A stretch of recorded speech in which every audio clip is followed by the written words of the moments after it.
Shine your light in the darkest times. You make it bright. Life's dream dreams, we're all by your side, Come on, do what you do, girl. You're one of a kind. Shelly, you're our last street star.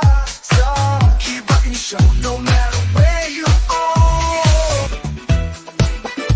Hey, Shelly from the block. Jersey girl with a mouth that won't stop. No. Sassy, and I'm not afraid to show it. Gonna spill the tea, you better be ready for it. I speak my mind, no filter inside. Shelly's in the house, talking trash and truth. No sugar-coated grooves. Never deep, and yeah, out the way. Jersey girl with something to say. Shelly's in the house, time to break the rules. From Bulls to the city, I'm the queen of cool. You can handle the heat, then take the high. Shelly's in the house, drop the mic.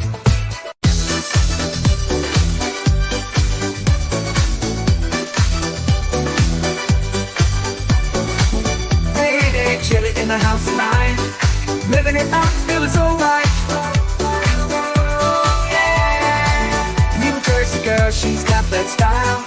Life stream queen with a million smiles. And she know the love from around the world. Hey, Shelly, won't you shine your light? It's time to make you right. Life stream queens, we're the wayside. You're one of a kind. Shelly, you're a life stream star. Keep rocking the show no matter where you are.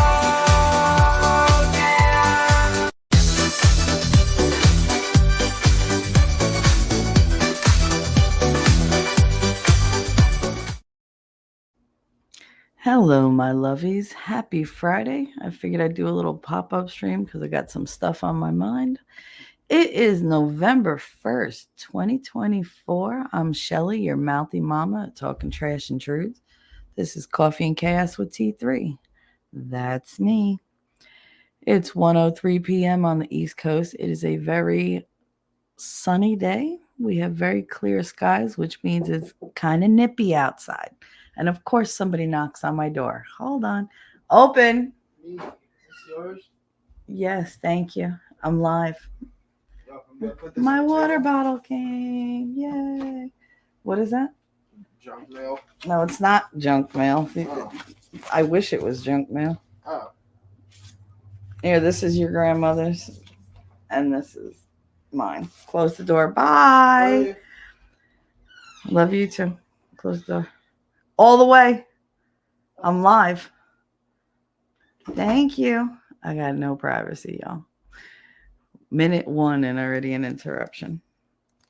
Oh, goody. Tons of stuff from...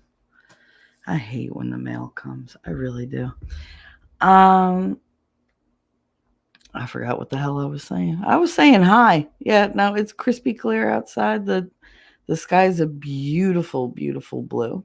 It's my favorite kind of baby blue. Which means once I go outside, it's going to be cold. It's going to be cold. I'm a little off today. I had a very hard time last night sleeping. Halloween, of course, Halloween was good. I mean, it was Halloween, right? Like just another day. We didn't have any trick-or-treaters. I didn't see any kids in costumes going up and down my road. Nothing. So it's like kind of a bit of a disappointment. I did enjoy some of the costumes that I saw on like Twitter and stuff. They outdid themselves with the Trump costumes. They were fucking hilarious. All right, let me say hi to chat. See, I got interrupted in the first 2 minutes and I'm all thrown off. I feel like I've been sitting here for an hour doing nothing. I hate when they throw me off like that. It's bad enough all this week. I could not tell you what day of the week it was. Wednesday felt like Friday. Thursday felt like Wednesday. Tuesday felt like Saturday. It was just a very weird week for me.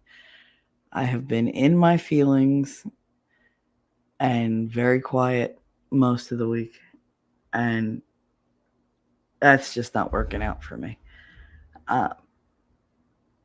I didn't fall asleep last night. I went to sleep at like 1:15. I went to bed, but I didn't fall asleep until 5:30 this morning. At which point I was like, bitch, just get up. But then no, my body said, no, we're going to sleep now. Because I had decided, of course, to get up. And my brain said, yeah, no, fuck you, buddy. That's like when I wake up in the morning, I'm like, all right, brain, can we just have a good day? And it turns around and goes, fuck you, buddy, and the horse you rode it on. Like, it just doesn't want to hear it. So it's like, okay. I can't believe it's November already. Dude, Tuesday is a huge day. Before we get into anything, I got to give the running spiel that I've been given. You got to get out and vote. Today, tomorrow, Sunday, Monday, Tuesday. That's all we got. And this is a huge, huge decision. This is literally history in the making. Either we're going to continue as the United States of America and get even better. We're going to be making America great again. Or we're going to wind up under the boot heel of people who don't care if we live or die. They've patently shown us they don't care if we live or die. And if you really want to be brutally honest, they've shown us they prefer us dead. They do. They prefer us out of the way. If we're going to be resistant at all, if we're not going to comply, if we're not going to give consent, well, then just do away with them. It's fine. Give them a jibby jab or release a virus, or let's throw some ticks in the woods and see what happens. Just they don't care. Oh, look. Oh, we have all these poisons in pill form and liquid form and paste and everything. What can we do with them? We can make money off them. We'll sell them to people. They're going to think that they're dizzy, but the symptoms from these pharmaceuticals we're selling them are going to be so much worse than what they were feeling that they'll think we're taking care of what they're feeling, because this is going to, overwhelm that response. So they're going to think they're feeling better, but really they are overwhelmed by the new things that we've inflicted on them. It's great. Or like when, like I was talking about last night with somebody, in my case, when I was in the hospital and they found out I was cutting off the gabapentin and all that kind of stuff, they were not happy. Legit. Like, that's the last time my shrink talked to me, was when I told her I stopped taking my psych meds, and she just stopped talking to me. Which was, and so did my therapist, which was a little daunting, but okay. And then in the hospital was when they gave me a prescription for Lipitor. I went in there with lymphedema and open wounds with antibiotic resistant infections and blood poisoning. And their solution was to give me cholesterol medicine. And of course, I didn't mention it to anybody because I was just like, oh, okay. I was just so used to taking whatever pill the damn doctor gave me. And that's when, and I don't know if you guys remember, I know a lot of you were around for it, the stream where I couldn't put my finger on what was wrong, what was bothering me. And when I finally hit on the fact that my brain wasn't working and that I couldn't remember things, and I was forgetting my kids' names, and I was forgetting how to type, or I would type a word and I would say I'm thinking type cookie. When you think type cookie, you type cookie, and I'm typing like, the Greater Amalgamated Bank of New Hampshire or whatever. Like, my fingers were typing something my brain wasn't telling it to type. And I broke down, and we figured out that it was the Lipitor. It was the statins in the Lipitor giving me extreme brain fog and almost like dementia. And I was off it maybe 2 weeks, and my brain was like so much better. My mind was so much clearer. And now that I've done the spike protein detox, and I'm still in the middle of I'm at the end of the first round. I'm going to do it again for another month. And then I'm going to do the ivermectin. And then I'm going to do the doxycycline. By the way, this is not a medical channel. This is purely me doing what I need to do since the doctors don't want to fucking do it. I'm experiencing so much more mental clarity than I did. I still forget things from then. Like, there are little gaps here and there, but it's gotten much, much better. And I'm definitely more alert. I'm more awake. My sleep is better. I feel better. I don't feel so, I don't know, muddy, I guess you could say. I kind of felt like I had mud or molasses going through my veins for like the longest time because nothing was circulating, nothing was moving, nothing felt good. And now the heart's pumping, everything's going the way it's supposed to be. And, I feel myself getting better. I'm nowhere near healthy, but I'm better, so as long as I'm not going toward the hell door, we're good. I'm just keep going down the road. No side ramps, no emergency exits. But yeah, it's amazing the difference it makes. I mean, a year ago, I was in the hospital being threatened by my roommate and almost bleeding out on the goddamn floor because they kept blowing out my veins in my arms. They wanted to put a main line in my neck. I was like, like, I mean, these people were blowing out veins in my arms. I really didn't want them near my carotid. Like, no, stay away from my arteries. Thank you. You can't trust nobody for nothing. And then to wake up to them thinking that I like offed myself because the IV they put in my arm that I said that one's gonna blow, and they were like, yeah, trust me, when it comes to blowing, I know what I'm talking about. And I said that one's gonna blow. No, I fell asleep, and then I hear all this screaming because my arm was off to the side with the IV in it, but it was like facing the doorway. It was like 6 feet from the door, 10 feet from the door. And apparently it blew when I was sleeping, but it didn't just disconnect. Like, it didn't just stop doing the IV. It actually tore the vein open. And so my arm was just bleeding freely. And it was bleeding down my arm, down my hand, onto the floor. And then because Hoboken is fucking tilted as hell, the room was tilted toward the door. And the blood literally ran in like a river right out the door. And so they really did think that I offed myself. They were frantic. But no, that was their fault. After I was done being horrified at the amount of blood that I had lost, which, by the way, they didn't even give me like an iron pill, nothing. Like, there was no solution. They were, oh, you're fine. You're fine. Yeah, I just lost like how many pints of blood on the fucking floor? Like, I'm woozy, but I'm okay. All right. Even after that, they didn't give a crap. They didn't care. They were just like, oh, yeah, all right, we got to find a new one. No, you're not sticking me again. Like, fuck it, I want to go home. I was like, I'm so done with this place. I just want to fucking go home. That's all I want to do. I was home the next day. I was like, screw all of you.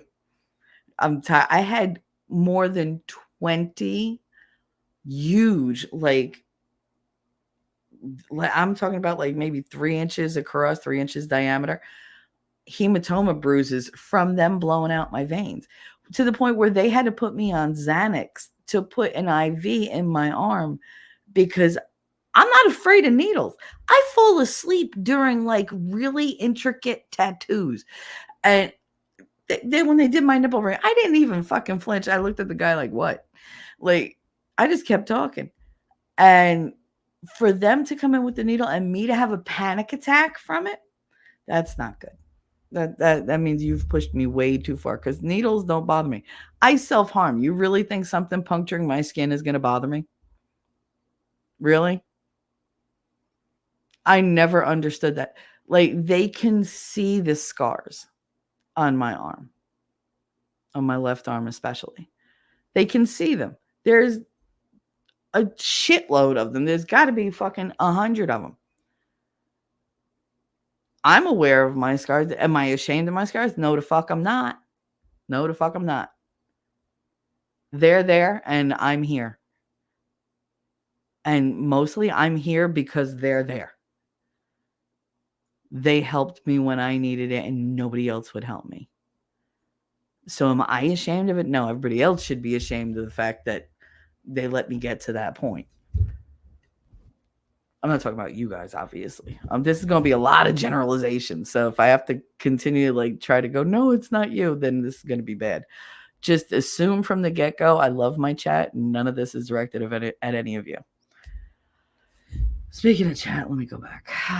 Because I am a fucking mess. Like I said, I barely slept. Because I woke up at 9. So I fell asleep at 5:30, woke up at 9, and I've been awake. And I was like, you know what? I'm just going to go talk because I can't do the silence thing. I sat at the kitchen table. I had a cigarette with my mother. And then I had it out with my mother. Because I'm tired of being quiet. Tired of it. And she took it about as well as I thought she would. Hey, Heidi. Heidi's here. Dropping info. Thank you very much. I love all my mods. We got Wolfram dropping links. Wipes his paws, lopes in, and howls. Ow. We got Heidi, Lady. I got Lady Awesome. Happy Friday to you. Happy Friday to you. Oh, that's right. And then we got Immerse came into YouTube. Remember, that's right. I opened up my memberships again. For some reason, it doesn't matter how low I make the memberships. The gifting won't show. Like I've been in other people's chats where I can gift 5 memberships for $10, 5 memberships for $15, 5 memberships for $25. I only have the one tier. So you should be able to gift them for like the lowest freaking price possible. But apparently no. I don't know what is doing. So it's like whatever. I give up. I don't know what to do with the memberships. The YouTube is so stupid.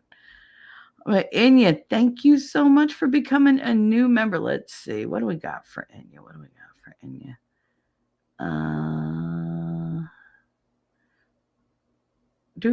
I'm looking.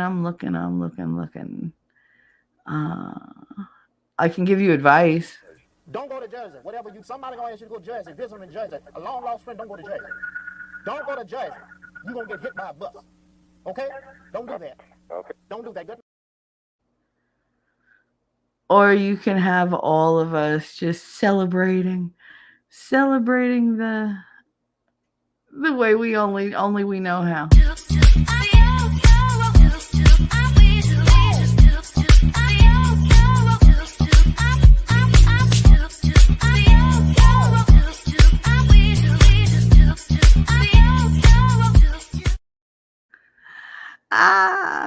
Although since it's Inya, and I thank you very much, honey, you're very sweet for that. I appreciate it. Since it's Inya and she got hoodwinked with the with the veiled rude.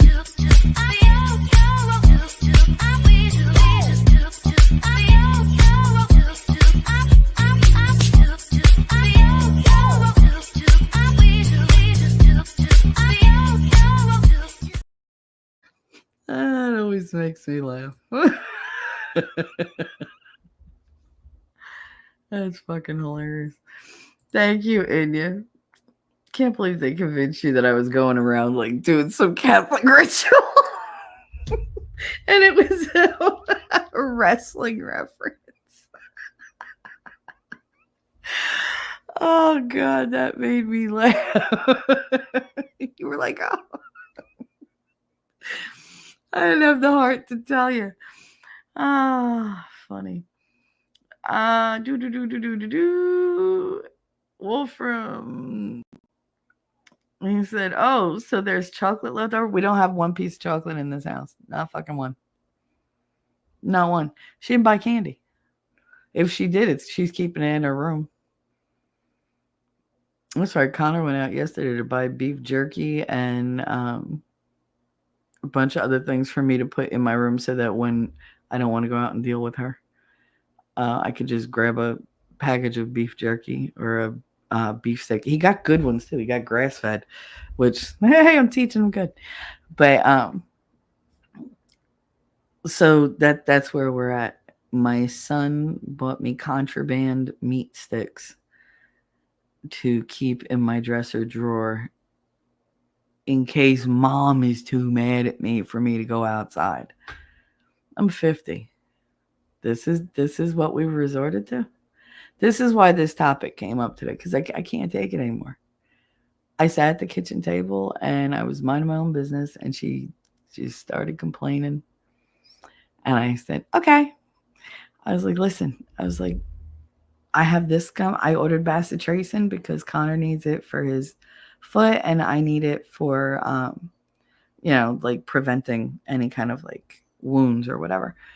Because if I get so much as a scratch, I have to jump on that shit. If it's on my legs, I have to jump on it with all the antibiotic ointments and whatever. Otherwise, it turns into like within 2 weeks, you could see bone. So it's just we don't want to go there. I'm so grateful that my legs heal the way they do, though, because I look at my mother's and all the discoloration and like the redness, and there's like purple and everything. No, my legs where I had the wounds are nicely healed. There's no like scarring. It's fucking weird. You could see like the line where like it finally mended together. But for the most part, because they didn't do any stitches or anything, it's a flat kind of a scar. So there's no like real discoloration. I can tell. But if you looked at my leg, you wouldn't be able to tell where I had the wound or whatever. But I can tell because it's my leg. Luckily, though, I don't walk around watching my calf as I walk. So it's like, but yeah, no, there's no chocolate. There's no chocolate. There's no candy. There's nothing. There's nothing. When I went to go get something to eat last night, there was literally nothing in the refrigerator for me to eat. Like, there's a bunch of shit for them to cook throughout the week, which I never see this stuff getting made, but it's always in the fridge. It's amazing that. But there was like nothing to eat. So I wound up eating string cheese and what else did I eat? Oh, beef stick. That's what I had. I had string cheese and a beef stick. What you would normally put as a snack in a fucking child's lunchbox, that was my breakfast, lunch, and dinner. She had sandwiches earlier. I had to put mine in the fridge because it was so gross. There was like no meat in it. There was like nothing in it. What the fuck am I going to eat? It's just bread. If I wanted bread, I would have eaten bread. Anyway. Yeah, so no, we got nothing. And you said, went trick-or-treating, and the sweetest teenage boys dapped me up and were being hilarious. I guess real recognizes real. Yeah, it's always nice when the kids are cool, right? And when they like, hey, what's up? Like, it's good. It's good. We go to a neighborhood that reminds me of Halloween on the movie E.T., but more redneck. So just more cinder blocks, you're saying. All the four-wheelers pulling trailers and golf carts shoved with ghosts. It's more like redneck E.T. from the future. That sounds awesome to me. I'm sorry. It does. So many 14-year-old girls making TikToks. Of course they were. Of course they were. Because that's what life is like now. You don't live your life. You record your life so other people think your life is better. Oh, by the way, if you see Ellie pop in, because I'm behind in chat, tell her I made that Amazon list. There's nothing on the list. It's a blank list, but apparently you guys can add to it or whatever. I don't know. She wanted me to make it. I made it because I said I would, and I am a woman of my word. I don't know if it works, and please don't feel obligated to even like look at it. Just if you see her, tell her I did it. I did it. I promise is kept. So, Heidi, GABA is one of the worst pain meds out there. Same with statins. Well, what they did with the GABA when they originally put me on it, it was one pill twice a day, and it was only 100 milligrams total. Like, no, not total. It was 100. Yeah, it was 100 milligrams total. Then she doubled the script. So I was taking 200 milligrams a day. Then she added another dose to where I had to take 100 milligrams 3 times a day. And then when I went into the hospital, they tripled. Now, this is when I went in the hospital the first time for my birthday. Was it my birthday? Was it my birthday? Yeah, it was. It was, I think, right after the day after my birthday. Or like 2-3 days. No, it was 2-3 days after my birthday. I think it was like April 3rd or something. That was when I went in. That was when I almost died. Because we didn't realize that I had antibiotic resistant staph infection and Pseudomonas and the onset of sepsis. We didn't know that. So it was a thing, and I was delirious, and I was in so much pain. If you touched me, I screamed like somebody was murdering me. Like I was being flayed alive, because that's what it felt like. My entire body was covered in lava. Like I was just on fire. And it felt like through the fire, I was getting stabbed by like thousands and thousands and thousands of knives. And it was bad. And I just screamed a whole bunch. Darth will attest to how bad it was, because he listened to it. He was the only one that listened to it, really. But they tripled my GABA, and they tripled my Effexor. Now, if you know anything about Effexor, that's just as bad as gabapentin, and they had me on both. So I went from, within 3 months, I went from 100 milligrams of just the GABA a day to 300 milligrams of GABA and 300 milligrams of Effexor. Then, when I went in the hospital, it was 900 milligrams of GABA and 900 milligrams, I believe, of Effexor. Whatever the Effexor was, they tripled it the same way they did with the GABA. And I did a stream where I just, like, I literally garbled everything. Because within 15 minutes of them giving my dose, I would zone out. I was zombified.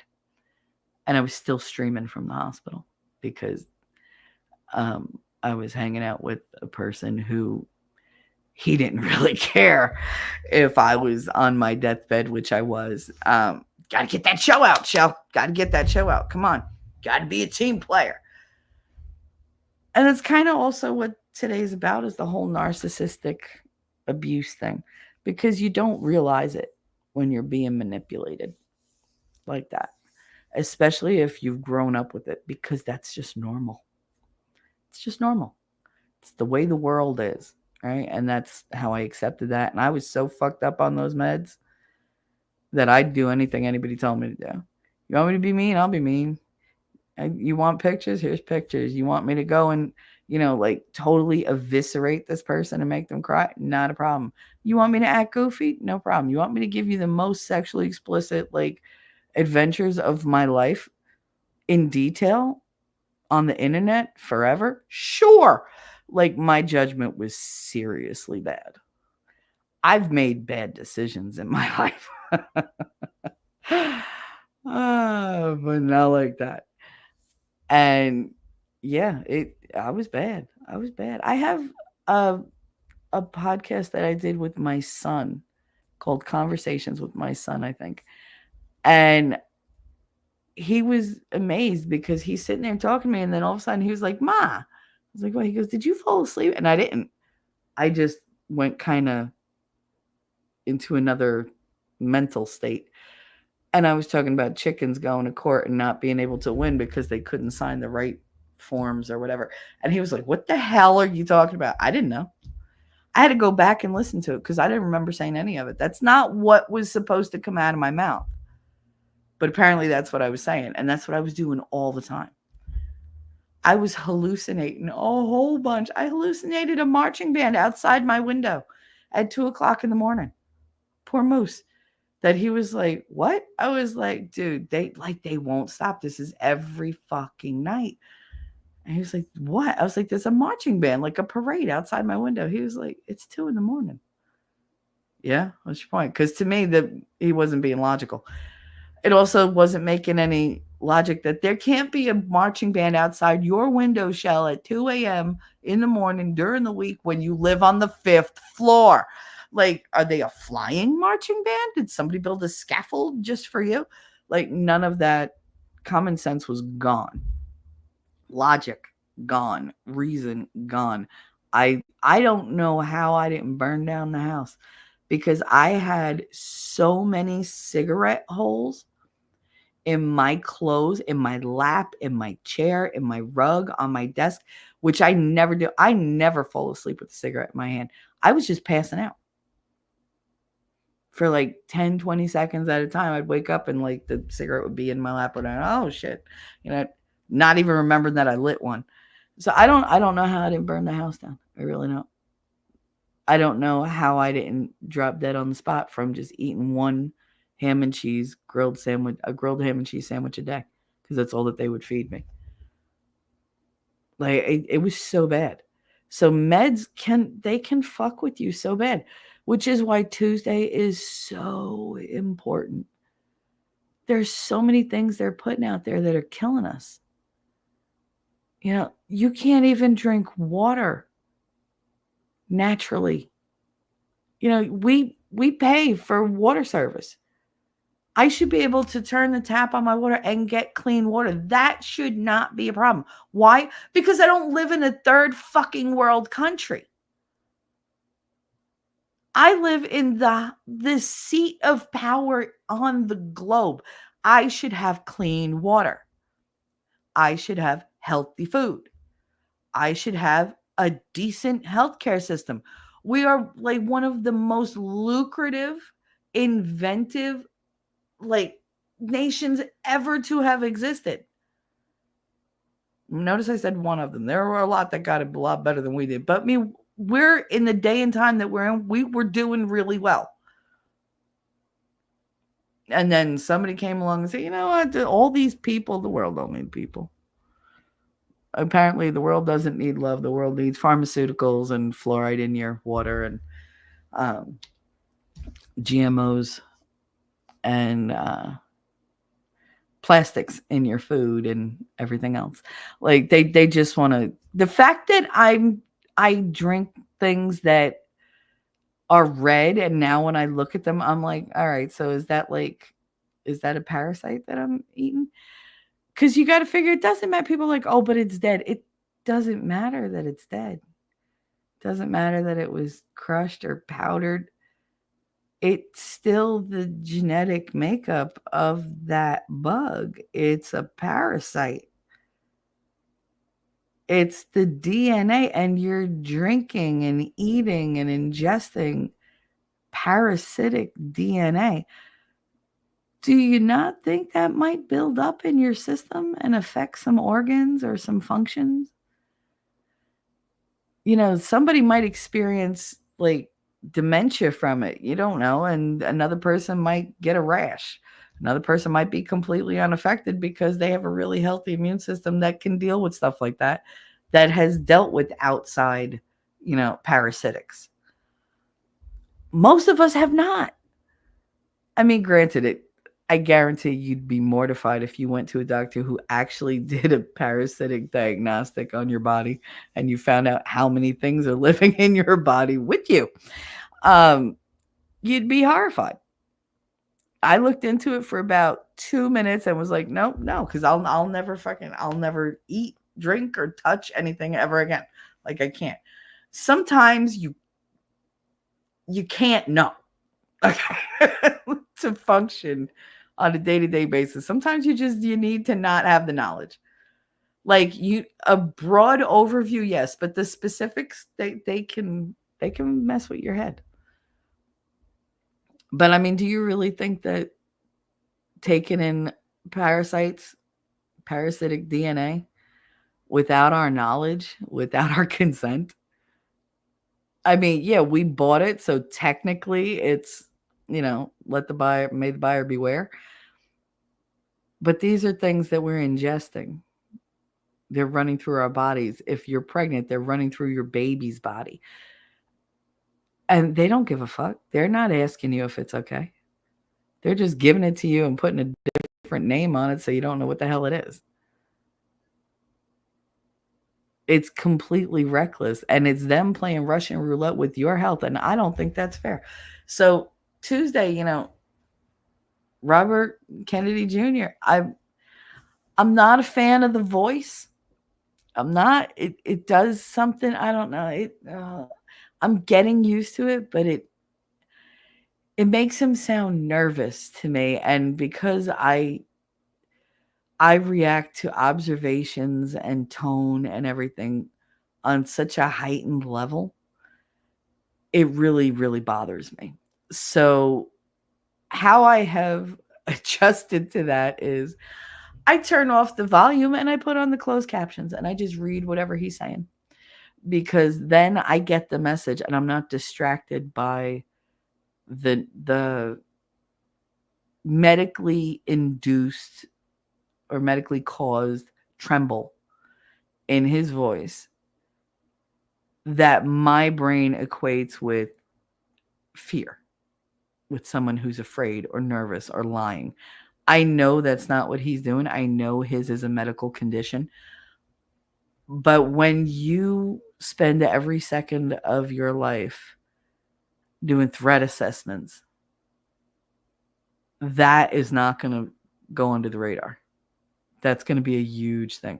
So rather than, try to force myself to deal with that and be nervous myself, doing the closed caption thing really works for me, or reading his comments on Twitter really works for me, because I get the message without the judgment, without the bias that my brain supplies, or that my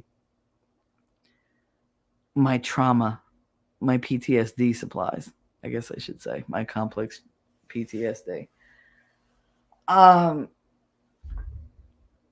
But I mean, I love his message. I love these kids don't need to be as vaccinated as they are.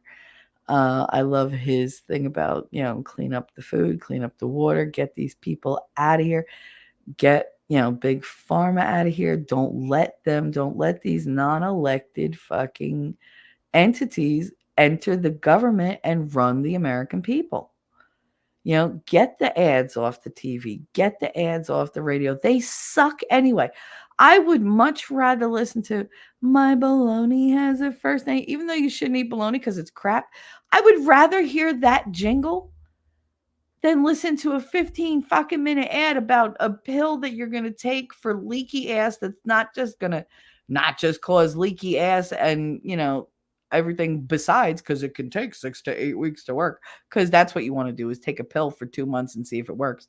But not only will it not cure your leaky ass, now you're going to be incontinent, you're going to get blood clots in your legs, and your feet will swell, and your asshole itch, and your brain is going to melt out of your ears. You're going to grow testicles on your fucking nose. All these side effects that they have are so much worse than what they're treating. And I got to sit there and listen to it. And I'm like, can you just play a goddamn song? I know I heard this song 15 minutes ago because you play it every third fucking cycle. But I'd rather hear that than this shit. I'd rather hear a Tidy Bowl commercial than a pharmaceutical commercial. They're so boring. Especially like now. All right, so maybe it's me. Now, I tend to be very open with people. There's not a whole lot you can get me to say that's going to make me blush or whatever. Like, let's not. All right, God's going to strike me dead for lying. I blush easy, but you got to know how to make me blush. And I'm not telling you. But like when I'm talking, I'm not blushing. Like, I can literally, if you tell me, hey, how do I do this? And it could be the most intimate conversation. There's 80 people. I will tell you how to do that. It does not matter. I feel no shame when it comes to sharing my knowledge or talking about sex or anything like that. I don't care. I don't think it's taboo to talk about. I don't. It doesn't make me a bad person. I was wild in my past. Yes. In my 20s. Whoo. Yes. Okay, was I a hoe? No. But when I had my partners, let's fucking go. Like, there was no like, oh no, I can't do that. I never did that. No. It was like, what do you want? Yeah, I'll try it once. Let's go. Like, it was just because it was fun. It was something new. It was, hey, you know what? I was very audacious when it came to sex. I wasn't gonna let anybody make me feel shame about it because I felt too much shame over it already. So I was like, no, these are all on my terms. So I'll do what the fuck I want. I thought who I was. And none of it turned out well. They turned out fun, but well, I don't know. But none of it makes me like blush and go, oh no, I can't say that. Like I know that women are the fairer sex, but when it comes to talking, like, I grew up in a gas station, y'all. I mean, I was raised around mechanics and truckers and cops and firemen and barmen. So, like, what was I going to learn? How to be genteel? Like, the only person I had telling, oh, that's not ladylike, was my Aunt Marie, and I couldn't stand her. So I obviously went the other way just out of rebellion alone. But I grew up with kind of coarse, vulgar language being normal. So it never bothered me. I don't remember why I was talking about this. But anyway, I definitely got to put that on a t-shirt. Like, what was I talking about? There's got to be another t-shirt that says, I don't remember what the hell I was saying. Why was I talking about God, I can't even check chat because I'm so far behind. But I'll remember in a second. Damn it. We were talking about the chocolate, and then we're talking about narcissistic parents. Uh-oh. UPS is here. Ooh. That means I got another package. I wonder if I'll get yelled at for this one. That'd be funny. I don't think I will because it's food from my mother's basement. Because the election. So see, I told you. You wouldn't believe how I remembered. Because the UPS guy just pulled up. He's delivering cans of food because I decided to buy more cans to stock the pantry downstairs because I'm nervous about election day. Now, if I get nervous about us not being able to get to a store or stores being ransacked or whatever, I want to make sure that we're good here. So, like, we're loaded up on tuna. We're loaded up on... Now I went and bought, like, the Bisquick individual pouches with just add water. I know it's processed, but if we're down to brass tacks and need to make bread, like, I'm not trying to fuck with yeast. So just make the biscuits and that's it. But I bought a lot of the stuff that they want, like crushed tomatoes, tomato paste. I bought white clam sauce. I bought canned crab meat. Because believe it or not, canned crab meat is just, it's so good in a nice little like casserole dish. It's so good. And what else? I don't know. I bought a lot of seasoning. Like I bought sazon, I bought sofrito, I bought the recaito. I got adobo. I got achote. I like a whole bunch of different Spanish things. I got taco seasoning for my son instead of the packets. I bought him the fucking jar, and he was very specific about the one he wanted, which was hell of expensive, but it's all organic. I was like, yeah, because you need organic taco seasoning. He was like, it's red. I was like, all right, enough said. Like, because I freaked him out with the red thing, with the parasite thing. So I mean, there's all that, but yeah, I went and I bought all this stuff to shore up downstairs to make sure that we're okay. You know, we're set here. We have our protections in place. I know where they are.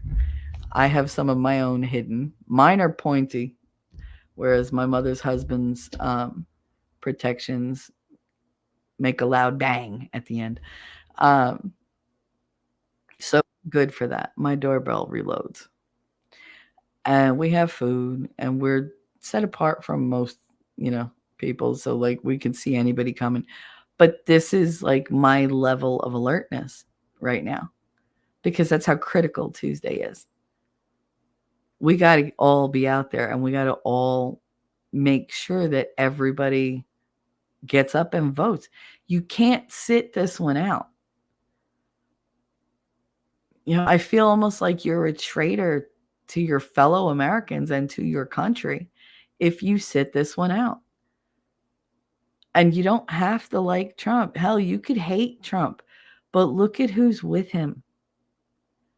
And they're going to have a lot of power to change all the things we've been bitching about for so many years.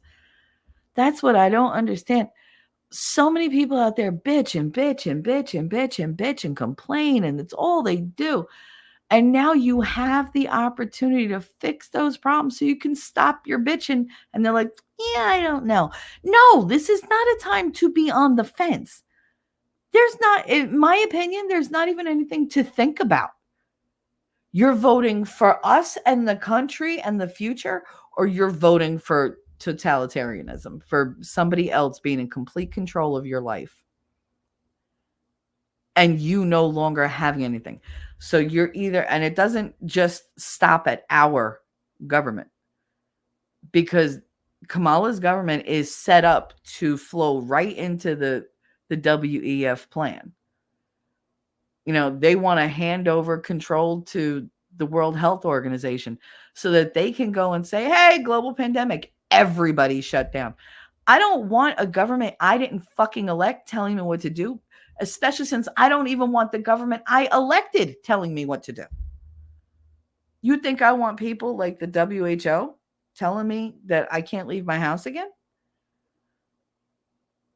Them locking me up in my house fundamentally changed me as a person. I am the biggest hugger there is. I have always loved being on top of people. I'm afraid to touch people. I'm afraid to let somebody touch me. I never had that fear before. And I was molested and raped, but yet I never had that fear of hugging somebody. Now, I might flinch if they hug me and I don't know it. Like, if I don't see them, approaching. Most of the time I can brace myself. But like I had my friend Vic who used to look like he had cancer of the puppy, because he would be joking around on one side of my desk and all of a sudden he'd lean forward like too quick and I would flinch back. But then I just it was just a minor flinch and I'd go back to running at him or coming at him and playing around. And he would stop dead and go, what the hell was that? Why do you do that?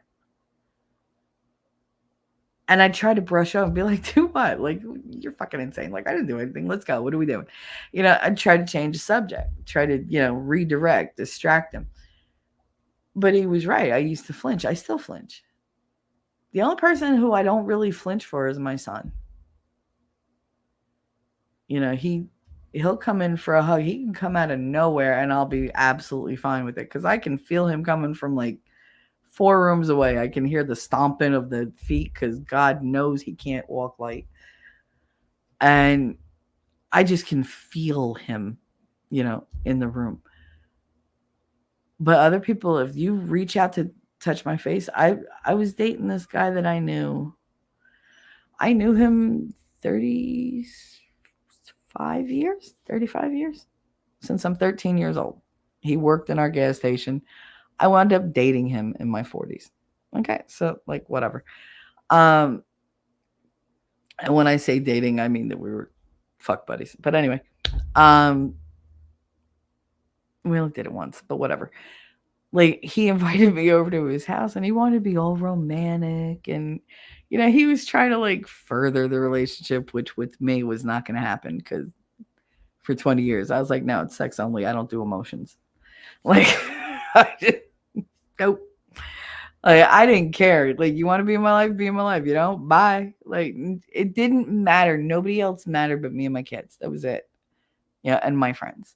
But I went to his house and he was all romantic and he was choking around and he was standing in front of me and he's smiling at me. And I was like, what? And he just reached up his two hands to cradle my face, and I flinched so hard. And he immediately like just froze. And I was like, what? Because I didn't think it was that noticeable. But apparently it really fucking was. And he said, I can't touch your face? And I was like, yeah, of course you can. And he was like, Michelle, you just flinched like I was going to punch you. I was like, no, I didn't. I was like, it's fine. And I was like, no. And I'm like trying to take his hands and then he won't move his arms. And I'm like, no, go ahead. And he was like, what happened to you? And I was like, what are you talking about? And he was like, I can't believe, like, I would never hurt you. I was like, yeah, of course I know that. And I do know that. I've known him forever. And he was like, how could you flinch like that? And he was so hurt. Dude, I can't help it. First of all, I didn't see your hands coming up. Oh, for the fuck's sake. Yeah, I'll get to them. What was I gonna say? See, it totally fucking threw me off. Sorry, I got a private chat and it derailed me. Oh, but no, he was really hurt. I can't help an involuntary reflex. Like, flinching is my reflex. It's just where I'm at. It's where I've always been. Hyper alert. And I mean, I do that with other things. I do that with the Trump stuff. Like, these people make mountains out of molehills, and they're focusing on so much negativity. They don't want to see the positive that's going to bring. They don't want to see that the changes are good, because let's face it, people like being miserable a lot. They like having something to bitch about. My advice is vote for Trump. Vote Republican the whole way down, so that we take the power out of their hands in Congress and, in the House, well, in the Senate, in Congress. We take all that power away from them. We take it away from the lobbyists. We take it away from the establishment. We take it away from the corporations. We got to put it in the hands of people who can stand united for the values we want to fix the problems we need fixing. And just let them be a positive force. Stop. Trust me, we will find other shit to bitch about. If you want to bitch about how well they're doing, there's that too. Go ahead. But Tuesday is super important.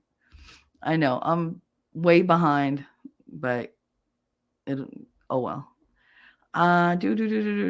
You guys know I get on my rants, and I literally said I'm on here to talk.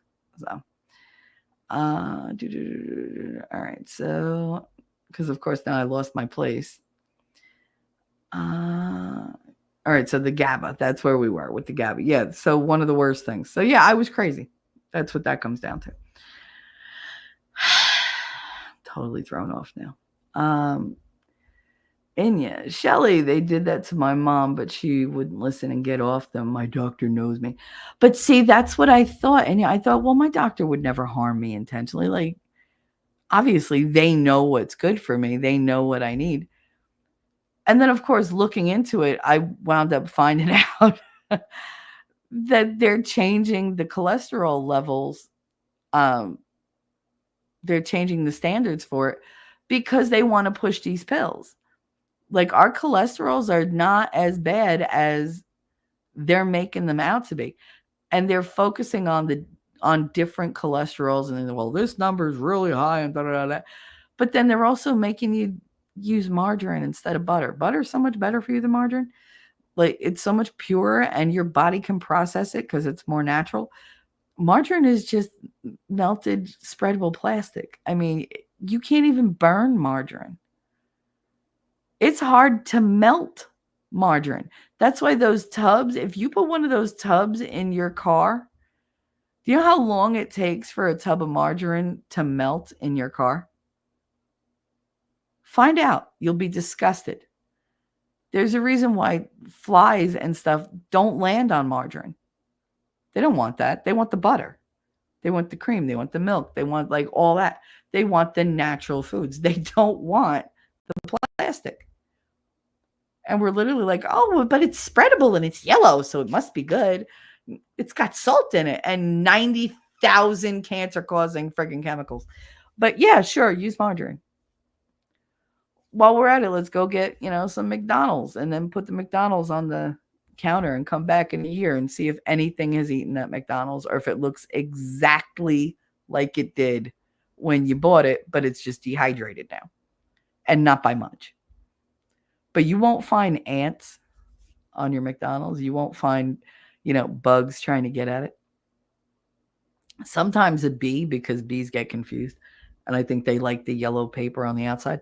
But flies don't care about your stuff. Maggots don't even grow in it. Like, it's not good food. If a bug won't eat it and a bug lives in the dirt, why are you eating it? That has been my mindset the last couple months. Like, all right, if bugs don't even want it, why am I putting it in me? Like, why am I trying to digest this? And then like, oh, you're being stupid, whatever. Because my kid's like, oh, come on. All right, fine. Take a bite. And within an hour, I'm in the bathroom sick as a dog. Every time. Because my body doesn't like it. And the less of it I put in my body, the less of it that I eat, every time I encounter it, the sicker I get. Because now my body's not used to it anymore and it completely rejects it. And it's so funny because I'll sit there with a grass-fed fucking organic, like beautiful steak. And I will through the whole damn thing. But then you give me like a cut of steak. It could look exactly the same, smell exactly the same, be seasoned exactly the same. If it's the regular store-bought one that has been sitting in a, like freezer or whatever for like a month, and now they're selling it because today's the last day. The difference in my energy levels, the taste, it is a different taste. It has a lot less taste. But the difference I find is in how it affects me afterwards. I'll be very lethargic. I don't get that rush of energy. Like, if I have a really good meal, for 2 to 3 hours afterwards, I'm good to go. Like, I will redo the closet. I will dump the garbage. I'll empty the kitty litter. I'll vacuum. I'll do the dishes. I'll prep cook for another meal. But if it's like a heavy kind of chemical meal, I'm not moving from that chair. I'm not, because I'm just like, oh my God, I just want to take a nap. You can feel the difference. So I'm just saying, like, on Tuesday, pick the things that are going to give you a better future. Even if you don't like him, if you don't like Tulsi Gabbard, if you don't like, I don't care. Individuals, yes, they make a difference, but that group on the whole is going to make every difference. Every difference. And if you want this country to thrive again, if you don't want to live in fear, if you don't want to live being poisoned every second of your life by the water, the food, the soil, the air. Like, if you don't want to live that way, then you're going to have to vote MAGA the whole way down. And I know that's something that bothers certain people because they don't want to admit that maybe, just maybe, they're a little prejudiced against Trump for whatever reason, and that they would rather be petty and vote based on popularity and, but I like her because she's a woman. Yeah, no, she's not a very good example of one. I mean, I would like a woman president in theory. I don't ever want a woman president because I haven't met one that I would trust. But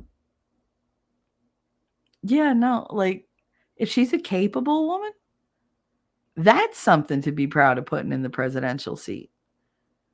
But this chick, Koki Kamala, with the, knee pads and the, very dubious past, and, can't friggin' talk to save herself. She can't string two sentences together. She cannot. Now, I go off on tangents, but that's because I have too many thoughts. She goes on blanks and loops because she doesn't have any thoughts. We are not the same. I can sit here and talk to you for 12 hours straight and be fine with it. She gets up for 6.5 minutes, and at the end, she's like, I need a drink, I need a bump, and somebody give me a tissue because I'm going to cry. Like, we are not the same kind of creature. I don't consider her on my level. I don't care what office she's running from. Or what. There's the Freudian slip, running for. She is running from her VP president's seat because she sucked. So she's like, no, forget that I was VP. But when I'm president, I'm going to do this. You didn't do shit before. You know what happens to the manager that they now make the CEO? He's the same shit manager, except now he's a shit CEO with more power to fuck you over more. So that's all you're doing. You're just giving her more fuck you power. That's all you're doing if you vote for her. You want to get a woman in the presidency?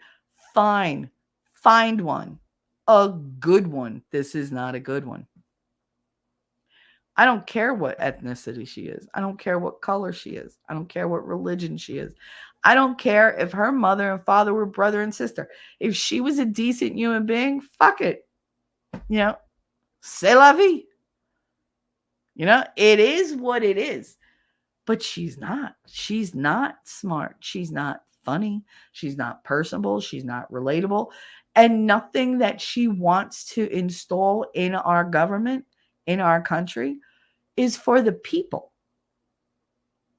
It's against us.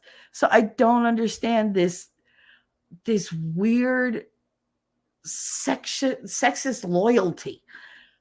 Like, women used to say it's not about gender. We're all equal. If it's not about gender, why are you so hell-bent on putting an idiot in the White House just because she has a vagina? I don't understand it. Make it make sense. Make it make sense. Because it doesn't. All right. Well, I got yelled at in Burbage, so let me keep going. Sniffs around for the leftover truck. There is none, baby. I'm sorry. Somebody throw Wolfram a bone or a hamburger or something, because he's obviously hungry. Heidi malpractice for sure. I mean, these doctors are horrible, but I never sued any doctor for anything they ever did to me, to Katie, to Connor, nothing. I'm not the suing type. I'm really not. I could probably be rich as Roosevelt right now if I sued all the people that owed me shit, but I'm not that person. There's too much I have to do in life to have to worry about that shit too. Like, I've always been go, go, go, go, go, go, go, go, go. Because it was all on me. I didn't have time to fuck with lawyers. I didn't have time to go to court. I didn't have time to do any of that shit. And I didn't have the money. And they're like, oh, they'll do a pro bono. Yeah, good luck finding a pro bono lawyer worth his salt. One of the hardest things I've done or went through is getting on prescription medications. Yep. Although winning really did make it easy. Like, we did really well getting me off pills. I take like 9 different supplements now, but I feel better. They weren't They weren't because I had some accident or pain. Just, oh, you need to be on this, that. Yeah, that's exactly what they did to me. Like, oh, your cholesterol is, it's a little high. High for what? Did it go up? And like he looked, he said, well, no, it didn't go up. Well, then what's the problem? My cholesterol hasn't gone up since I'm like 25. It really hasn't. It'll fluctuate like up 10, down 10, up 10, down 10, but that's about it. Like, I've never had a cholesterol problem. So why am I at 49 years old on Lipitor? I don't understand. Like, what? Not 49. Well, no, I was 50. Was I 50? No, I was 49. I was like, why are you putting me on Lipitor? Like, my mother's on Lipitor. And of course, now she's not. I made her stop taking it. And her brain fog did go away. But I didn't know she was on it. And when I moved here, I was like, no, you need to stop taking that. Stop taking it. She was like, for what? I was like, does it help you? No, it doesn't really do anything. I was like, you have all these moments of, oh, I can't remember. I can't remember. She's not saying that anymore. She's remembering more. She's still a pain in my ass, but she's remembering more. But I mean, my 80-year-old mother was on Lipitor. Why am I on Lipitor? Like, I don't have a heart condition like that. I don't have arterial blockage. I don't have high cholesterol. Why are you, like, what is the necessity? Well, because you just need to take it. That was the excuse. Like that, oh, you just need it. You just need this. You need this. I'm writing the prescription. I'll fill it for you. And they sure did. When I left that hospital this last time, they didn't give me the hand scripts like they normally do because I don't fill them. They gave me a bag full of pills. Every prescription was filled in the hospital pharmacy. And not only did they give me a 1 month, they gave me 3 month supplies on some of them. I was like, damn, they want to make sure. And I mean, because it went through the hospital, they got to charge top dollar to that insurance company. Okay. And where all those pills are sitting in my closet. Because I don't have a way to dispose them, because you can't just throw them out. I literally have a giant tote bag of nothing but mine and Connor's scripts. Because they insisted that I give him like all these pills. I didn't give him his pills for years. For years. Because I wanted him. Once we were in the house for the pandemic, there was no point in him being on them. On all these anxiety meds that enabled him to go to school. No, he was in the house. So I wanted to give his body a break. Do you realize within 2 months of us stopping his meds, like all the antidepressants and whatever, all these mood stabilizers that they had him on, which none of them worked because he was insane at the time. Like, he not only mellowed the fuck out, it kickstarted him into puberty, and he grew almost 1.5 feet in about 6 months. Like, he shot up, and everybody that would call me was like, oh my God, you got a man over? That's Connor. What are you talking about? Like, you've only been in the house like a couple months. Connor sounds like this. No, Connor sounds like that. Like, it was like just stopping them. So again, not medical advice. But anyway, so yeah, I get it. And then here we go, Wolfie. Oh, thank you so much, honey. Wolfram became a YouTube member.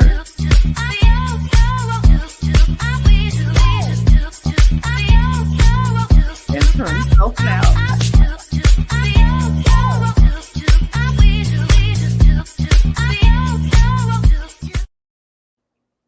Just remember, you're a mod here, and I depend on you. So good luck. We're all counting on you. There's a little blast from the past. I kind of want to play another one for you. Yeah. All I do is win, no matter what. Darth hates that one. I play it because he hates it. It's funny. All right, so we got Wolfram. Thank you again, Wolfram. I really appreciate that. You're so sweet.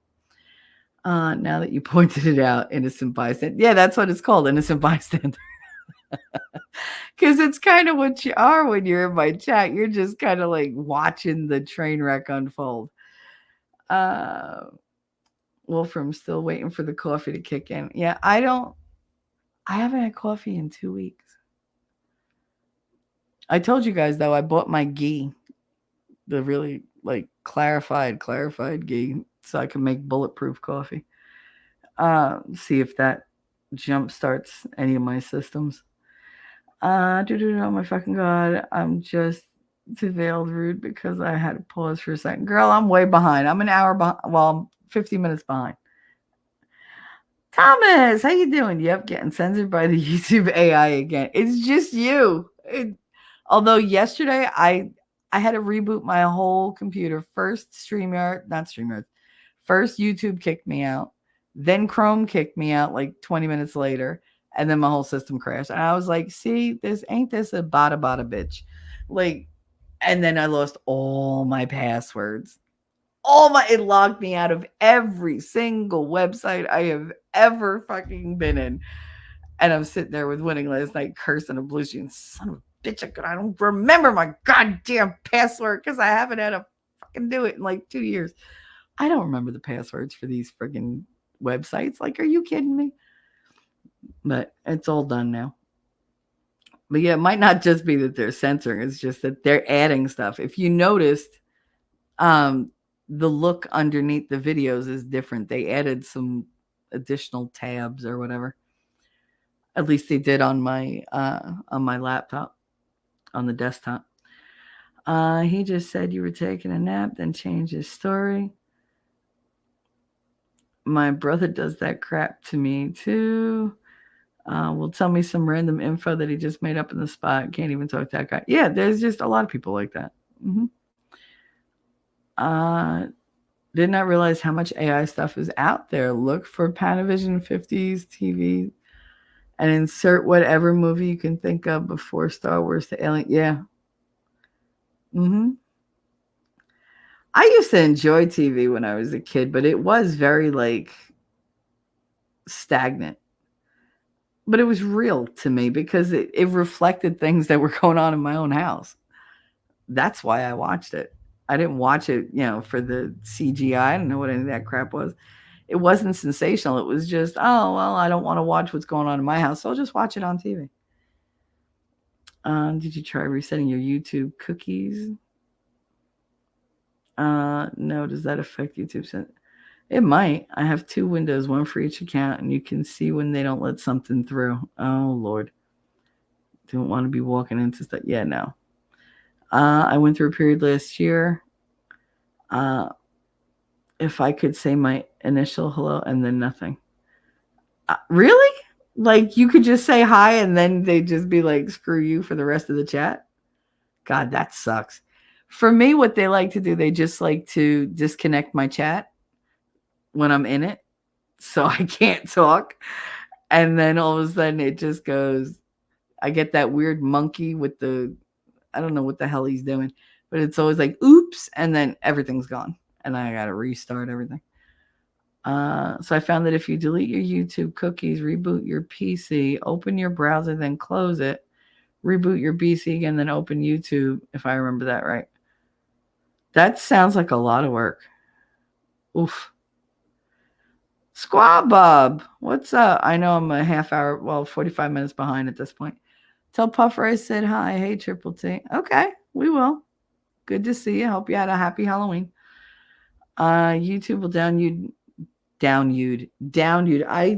Okay, it was supposed to be download new, and I said download because I like to make new words. We'll download new cookies, so you should be all set then. Oh, all right.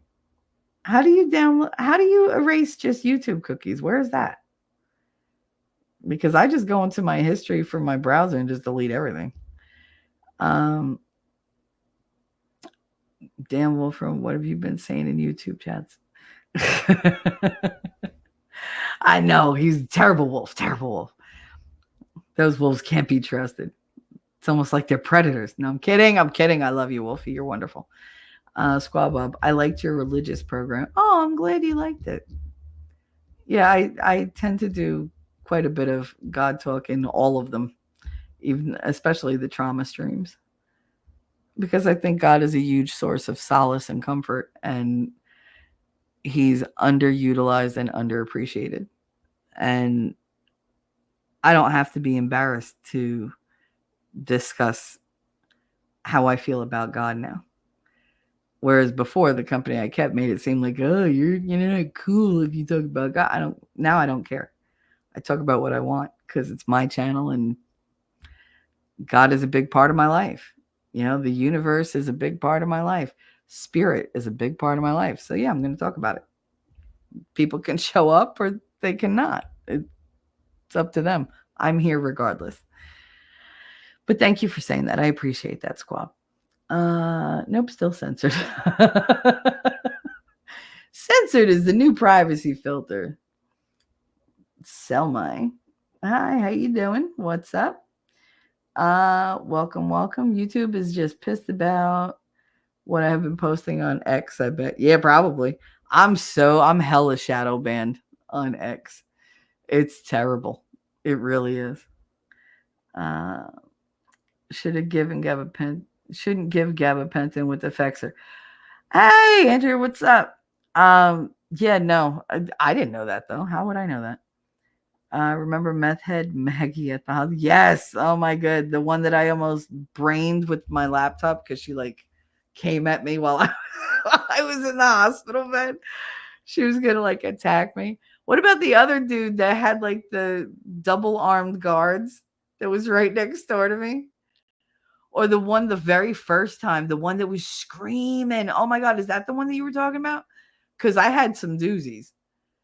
I had either they were in my room or in the room next door, but this bitch was 6 doors down and it sounded like she was in the bed next to me. She was that loud. That bitch was crazy. Give me your answer. No. Kind of funny with all that's going on, though, that the X post I sent to Tori about the hurricane was the one that I got nearly 1,000 impressions on in less than a day. Of course. It's always the weird ones that I send out that get the impressions, but the ones that I want people to see get no traction at all. None. How you doing, Andrea? What's up? Lady Awesome. To everyone just recently entered chat. Hey.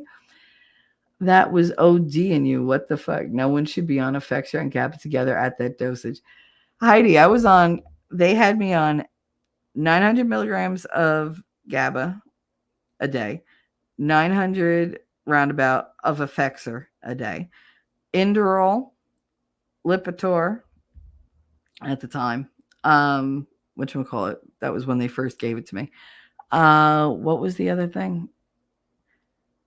Oh God, they had me on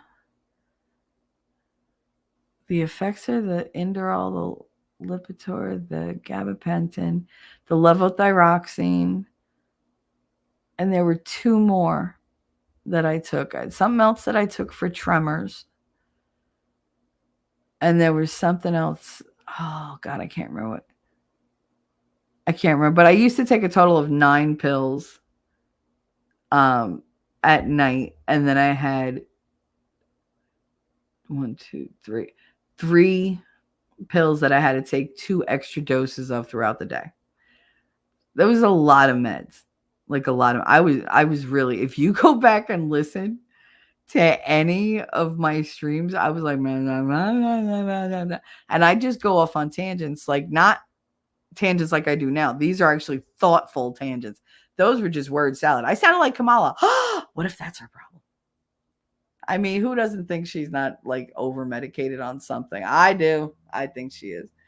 So, I mean, that could very well do that. In the meantime, though, and that is for the $20 super chat from Andrea. Thank you so much, honey. Her Australian 20, but my Aussie 20. Coffee's on me. That's amazing. Thank you. I love Aussie money. Love Aussie money. We appreciate you, babe. Coffee's on you. I might actually be able to buy Starbucks. Maybe I'll send Connor for a walk. There is a Starbucks he can walk to. I don't know how much of my coffee he's going to drink by the time he gets back, but if I get half, I'll be happy. I'm on my phone, not easy to tap, and picking up stuff around that. Girl, you do you, Lady Awesome. We're good. It's just a chill stream. You know that. Hey, cool gamer. What's up? I know I'm way far behind. It's the GABA with the Effexor. Yeah. It's just, I mean, I really was messed up on that stuff. Squad Bob, I'm so sorry. That was me outside your window going, coo, coo. I do have a bird feeder literally right outside my window since I live in Pennsylvania now, and it's all just, I'm surrounded by the woods. So we have tons of the little finches. They love to go in front of the. I have one little black and white finch that shows up every day just to fuck with my cat. Because he'll sit there on the top of the feeder. He's not even eating, and he just stares at my window. And I have to actually call Boo in and say, Boo, come in, bird's here. And he'll come in, jump up on the dresser, look out the window, and then the bird's like right in front of the window. Like, hey, what you doing? Like, I don't know if they're friends, if he's taunting him. I don't know. But Boo starts with that thing that he does. That weird chitter chatter thing that cats do when they get super excited. And then the bird leaves, and then he leaves. And I'm like, and it was nice seeing you too. Yeah, like, here's your hat. What's your hurry? No thanks needed. No thanks definitely were needed. Thank you very much, Andrea. I appreciate that. Heidi said, sorry, hallucinating isn't funny, but your descriptions, I really did think they were outside my window. But I mean, when I said it, Moose was like, shall. I was like, what? He was like, all kidding aside, because, you know, we never were like serious with one another. He was like, honey, you're hallucinating. I was like, no, I'm not. Because I've been tripping. I know what a hallucination is. But all my hallucinations were always visual. Dude, I see ghosts. Okay? Like, that's not me being hyperbolic. I will see them like once or twice, like, I guess a month or like a couple months. I will see them walking through air, and I'm just like, oh, moving on. Like, because if I think about it, it'll scare the shit out of me. So I just kind of go, oh yeah, it's whatever. Like, whatever. I didn't see what I saw. Denial is not just a river in Egypt that, you know, Winning had fun on. But yeah, no, like, denial exists. Self-denial is a huge thing. Yeah, so no, whatever. But I'd never hallucinated hearing things. And don't start with the tarot card shit. Like, yes, I hear spirits, but these are spirits giving me actual information. I'm not hearing da, da, da, da, da, da, outside my fucking window. Oh, this lady just scared the hell out of me. She's walking down the road with her baby carriage as I just pointed out the window, and she kind of looked at me. I was like, ah! Oh well, hi. Yes, I'm glad that made you laugh. It always made me laugh because I thought it was hilarious. I was like, how stupid was I thinking there's a marching band? I'm on the 5th floor. Like, there could have been a marching band in the street. I wouldn't have friggin' heard it. Were they the nude? Were they in the nude, I wonder? Maybe. They might have been. Nerds. Red color. Parasite DNA on what? They make a red food coloring, a certain red food coloring out of dried parasite bugs, like dried parasitic bugs. Yeah. So, I mean, I don't care if they crush it and dissolve it and mix it in something else. It still exists. It's not like it spit out the color and kept its own DNA. No, like, when you pee, you're peeing out DNA evidence. Like, that is your genetic evidence in there somewhere. Like, you can't avoid that. You leave DNA everywhere you go. There's dead skin cells, there's hair, there's everything. Do you really think that we're like gonna get red food coloring from parasitic bugs, but none of the parasitic qualities that go with it? Stop it. And it also depends on your exposure to it. This is not a country known for moderation or, you know, holding back. They do things to excess. So guess what? If you're taking in something that's red, most likely red is going to be your favorite color for stuff to drink or candy to eat or whatever, because that tends to be, I believe, the most popular color for flavoring. Imagine that. We attribute color with flavoring. We now attribute that to sweetness and enjoyment and happiness. So are you going to care that there's parasitic bugs in there? No, you don't want to look into it. Are you going to have one piece of the red candy? Probably not. You're probably going to have quite a few. Especially they're on those the nerds. Ever hear of somebody eating one nerd? That phrasing, shell. But anyway, like the candy. You ever hear of anybody taking one of those little pebbled nerds and eating just one and that's it? And go, okay, I'm full. I'm satiated. That's great. No, they eat the whole goddamn box because what do? They put a little hole in the end of the box for you. It's pre-perforated, so you could just boom, poke it right in. And then you tilt the box and down the gullet, the whole shitload of nerds goes. This is not a conversation that needs to be taken out of context, people. I'm just telling you. I'm talking about candy. So let's just say, like, see, there's no nice way to say it now because we know somebody that calls himself nerd. So, like, if I say if you eat a whole bunch of nerd and you swallow that, it's toxic to you.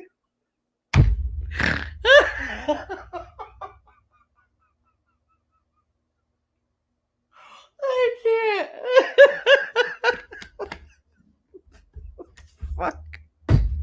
Fucking that. God damn it.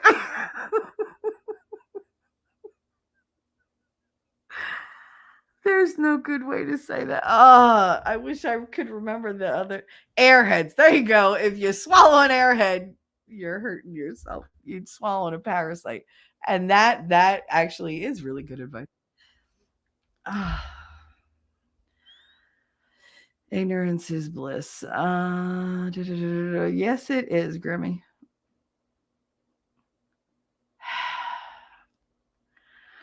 Yeah, you have human cells that are not yours that came from your mother too. I mean, of course. Although, if you look at my DNA results, I'm not entirely sure where my father's DNA came from, but whatever. Because apparently I'm not fully Italian, which is going to bother me forever. Andrew said, maybe you were under this medication, mind fog, when dealing. Yes, that's exactly when I was under that. See, your deduction is sound. Morph trust, never mind the tons that we need, like the ones that produce biotin in our gut, and without them, you get really sick. Yeah, biotin is supposed to be really good for you. I take biotin in my multivitamin for my hair and my nails and my skin. I watched a movie that said we were Earth's parasites. Yeah, well, I mean, we are. Full drinking and half thinking. What's up? What's the matter? The lead attorney. He's not going. Oh, good to see you, dude. Good to see you. He is a top-notch dude. This dude right here. Always over at the lead attorney's say, and AV to the seventh power. I see him there a lot. Nice to see you here. Thanks for dropping in. You're just hearing me ramble. This is just a pop-up rambling stream. Let alone on your skin, some are naturally occurring that are considered part of a normal flora. Agreed with you. Yep.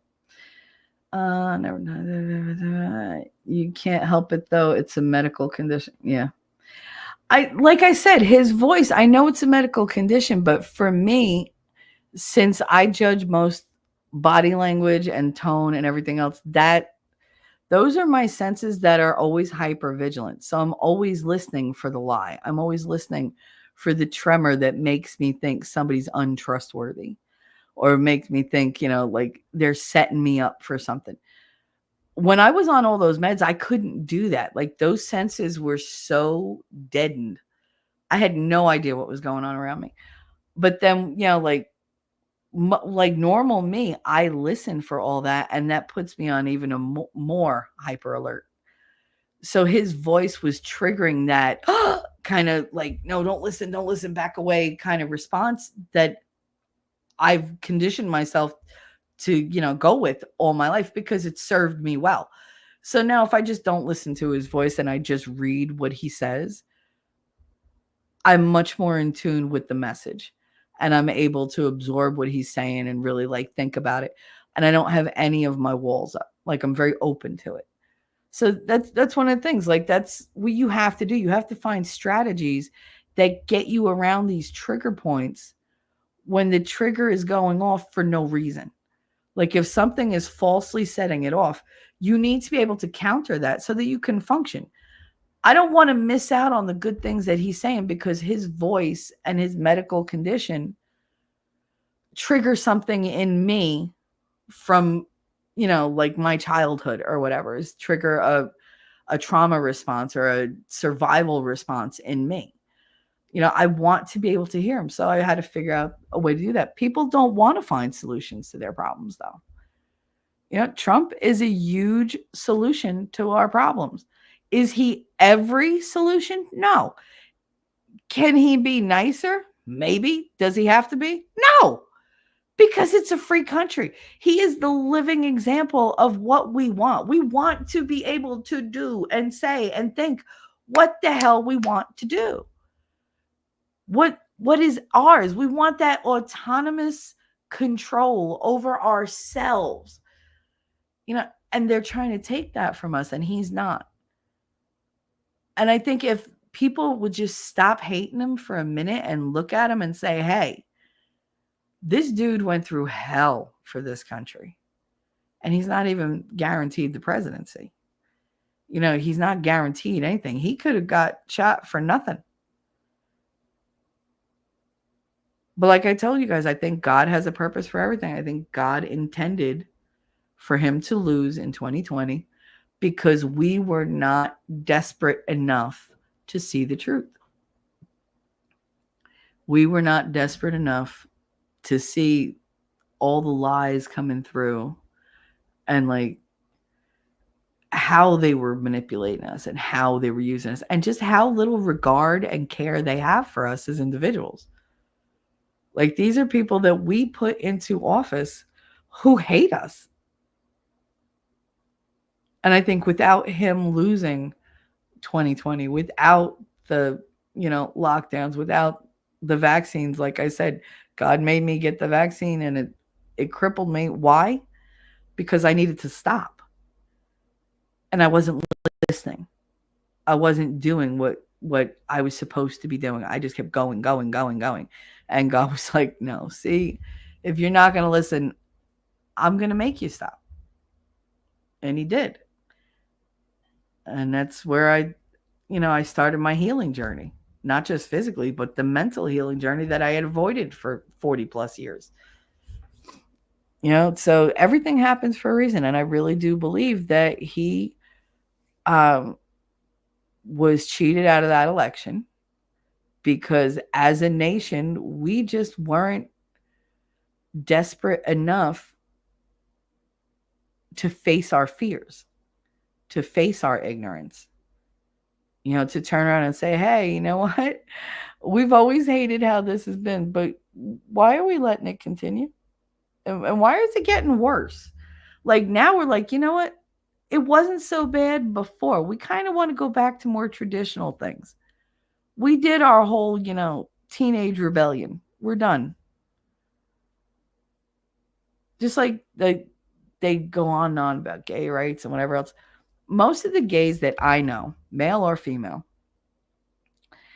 they wanted the right to have shared health care, to inherit the house from their partner that they just spent 50 years with rather than have it taken from them by the person's kids from their first marriage, like when they were in their 20s. Like they wanted just marital rights on a legal standpoint. They wanted to love who they love, and that was it. It went from being, we want this right, to now they're like, we want these privileges. You went from having the right to love somebody the way everybody else does, the way hetero, couples do or whatever. That's what the fight was for. We want to love these people and not get hit with sticks. Yeah, seems reasonable, right? Why not? You're human. I'm human. Okay. You love that person. You want to be with that person. You want to dedicate your life to that person. That's great. I love it when a romance story comes together. But now it's privilege. Now we're special. Oh, now you have to kowtow to what we want. We want to be in charge. So now you don't want to exist with us on the same level as us. You want to be above us. So now you want us to say, well, your lifestyle is better than mine. You need to be protected. Fuck all of us. No. I tried explaining it to my son. He was like, what do you have against it? I was like, do you know what I have against like all this pride shit? I was like, I've been with men. I've been with women. He knows that. My son is well aware of that. I was never ashamed of it. I'm still not ashamed of it. I don't give a crap. But what they went and did, like I told him, I said, do you see heterosexuals throwing a parade where their dicks are hanging out and their tits are flopping all over and they're screwing each other on a parade float in front of little kids and like throwing out like cock rings and all weird shit? He was like, no. I said, but you see that at a pride parade, right? Well, yeah. He was like, well, they're just celebrating. They're celebrating their sex life in public because you don't need to be naked to tell me you love somebody else. You want to show me you love that person? Hold their hand. Be kind to them. Don't walk from this dude to that dude to that dude to that dude to that dude to that dude, just tonguing them down, going down the friggin' main strip while you're wearing friggin' assless chaps and some bondage gear. Like, this is the shit that I have seen. It's not love if you're walking down the street kissing 20 fucking dudes you never met before. It's not love if a girl does it to 20 guys. It's not love if a guy does it to 20 guys. That's not love. That's sex. I don't want sex on the street. I don't. Do I talk about sex all the time? Sure do. Sure do. You know where? On my channel or in my circle of friends. Do I go to the middle of Walmart and say, hey, everybody gather around and we're going to talk about dildos, whether you want to or not? No, because it's fucking rude. And I'm not one for forcing what I want or my ideas on somebody else and making them not only adapt to it, but adopt it as their own. They're out there telling lesbians, you're not a real lesbian if you won't have sex with a transgender. It doesn't matter if there's a penis involved. It matters to the lesbian, but then you're hurting the trans person. Who cares? Who cares? They are going to leave the house hurt, but with their penis attached. The person who had to encounter that penis is traumatized because she chose not to encounter one on purpose. Either she was born that way or she was traumatized that way. I don't care. Her choice is, and it's her choice. I never want to have to touch a penis. I only want to be with women. Okay. Now you're telling her that she is wrong for her life decision because you made a life decision to try to become a woman, but to keep your penis. But claim you're a woman. What? Like, huh? I don't get it. I don't get it. So it's one rule for you and a different rule for me. So, okay, that's just, we'll go right back to the bisexual bullshit where everybody's like, oh, pick a side, pick a side. I don't want to pick a side. Like, because for me, it was just sex. That's all it was. Did I love a woman? Yes, I did. Was I in love with that woman? Yes, I was. Would I have lived my whole life with her? Yes, I would have. But not because she's a woman, because she was who she was. It didn't matter to me if she was male or female, because she was everything I wanted. And I loved her just as she was. And trust me, she was no picnic. She was the most beautiful woman I've ever met in my life, but that's my opinion. Other people might not have the opinion. To me, she was. And it wasn't just about sex, because we never had sex. We never did anything because she was with one person her whole life. Did that stop me from falling in love with her? No, it didn't. Did it stop me from disrespecting that relationship? Yes. Like, I never disrespected her relationship. I actually fixed her relationship many, many, many times. But because I'm an idiot. But, I knew that's what she wanted. I wanted her to have what she wanted. And I would do anything to give that to her. She was different. Every other woman I've ever been with, and there have been many, way more women than men, it was just purely sex. That's all it was. Sometimes it was because I needed a confidence boost. And this is a horrible thing to say, but it really was. Like, if I was like, God, I feel like so rejected and alone, whatever. All right, well, I'll go out for the night with the girls. And I'd feel like the eyes, and I'd just be like, oh, look at her. She's so full of herself. And that's the one I would make the beeline for. I would pick, and I did this every time. I'd pick 2 girls that were hanging out. One super, super hot and haughty one who thought too much of herself, and then her slightly less hot but more down-to-earth and friendly friend. And I would walk up every time, and I would start talking to her friend. Because she would make a face like, oh, I know you're not trying to approach me. And I'd smile at the one with the attitude and be like, hey, what's up? And then instantly turn my face and flirt with her friend. And just, wow, I couldn't resist coming over here. Like, you're super beautiful. Like, I love the way your hair is. Or like, I noticed she looked over a couple times. I figured I'd come over and say hi. Maybe we can, go have a cup of coffee, whatever. I was never at a loss because I always went for the one who never got the attention. So that was 1, guaranteed to seal the deal. And 2, it would piss that haughty bitch off and she'd remember that shit. And who would be the one texting me the next day? Not the one that I did whatever with, because she understood it was a one-night thing. The one that I ignored. So yeah, hi, we met last night. Yeah, no, bitch, bye, click. Like, nope. No, do not bring your U-Haul. This is not that type of place. But that was always my strategy. You never go for the super hot chick because she knows she's super hot. And she knows she has all the power. You go for the one that she brings with her to be her, like, designated ugly fat friend or whatever. Like, they're not usually ugly or fat or whatever, but they're just not as overly confident. So it's usually good. Well, now you know how I pick up chicks. But yeah, like the gays that I know, like they don't want the exhibitionism. They don't want to put this stuff on little kids. They would rather little kids not even talk about it, believe it or not. Like most of the lesbians, especially that I know, they hang out. They're all, yeah, whatever. But they're not talking about this shit around kids. They're just not. They're not going out and being like, oh, where's all the pride stuff in the store? They know where their stores are.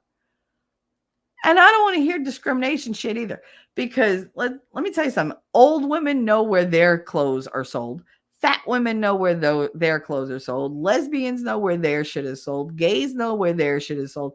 You know where the porn shop is. You know where the, like the specialty shop is.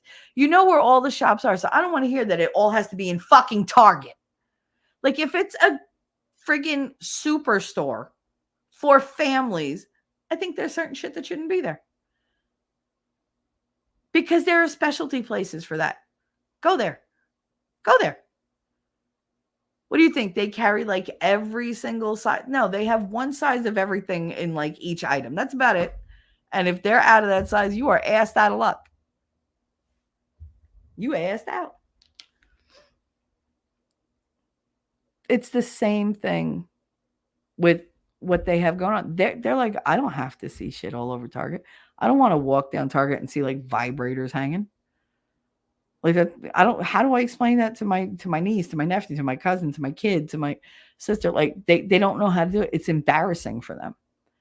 They went from wanting to be equal and having just basic human rights when it came to marriage and legal bindings, to having this privilege of, oh, we're better than you, so you need to change your language, you need to change your practices, we need to be let into spaces we were never allowed in before, we need to be able to compete in sports we were never allowed to, we need to make up our identities because this is all we have. And it's all they have. They live for nothing else. And that's not what the LGBTQ movement was about. It was not about, oh, I need this because this is my life. They're like, no, I need this to have a life so that I can live my life like everybody else. Not so I can live my life in the spotlight being different. Like that wasn't it. But that's where we wound up. We wound up where they want to control everything now. Rather than go along and be equal, now they want to be in the driver's seat. And that's not going to happen. It's just not. It can't be allowed to happen. Because that is the slipperyest slope ever. That is an entire nation's descent into hell. There's got to be a special circle in hell. If they rewrote, Dante's Inferno, I guarantee there would be a new circle for hell for transgenders that push this bullshit on kids. Not just regular. I mean, if you're a transgender, you're a transgender. I don't really have that much of an opinion. You're an adult. Fuck you, do what you want. But leave the kids out of it. Leave the medical field out of it. Leave politics out of it. Whatever happened to go do what you want to do behind closed doors? I don't want to have to see it. I don't want to have to adapt to it. Am I asking you to call me mistress of the goddamn dark because I'm, a dominatrix? No. Am I asking you to call me your good girl because I'm somebody else's submissive? No. None of those things leave my house or leave my personal life. I'm not going to take them into a public place and demand everybody kowtow to my will. And that's what they're doing, and it drives me insane. I did a little Biden whisper there. Anyway, well, getting censored here. Can't talk about biotin product. I saw it. Since our cells don't make it at all, and it takes bacteria to make it. Oh, look, I'm more than an hour behind. Time to speed through. I put it all together in one chat, and it rejected it. Of course it did. Poor RFK was hit with spasmodic dysmorphia. I know. I know it's a medical thing, but it triggers me. He's a generation away from the plane curse. Yep. Did you see the one where I spelled biotin in all caps? Yep, I sure did. So you're saying that we will get Nixon dick note? Oh God. Full drinking and half thinking. Oh, thank you. God damn it. I hit the wrong thing. Oh, we got a super chat. We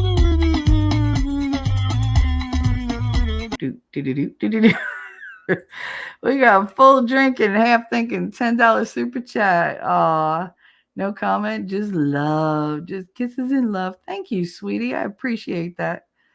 If they were over on Leeds. And could you say thank you, please, to Full Drinking and Half Thinking and to Andrea for their super chats?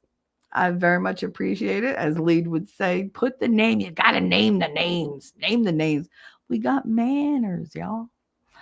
Man, I'm from Jersey, so apparently people think I don't have manners, and I'm like super polite. So that doesn't hold water. But again, Full Drinking, Half Thinking, thank you very much. Look at you being my stream sponsor.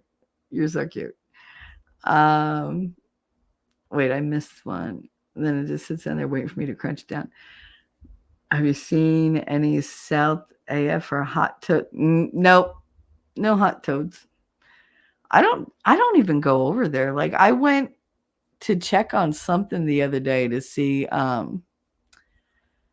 if he was still doing his religious streams, and I didn't see anything. I was just like, okay, geez. Bunch of new chat. Yep, you're gonna have a lot of problems with YouTube because they're doing different things. And I think now they're gonna be doing the purge real soon. So expect the AI to ramp itself up. Do you not have a character counter on your? No. Really? Oh, I have a character counter on all of mine. Even on Rumble, even Twitter has the character counter when you're typing in chat.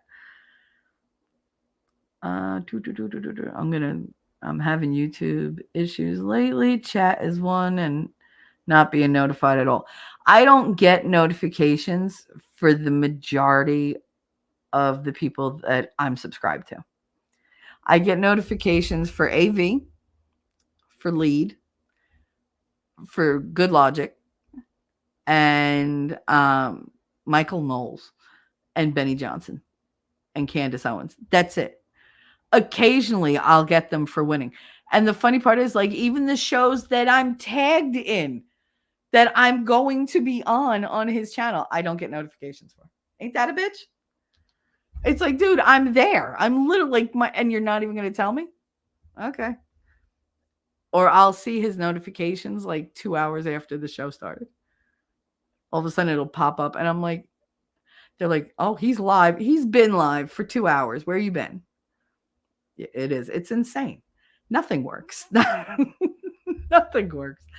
I still can't send free gift memberships. I'm supposed to be able to go into YouTube. All right, I'm going to go into YouTube Live, and I am going to click the thingy at the bottom.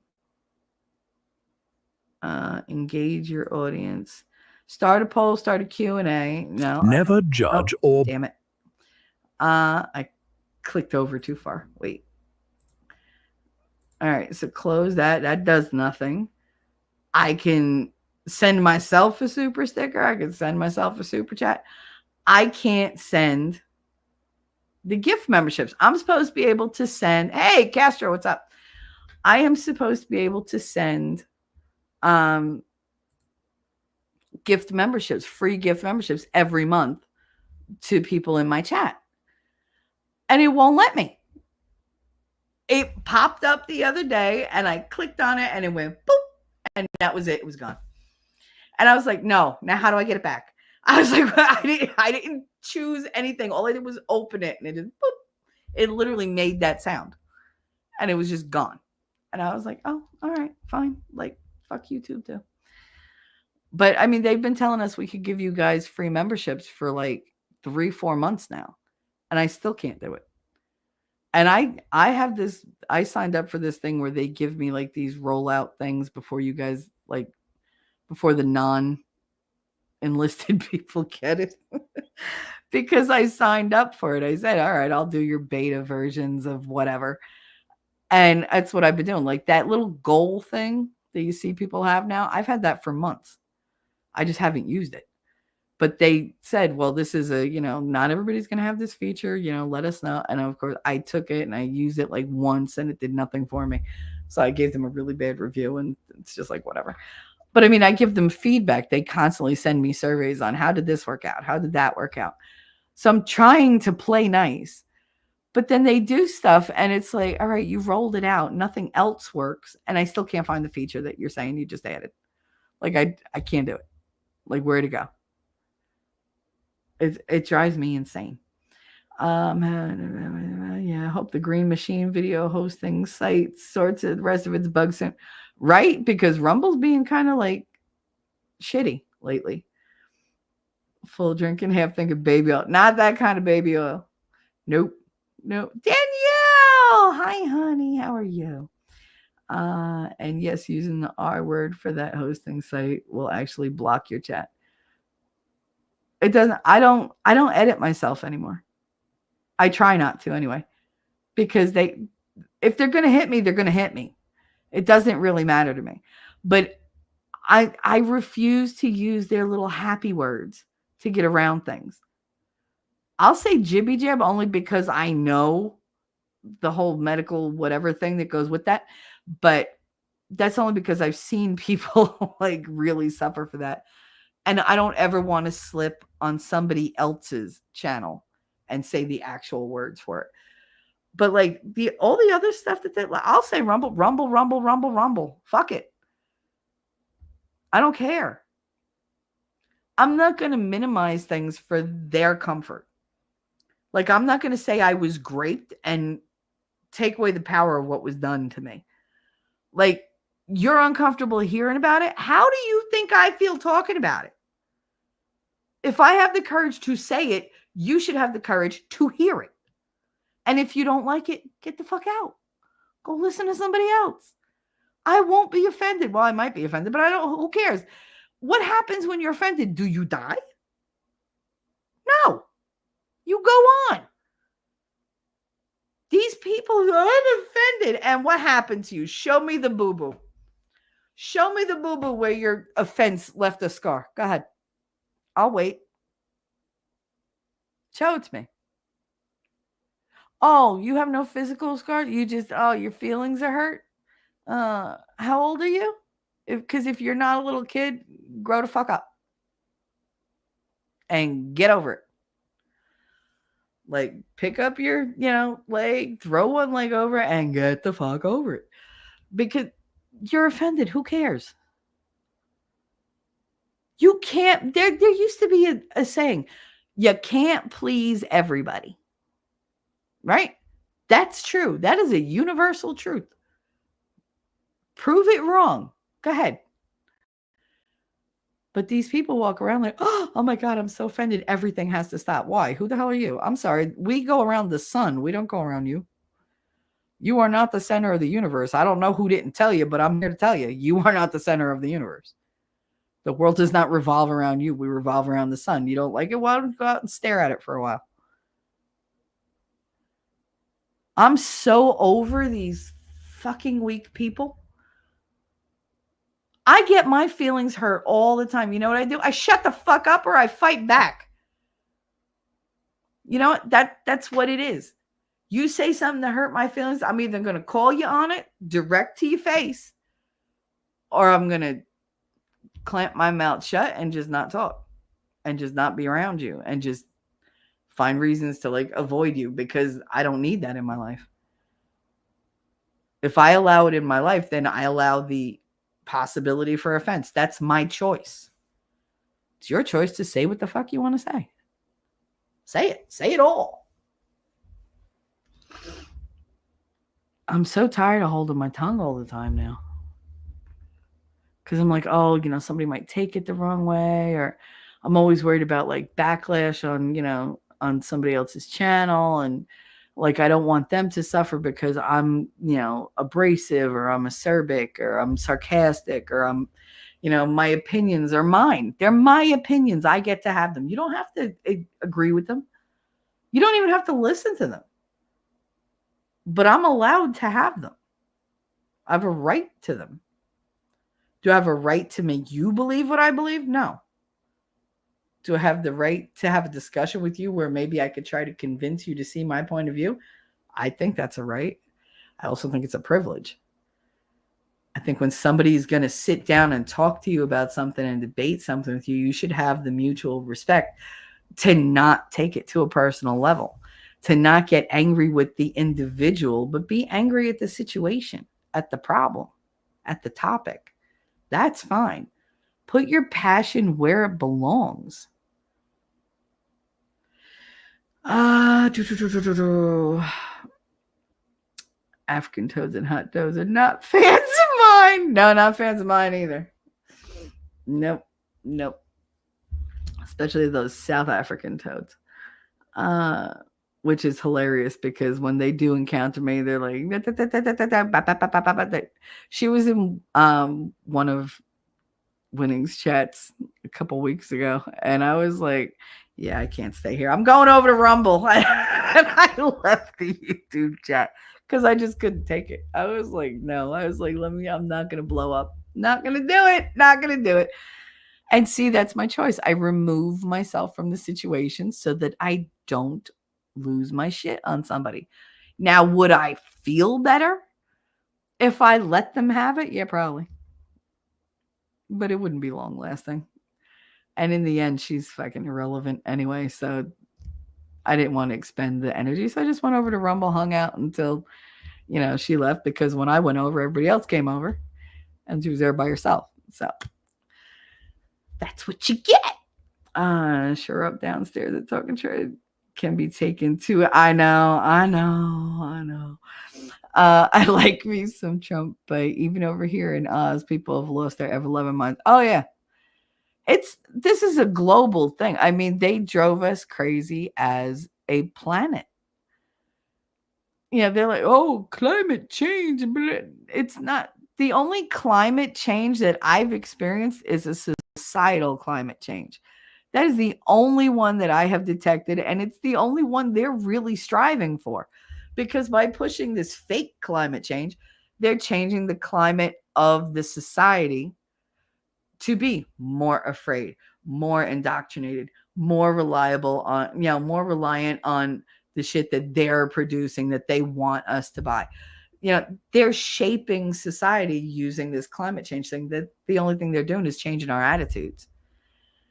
And right now, because of the extremes they've gone to, they're not changing the climate of the society for their purposes anymore. The climate is changing against them.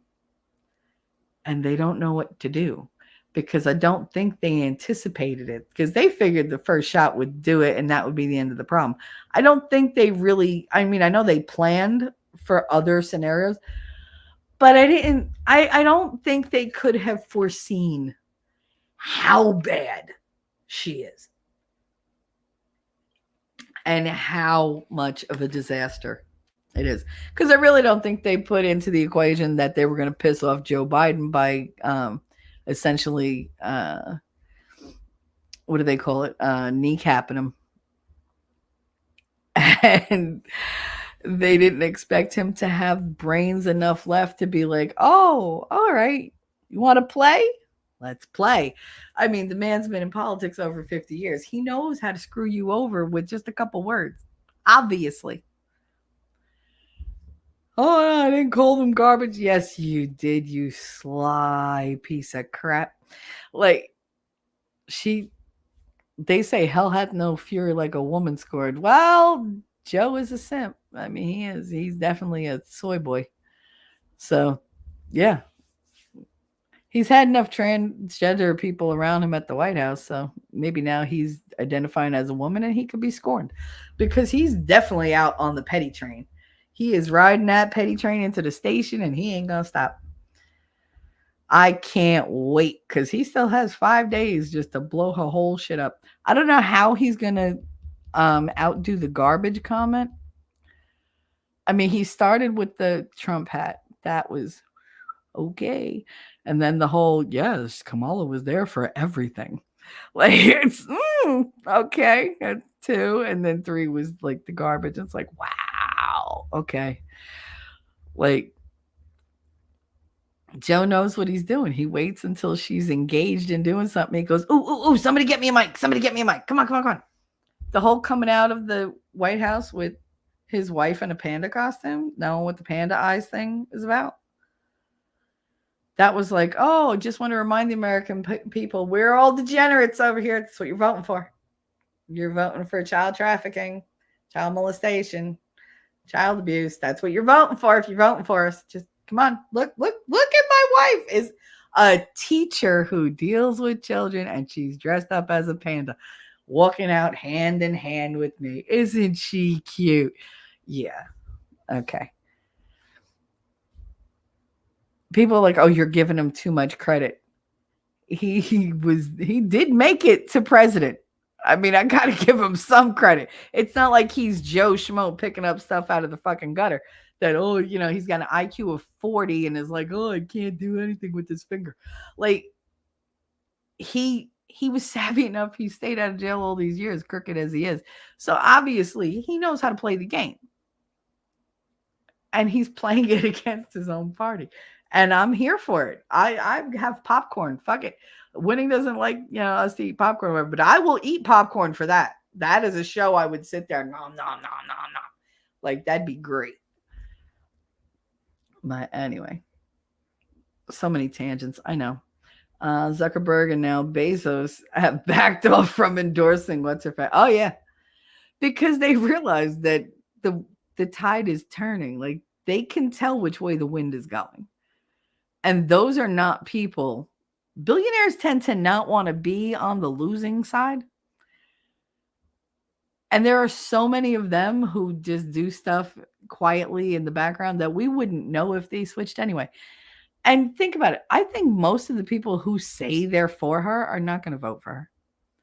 They'll either vote for Trump and that whole ticket, or they won't vote at all. Because I don't think anybody with a working cerebrum can vote for her in good conscience and be like, yeah, no, this is for the good of the nation. They know what's going on. The problem is people don't like to let go of their comforts, and they're comfortable in their opinion. They've stuck by their opinion. They defended these people. Now they're invested. And then we turn around and say, hey, but look at all this stuff they just did. And they're faced with the reality of it. And they have to put their fingers in their ears, close their eyes, and clang, clang, clang with the trolley because they can't admit it, because then they have to admit that they were wrong. And if there's one thing we know about Americans especially, we are stubborn. We do not like to admit when we're wrong, especially in public. You might admit it to yourself and even might not, but in public, nah, they don't want to do that. So they just pretend it doesn't exist, and then they create the counter speeches, the counter narratives. Not on my end of the screen. Wolf from Facebook hates me. Facebook, I don't know. They dismantled so many things for me. I can't do anything on it. Do you know how I have to search for just my messages? They won't send me notifications even though they're turned on. They will not distribute. They will not display the little badge number with the numbers on it, like you have 19 messages or whatever, because I'm phobic about those. Like, I hate them. So I have to get rid of them the minute they show up on my phone. You will never pick up my phone and see 9,400 emails unread. Never. Everything is up to date. I can't get behind. Otherwise, it makes me very uneasy. But here's the thing. I forgot what I was talking about. That's the thing. Oh, no. Facebook won't even have the badge. Everything is turned on. All my iPhone settings, all my Facebook settings. They just won't tell me if I get a message. So I have to remember to go into Messenger just to see if somebody, and then I got to dig for them, because it'll say a little number inside of Messenger when you open it, but then it won't tell me who, and it won't tell me where, and I can't click on it. It's just, I click on it, it does nothing. Click on it, it does nothing. I'm like, what the hell? I can't post to Facebook anymore. Apparently they got tired of Winning's links. They were like, yeah, no, this feature has been disabled by you. No, it wasn't. No, it wasn't. No, it wasn't. And I can't fix it. I've done every trick. I watched YouTube videos on it, everything. Can't fix it. Andrew said, Trump is a threat to democracy, and yet Dems took out their senile leader and placed her. How is that not an attack on democracy? Well, since we're a constitutional republic, I guess they could attack, the democracy, because they would say the democracy. They can do it all they want. They're horrible. They're horrible people. Heidi said, I flinch. I know, I flinch all the time. Let's see them put actions behind their words. I'm not holding my breath. Nope. Absolutely not holding my breath. Full drinking, health thinking. I'm always behind in chat because I go off on these tangents. But I do read my entire chat, so there's nothing you can send that I won't see. Well, from not holding my breath either. It's a conditioned auto response. We don't even recognize we're doing it half time. Yeah, all the time. All the time. Flinching is just something I do. And I don't think you're going to hurt me. But there's that lizard part of my brain that's like, no, back up. It's an instant kind of thing. Emotional voting never did and never will make any sense, just like identity politics and voting. The birthplace. Yeah. DEI. That's true. Yeah. Now, Emotional voting is what you do in grammar school. Vote for me and we'll have pizza every day. Yay! Well, who's not going to vote for you? Because everybody wants pizza every day. Are you going to do anything else? No? Oh, that's all right. Yeah. Come on. Well, I like you. I like the way you wear your uniform and you're very like bedazzled. And like, that's how you vote. You vote based on like popularity for their personality in a school environment. Like, but you're not supposed to. But you do it because you're young and you don't fucking know any better. But these are people in charge of what you can say, how much taxes you're going to pay, if you can use a road, if your road is going to get fixed, if there's going to be chemicals in the air, chemicals in the soil, chemicals in the plants, chemicals in the water, chemicals everywhere. They're the people that can mandate you wearing a mask, looking like a freaking retard all the time, walking around with your face half covered because they said it's going to help you. And then you're wondering why you're like, why can't I breathe? Because all you're breathing is carbon dioxide. But like, okay, oh, I'm dizzy. I wonder why. Take your goddamn mask off. You got 4 of them on. And oh, by the way, little tangent about masks. Putting masks on children in schools is the dumbest thing ever. Because 1, they never leave them in place. And 2, do you have any idea how much little kids sneeze and cough throughout the day? And you send them with 1, maybe 2 masks. They sneeze once. If they don't get that mask off before they sneeze, which not for nothing, if they're going to take it off to sneeze, kind of defeats the purpose. But they put the thing on and then they sneeze and then they're like, Ms. Michelle, it's all icky. And then I have to clean. Blah. Oh, I'm going to throw up if I talk about it. It's gross though. It's gross. That is in no way helping them stay healthy. If anything, you're literally blocking all those germs in with them. And then of course, they like to eat and then there's all the food bacteria and like dirty teeth bacteria because they can't brush their teeth like they could before because you're not allowed to take your mask off when you're in the bathroom and da-da-da-da-da. So it's just that was a whole bunch of bullshit. Every kid wore their damn mask under their chin. What was the purpose? But the teachers had to wear them on their faces. So can you understand me? No. Can you watch my lips as I'm talking? No. Is everything I say muffled? Yep. Do you take me seriously? No. Can you see me smile in encouragement? No, not unless you know how to read my eyes. And I'm sorry, but I can't always turn the twinkle on. Like, oh. But yeah, no, emotional voting. Like, oh, because Trump is going to put a federal ban. No, he's not. He had nothing to do with it. And he said it goes back to the states. Everything should be decided for us by our states. They know what we need in certain counties, cities. You could go 10 miles away from where I live. It's a completely different area. They have completely different needs. 10 miles. Okay, what's going to happen when you go 1,000 miles? You think they're going to need the exact same things I do? Why? I mean, their elevation is different. Their weather is different. Their pricing is different. Their lifestyle is different. Their flow is different. Everything, their whole culture that they grew up in, their traditions, their needs, the trees, the grass, everything, even the soil is different. If I go to Alabama, the soil is one way. If I go to Louisiana, the soil is another way. If I go to freaking Georgia, it's the red earth of fucking Georgia. Like, it's clay. It's different.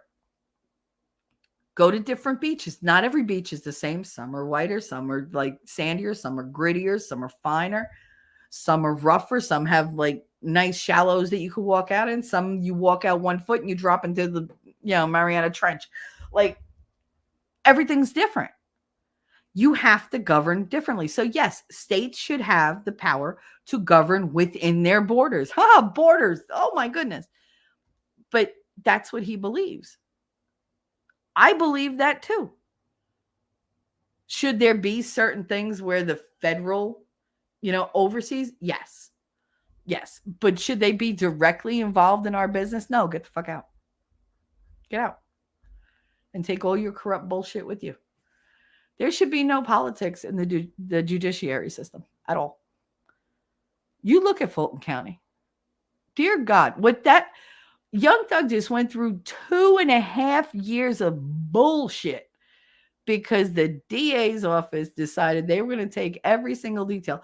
You're on your third judge, and this judge, white girl Whitaker, is sitting there saying, hey, I know you want to get in every detail, but I'd like to wrap this up by Christmas.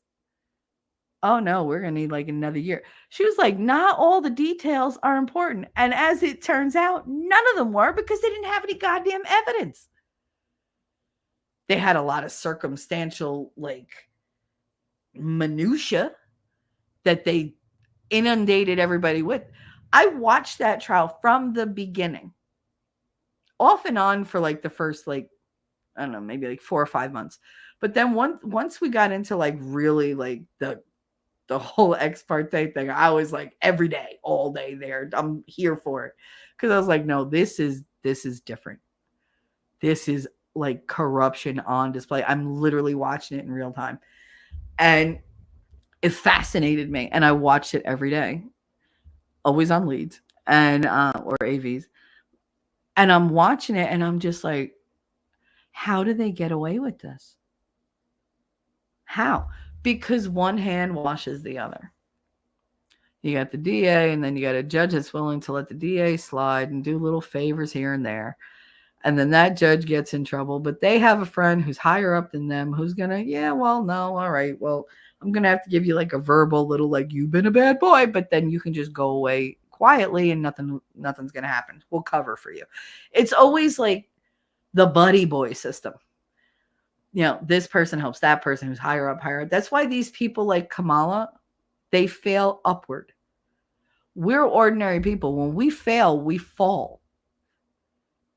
Can we get better after we fail? Sure. But you're not going to, like, Joe Schmo on the street is not going to fail a job at McDonald's at being a fry cook. He's not going to fail upward to CEO of Burger King. Like, that's not going to happen. It's not a legitimate, thing that's going to happen. But that's what happens in politics. The dumber you are, the more of a useful idiot that you don't mind going out and spouting their bullshit and looking like a complete and utter jackass. None of that matters because you did what they wanted. So they're going to reward you and they're going to keep putting you up and up and up so that your stupid voice gets bigger. You have more reach. More people hear your stupidity and fall for it because they find you somewhat compelling or, I don't know, convincing. Okay. But those people, you think AOC would have any kind of reach if it wasn't handed to her on a silver platter? She knows how to reach for a beer tap. She doesn't know how to reach for any kind of logical conclusions. She just doesn't. She opens her mouth and I instantly go, stop. Because she don't even have to talk for me to know it's bullshit. But she's got a big mouth. She's got a podcast. Let's do this. Let's do that. Why? Because they want her there spouting all her crazy bullshit. Because it's distracting from whatever else they're doing. Doesn't really matter what she says. I mean, she could go totally off brand and like totally screw up and they won't even care. They won't care. Because you're busy listening to AOC spout stuff that they don't agree with. But they're like, yeah, you go ahead. That's your mother having somebody distract you while she's wrapping Christmas presents in the other room. Only the presents are not good ones. That's when she's like got the scratchy sweaters and like, like something from Aunt Peg or whatever that's going to like make you feel stupid. But like those are the bad presents that she's wrapping. But somebody's talking to you so you're not aware she's doing it. That's AOC's function. She's just there to talk at you and, and then you're outraged and, we're going to fight and, you're so stupid. Meanwhile, while you're arguing her, they slink off behind you and go, I'm just going to go rig this right here. Just shh. That's what they do. Y'all, if you could see me, I really just did the whole like, deep, deep, deep, like the whole stealth kind of Pink Panther thing. It was very cute. I'm adorable. I know. But I kind of wish you could have seen that because I can't believe I did it. So stupid. If you guys only knew how much moving I do when I'm talking to you, especially with the fact that I'm Italian, my hands are always going. Always going. Yeah, identity politics and vote. Yeah, I can't.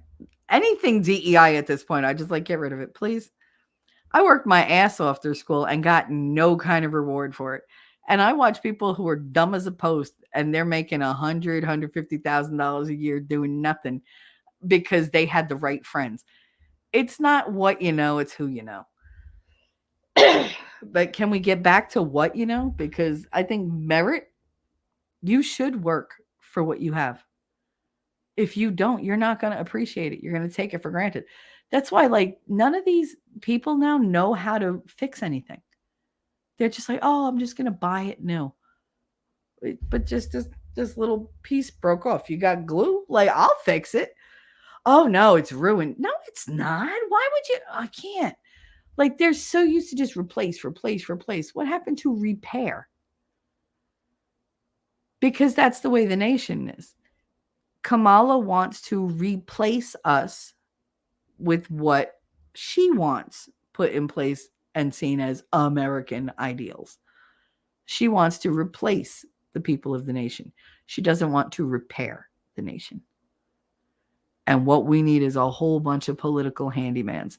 And you have that in Elon Musk, in Robert Kennedy Jr., in Vivek, in JD, in Tulsi. You have that in these powerhouse people who are like, no, we're going to fix it. Trump never says, oh, I'm going to change it. He says, I'm going to fix it. That's important. You want somebody, think about it. Would you want to be with somebody who doesn't know how to fix a flat tire when you're on a road trip? They know how to dial a number so that you could wait 6 hours for somebody to come out, tell you that they're going to fix it, possibly tell you and cost you a whole bunch of money. Or you could be with a person who knows how to fix a goddamn flat tire. Or you could be the one who knows how to fix a flat tire.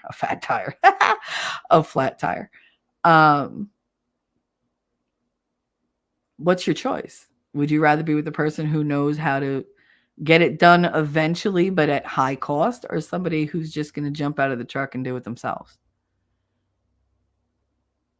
Trump will jump out of the truck and do it himself. JD will. Vivek will. Tulsi will. Hell, she'll change the flat tire while she's guarding you with her freaking military weapons because she's trained, y'all. Elon will figure out a way to get a robot to do it for you, but he'll get it done on the spot. And I guarantee Elon knows how to change a goddamn tire. Kennedy, I'm sure he does too. Because his mama did not put up with like sissy boy stuff. Like they were old school. They were like, get your hands dirty, learn how to do some shit because you need to be useful. Because they had stuff to do around the house. She had like, what'd she have? Like 13 kids, 16 kids? I forget. Yeah, when you get to like, you know, number 4, number 5, you're like, here, juggle knives. I don't care, but learn how to fix the air conditioner. Like, learn how to fix a toilet. There are 20 of you little bastards. Like, I know somebody's going to stop up a toilet. Learn how to fix it because I don't got time. Why? Because I got 20 kids. So, you know, she was busy. Her kids had to step up. But these are people who know how to get shit done. I'm not getting to what I was going to get to because I went on all these tangents. And you know what? It's just so important. Tuesday is so important. I don't even care that I brought the video up. We'll watch it on Tuesday because it is really interesting. I watched like the first 5 minutes of it and I was like, I definitely want to comment on this on air. But we'll get to that on Tuesday's show. But it's just, I'm sorry, it's really important to me that you guys understand. And it's not just for you, because I know that my crowd is like very, very intelligent. I know you're all very up to speed on everything going on. But if you can talk to somebody who's resistant, I'm just giving you different ways of making your points, of letting them see, because that's what I do. I do analogies and stories.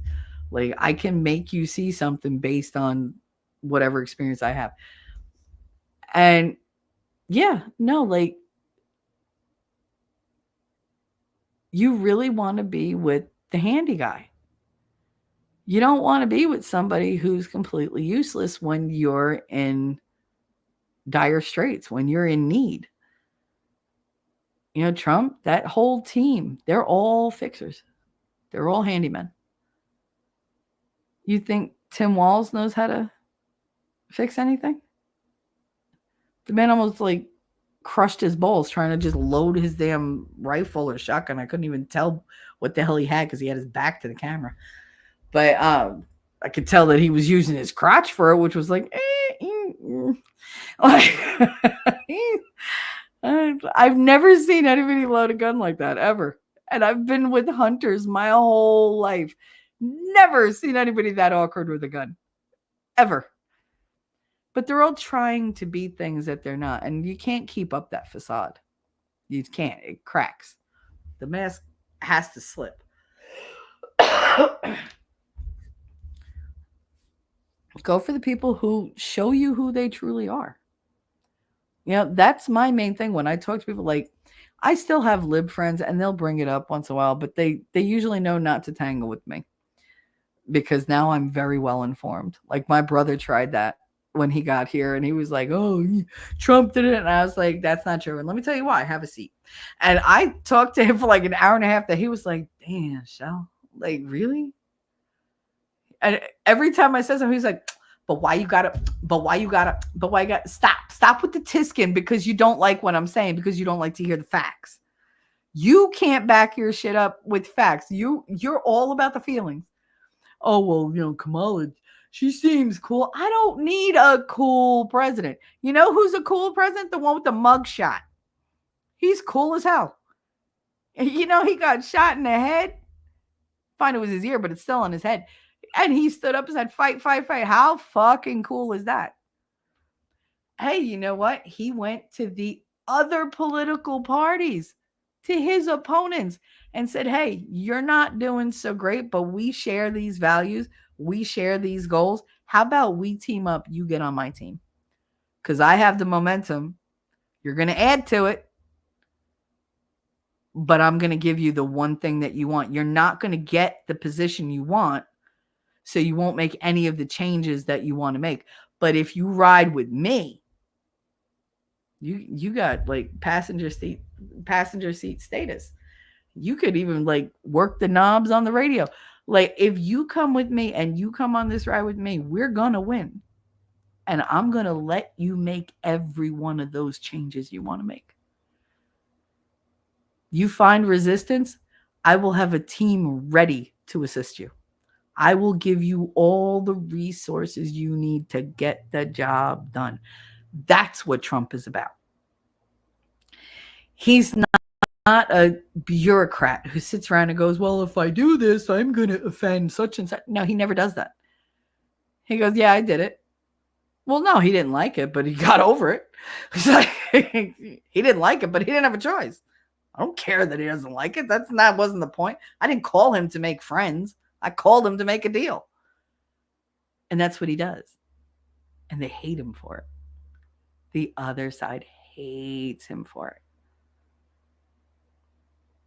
And they infect the minds of every liberal that's not in the government, every voter, into believing that they stand for this stalwart value system of this progressive America where everybody is equal and no, they want communism. They don't want Americanism, because that's what this is. Do you want to be an American, or do you want to be somebody's slave? Because that's what they're going to make us. They already have us in slavery. We just don't see it because there's no shackles or whippings. They don't whip you anymore. That leaves physical scars. That's evidence. What do? They take your taxes. They take your money. They take your kids. They lock you up. They trump up charges on you. They harass you. They ostracize you, malign you. There's so many different ways to punish a human being, and they'll do all of them. Just because we're all of different skin tones at this point, because let's face it, I don't think there's any purebreds. This is like Harry Potter. The purebred families died out thousands of years ago. Everybody's mixed. I am 3% African American. I'm like 5% Asian. And I think it was 4% Mesopotamian. Like, stop. Mesopotamia doesn't even exist anymore. It's, what is it? Iraq, Iran, whatever the hell that is over there. Like, but that's not the name of it anymore, but yet it's on my DNA thing. So, like, we're all a mishmash of everything. Nobody can claim just one thing. You have a preferred heritage that you run with because you know the traditions or whatever. But genetically, none of us are a pure anything. None of us. It is virtually impossible. The tribes were nomadic going back to the beginning. So, of course, everybody is mixed. So don't come tell me, oh, no, you're white. First of all, I'm Italian. I don't consider myself white because I wasn't treated like, the blonde hair, blue-eyed little white girls in my class. I was this short, round-faced, black-haired, green-eyed, Italian who brought salami to school and had tuna fish sandwiches and, had homemade chicken soup. Meanwhile, this one's eating bologna with Oscar Mayer and a slice of American cheese on white bread. And I'm like, ooh, I hadn't eaten bologna till I was like 11. Because my girl was like, what do you want that for? We have mortadella. Bologna is mozzarella. Yeah, bologna is just mozzarella without the mozzarella. Then why would you have it? Like, why would you want that without the cheese? Like, I just, but yeah, like, be an American. Be an American. Vote for America. Don't vote for coolness. Don't vote for the shtick that she's got going. Don't vote for all her different accents. Like, I mean, I was a phone sex operator, so I learned how to do accents. But I don't just whip them out just to placate somebody else. Like, if I go into, I don't know, if I go visit Connor's father in Philly, it's not like I'm walking to go, yo, what's up? Like, no.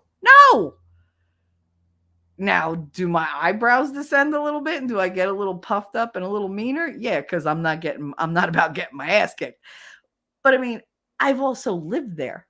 So yeah, I do have affectations that I picked up from living there. She didn't live in any of these places. She switches between Jamaican and Southern and Black preacher and like, what the fuck?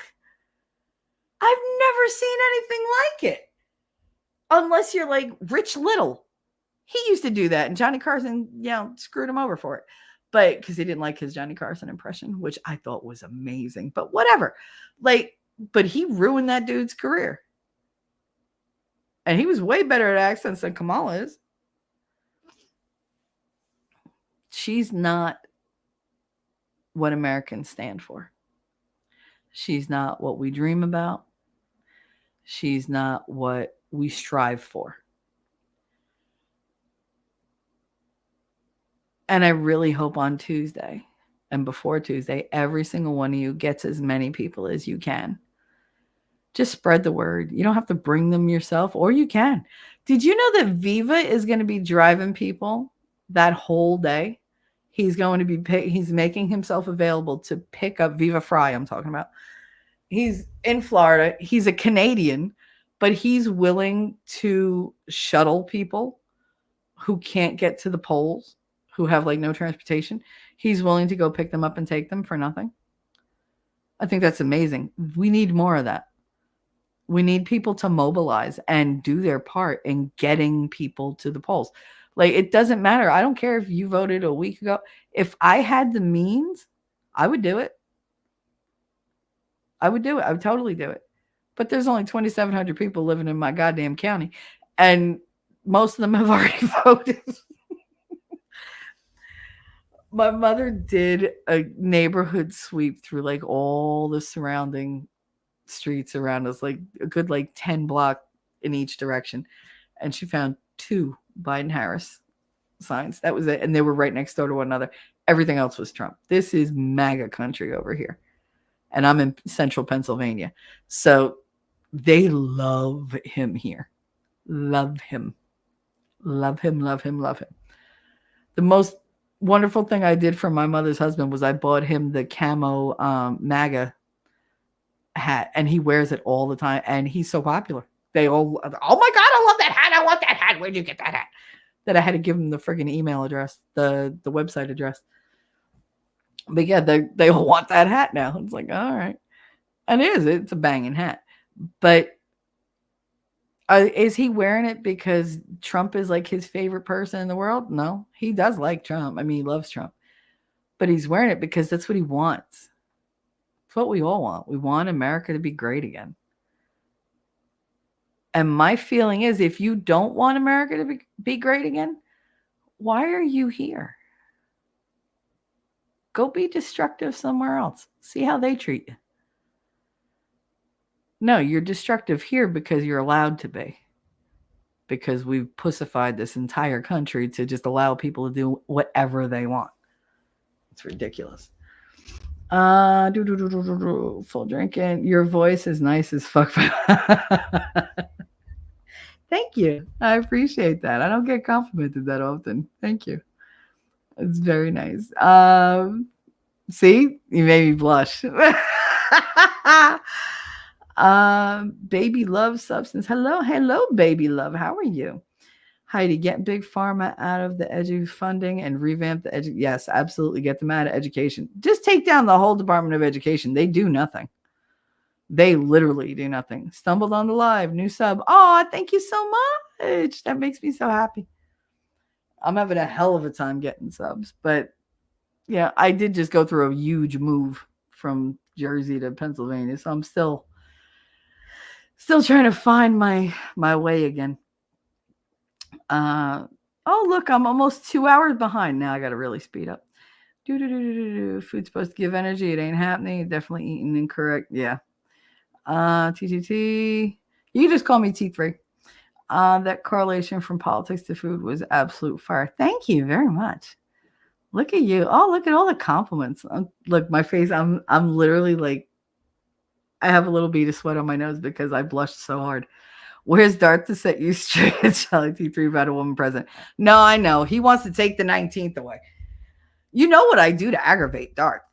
I mean, whenever he like starts an argument and I'm like, all right, you want to fight with me? All right, so you go have the argument. I'm going to go over here with my 19th and have a seat. And it just instantly shuts him up. He gets so like, babbling fool, in my opinion. Sorry. Who's a babbling fool? Jay Hibbs had a great response to Harris the other day, in my opinion. I don't know who Jay Hibbs is. Did I miss something? Oz chose a female prime minister and she did more damage. Yes, she did. She did. Your government, I feel bad for you guys. I really do. Because you have like no rights. It seems like like that fist is just closing around you guys tighter and tighter and tighter as the years go by. I'm glad I found this live and tuned in. I'm glad you did too, Full Drinking. Welcome, welcome. I usually do this on Tuesdays and Thursdays at 12. And I usually have lead going on the side. Because I don't want to miss anything. I have FOMO in the worst fucking way. If elected, she'll be the first president that never got one single, right? Complete circumvention of the democratic process. But she's going to be the one who's going to uphold democracy. How about now? How about now? Sharing you out on my channel. Hit them like, oh, so nice. Thank you so much. Num burp. Take a sec to check. Oh my goodness. You talking that jazz. Keep at it. Look at you. Now I'm going to need. I feel the need. You got to I love that sound. And that was for Full Drinking and Half Thinking with a $20 super chat. You are my official stream sponsor. And we do that. I just don't put it in the ticker. But I do give you the shout out, Full Drinking and Half Thinking. If somebody could throw his link up, that would be very much appreciated. I should have done that before, but I'm not used to getting super chats. So we get them around here, but they're rare. But thank you so much. I appreciate that very much. Especially since StreamYard, y'all know StreamYard just kicked their fee up, their monthly fee up by double. You don't get anything special, but they just increased it by $20. It's just like, nah, we're gonna go from that nice $25 a month to $45 a month. And screw you, you don't like it. It's like, oh, okay. I don't even have a freaking option to go lower. But thank you so much. That goes towards that. So I really do appreciate that. It made my day, made my Friday. You sure they were not mood stabilizing? They were meant to stabilize the wrong mood. Thomas, they give you a mood stabilizer for everything. If you sneeze in the middle of being angry and whatever, they give you a mood stabilizer. If you shit Fruity Pebbles, they give you a mood stabilizer. Everything that's wrong with you, they give you a mood stabilizer. And they do nothing. You know what they do? They increase your appetite. Oh, yeah, because I went from having a little 40-pound kid to a 100-pound kid in about 3 months. And I was like, what the hell? Because none of the food changed. But his body stopped processing it the same way. His energy levels went down. He was 6. But I couldn't not give it to him because otherwise I couldn't send him to school. They wouldn't let me. So it was like, okay, that's forced medication. And I feel like we went through that for years until I just stopped telling them. I was like, yeah. And I went through the motions. I refilled everything every time. So, yep, no, we're getting it. We're up to date. Don't worry. We're fully prepared. Everything. I just wasn't giving it to him. It's not that I didn't offer it. It was his choice. I can't force somebody to do something. I'm just trying to cover my ass here. But there was nothing illegal about it. I'm his mother. I decided they were bad for him. And that was it. And he was so much better. He hasn't been on one pill other than Tylenol. And that's very rare because he does not like taking medicine. In 5 years. This is a kid who couldn't walk down the hallway without having a gigantic panic attack and completely spazzing out. Now he goes for walks by himself all the way to the middle of town to stop and save. And he goes for walks down the trail and he talks to people and like he goes to stores for stuff for me. And everybody's like, he's such a good boy. I'm so glad. Because what's the one thing I mean, I've taught my kids 2 things. One, have manners. They're free. Manners are free. And trust me, if you don't use your manners, I'm going to make you pay for it. Like that's when the price comes out, when you don't use the manners. That's number 1, because you're not going to make me look like a bad parent in front of, like, you will show respect and you don't touch nothing. Don't eat nobody's food. When you go to somebody's house, sit your ass down, shut your mouth. Children should be seen and not heard. Don't break nothing. Don't touch nothing. And don't make me have to move to first when I get home. Like, just don't. So be polite. Manners are free. That's number 1. The other is be kind. It don't cost you anything to be kind. You know, you don't have to be tough all the time. I didn't grow up that way. I don't want them to think kindness is weakness. Yes, stand up for yourself. Because let me tell you something. If somebody comes out of their face and decks you, you better hit them back or I'm going to hit you. Like, that's the way it works. That's the way I raised my kids. Look, you don't swing first. But let me tell you something. If you get swung at and I find out you did not defend yourself, we're going to have a problem. We're going to have a problem. Because I didn't raise you to take shit from nobody. I'm so far behind. Hey, look, I dance. Good afternoon. Just woke up drinking dang autocorrect. Full drinking. Oh, you became a YouTube member. Thank you so much. Now I need another thing. Wait. Because I'm good enough, I'm smart enough, and doggone it, people like me. That's also for last, but I guess you know what? Guess that makes me the devil.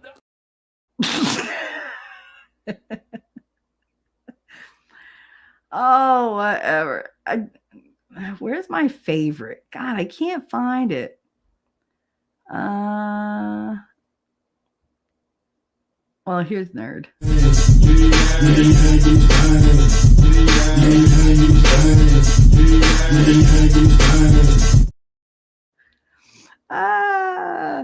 Welcome. You are now an innocent bystander. Because that's what the level is. Innocent bystander. Thank you very much. Full drinking and half thinking. Somebody say thank you. Say his name and he appears. Hello, Winning. Only 9 supplements, and also you can dispose them using a fire. Can you? No, not 9 supplements. 9 medications they had me on, all at the same time, and all high doses.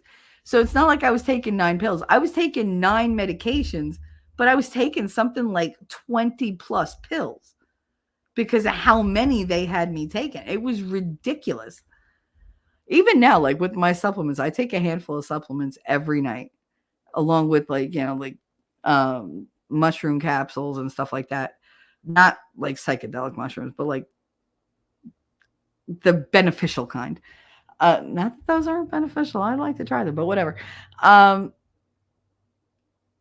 take a handful of it, and the other day, Katie was watching me, and she watched me empty the pills into the palm of my hand, and there was probably about 11 big capsules and whatever, because there's the multivitamin, there's the turmeric, there's the detox, there's the like all different things that I take.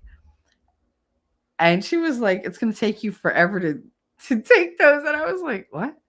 And I literally just threw them all in my mouth, took a small sip of water and swallowed. And she was like, shut up. And I was like, what? Open your mouth. I was like, ill? No. Why? She was like, there's no way you ate all those. I was like, yeah, of course. I just went right down. She was like, how the hell did you swallow all those pills at once? And my mother, now you know where I get it from, didn't miss a beat from the kitchen, said, your mother swallowed bigger loads than that. I was like, this bitch. I was like, really? I was like, great. And without missing a beat, I said, yep, it's hereditary. And she was just like, I was like, you started this game. Like, you want to go, we'll go. Like, because I guarantee I can out vulgarize you every time, because I have no shame when it comes to that. Like, I could talk a whole bunch of smack. Let's go. And she was just like, oh, you're terrible. You're terrible, Michelle. Oh my God, Michelle, you're so terrible. But it was fucking hilarious. And Connor was like, I can't believe I'm related to either one of you. Wait, it's smooth and potent. I like it. Everything around here is smooth and potent. That way it gets broken down so it won't affect fish or any other animals, insects, birds from throwing them out. Oh, okay. He did sometimes. Right now I'm in Louisville. You're in Louisville? Awesome. Ghee is the best for lamb curry. I've never made lamb curry. If you have a really good recipe, because I'm very reluctant with curry, because let's just say when the Indian population moved to Hoboken, and Hoboken's really small, they were all gathered in one block, and hygiene and ventilation was not a thing in the 80s, apparently. And when you drove past one street, you were overwhelmed by the smell of curry, to the point where you couldn't get it out of your nose for hours. And it really turned me off from it. I'm willing to try, though. I'm willing to try. So if you have a good recipe for it or whatever, if you want to throw it in my Discord, I'd appreciate it, Andrea. You could throw your Aussie spin on it. But I've never cooked lamb either. So I am kind of like, I'm not reluctant. I'm excited to cook lamb, but it's got to be like in the winter because I don't think I could deal with the oven right now. I not being in there. I want to be able to be more mobile, and I'm getting really good. Like I can stand for a long amount of time to cook now, which is nice. I couldn't do that in Hoboken, so I'm much better than I was 2 months ago. But lamb is going to require concentration and nobody messing with me. It's very intimidating making lamb. I don't know. So maybe it's just me. Oh, full drinking in half thing. Oh my goodness. It gifted a membership. There you go. Gifted the membership. Gifted one membership. Gifted another membership. Gifted another full drinking and half thinking. What are you doing to me? Oh my goodness. That's 4 and 5. Oh my goodness. 5 gifted memberships from full drinking half thinking.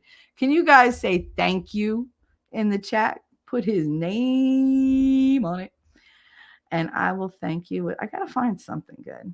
I have like a whole bunch of. I saw that and I was just like, I'm a little overwhelmed with your generosity today. It's really very much appreciated. And this is kind of exemplifies a little of how I responded. Shit. I was like, oh my God, what do I do? I don't have enough clips.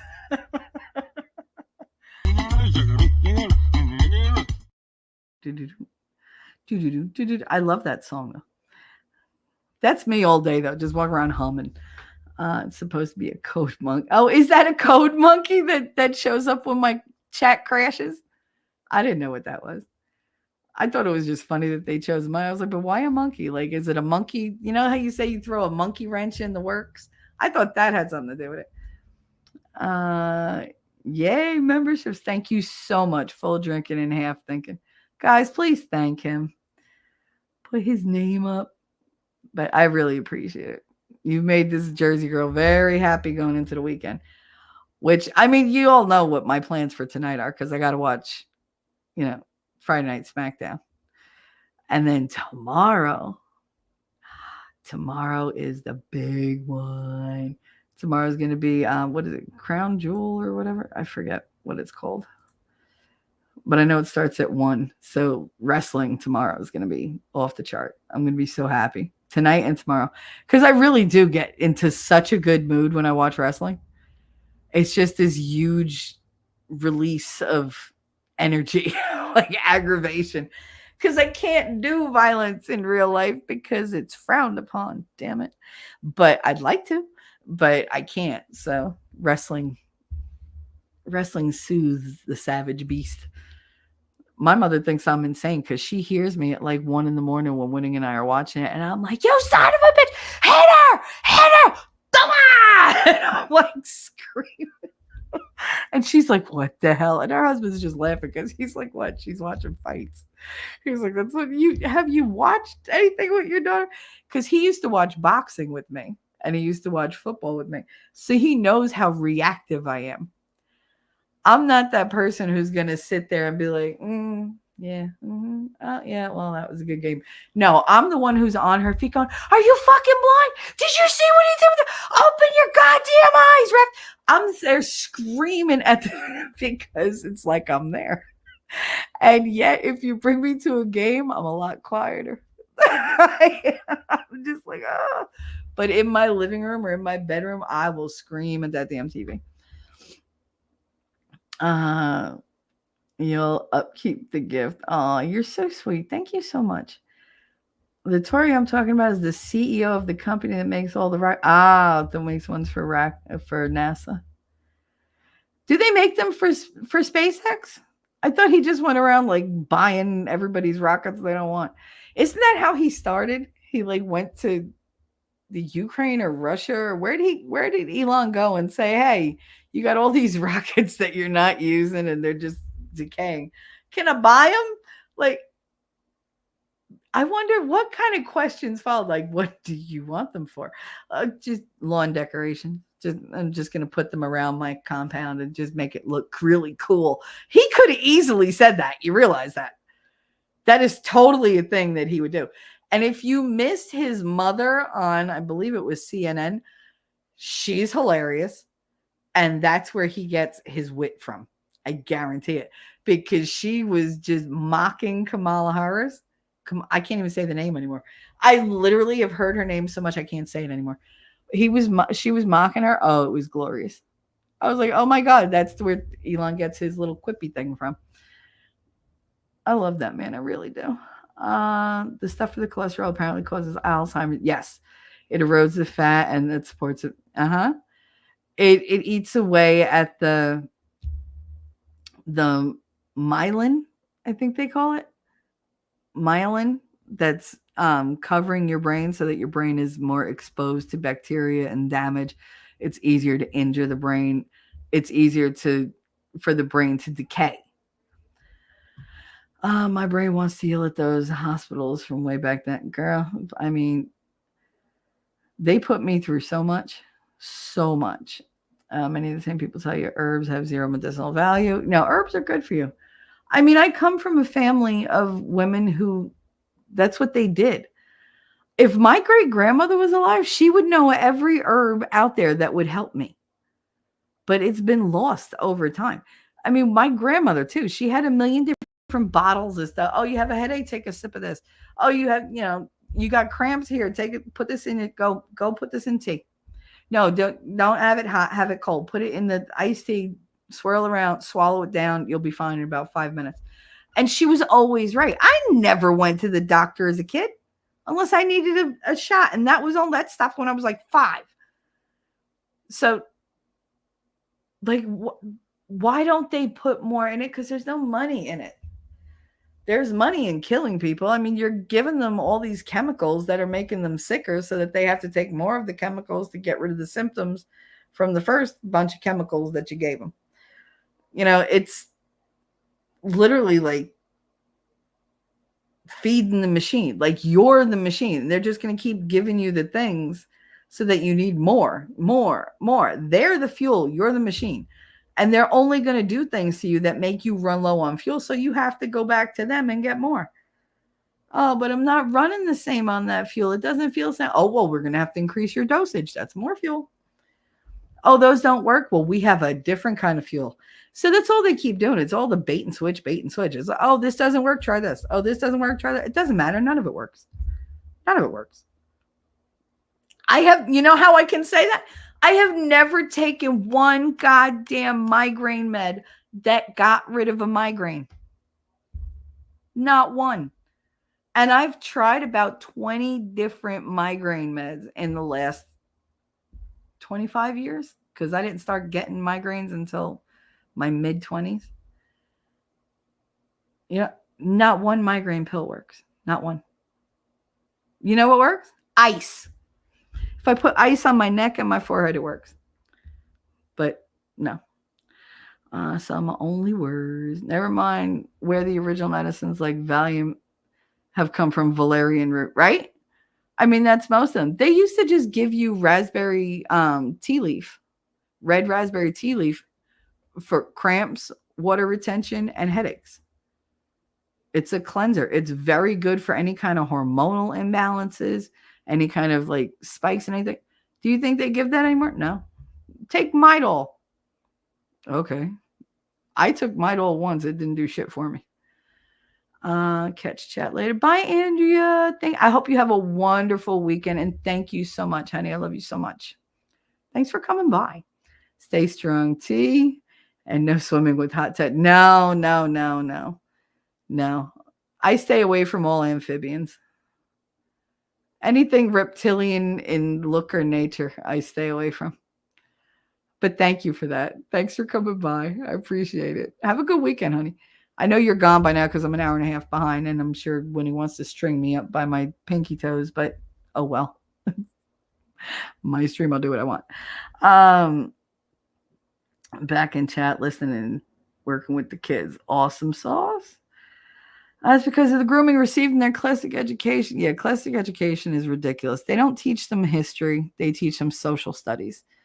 That should have been a red flag right there when they changed all the titles from history to social studies, because they told you what the change was going to be. They're not looking at the facts. They're looking at the opinions based on what they want you to see society as and what they want your role to be. So they have changed your curriculum to suit their needs. And they told you. They even said this is new math. We had the same math for thousands of years. What do we need new math for? For what? Our way, it pretty much was honed down to a beautiful little science. Simplicity is best. No, now they have all these different ways, and they're like, oh, well, it'll help you when you. None of these people are doing these jobs. Half these kids aren't going to make it out of grammar school because they hate school so much. Are you kidding me? Oh, well, when they go for their PhD, and who could afford a PhD? Who could afford that? Russia is suing Google for more money than the entire global GDP.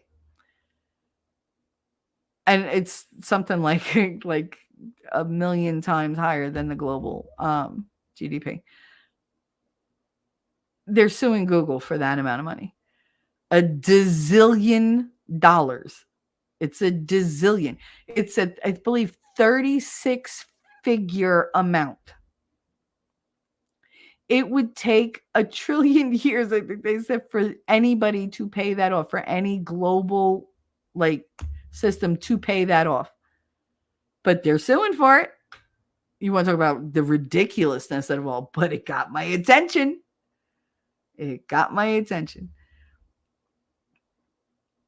I don't know why I brought that up, but I thought that was really interesting. It popped into my head, so I figured I'd let you know.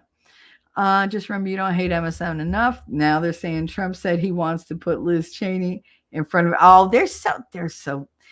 The next 5 days are going to be complete and total bullshit coming out of their mouth. Really are. That's all they're going to be spewing is just vitriol and hatred. And he said this, and that's like she got up there and with a straight face said, see, Donald Trump said he's going to do it. He don't care if women like it or not. Bitch, he was talking about protecting women, American women, from the illegal criminals that you flew into the country. Not even the ones that you just let over the border. How about the ones that you actually put on planes and brought to Central America, like the central part of these United States? You just dropped them off in all these states that had no idea how to deal with them. These people didn't know any of the American culture, let alone rural culture. Are you kidding? You maybe could have dropped them off near a bustling city or whatever, and they might have, acclimated. But you're going to drop them off in East Bubblefuck and think that they're going to what? Know how to talk to the locals? People who, there's 100 people living in a town. They've known each other for life. Their families go back 10 generations. And you think you're just going to drop a whole bunch of strangers in here and they're going to be cool with it? No. People are territorial. And they know that. And they knew that there would be strife and there'd be unrest and there'd be chaos. And they were banking on it. It's what they live for. But she went and did all this, and then she's going to stand up there and say, hey, he said he's going to force women, and he doesn't care if they like it or not. Stop it with your bullshit. He's not a misogynist. He's a guy. If he says something derogatory about women, so what? Are you so weak that you can't take it? Is it going to destroy who you see yourself as? Even the whole grab her by the whatever thing. Not for nothing. Men have locker room talk. Oh my God. I can never run for a political office unless I get up there and say, hey, you know what? You should elect me because I have the best potty mouth and I talk about dicks all the time. That's what I do. I talk about lesbians. I say offensive things. And if you don't like it, fuck you. I don't care. Like, yep. But I'm going to run for office. And I've said all that. And I'm going to keep saying all that. Like, that's what you're going to get with me. So I could never run because they'd be like, she said this. And I'd be sitting there going, yep, sure did. Sure did. Yep, I said it. I mean, if I could tell my boss that I said, I hope she falls and breaks a face and not be apologetic in the slightest, because I really did hope she would slip, fall, and break her face, then why would I care about anything else I say? Like, I'm not going to deny I said something. I've said some messed up stuff in my life. And if somebody calls me out, I'm like, yeah, I was bad. I said it. I'm sorry. And I do feel sorry, but I'm going to admit that I said, I'm never going to deny that I said it. Like I said, I don't volunteer a lot of information, but I'll answer any question you have. You better prepare yourself for the answer, though, because if you don't want to know the full freaking details, then don't ask me the question. See, that's where people trip themselves up with me. They're like, oh, well, you know what? What about that? I'm like, oh, you want to know about that? Have a seat. What? Have a seat. I'll tell you. Oh, but that's private. Then why'd you ask me? Well, I don't really want to, but why did you ask me?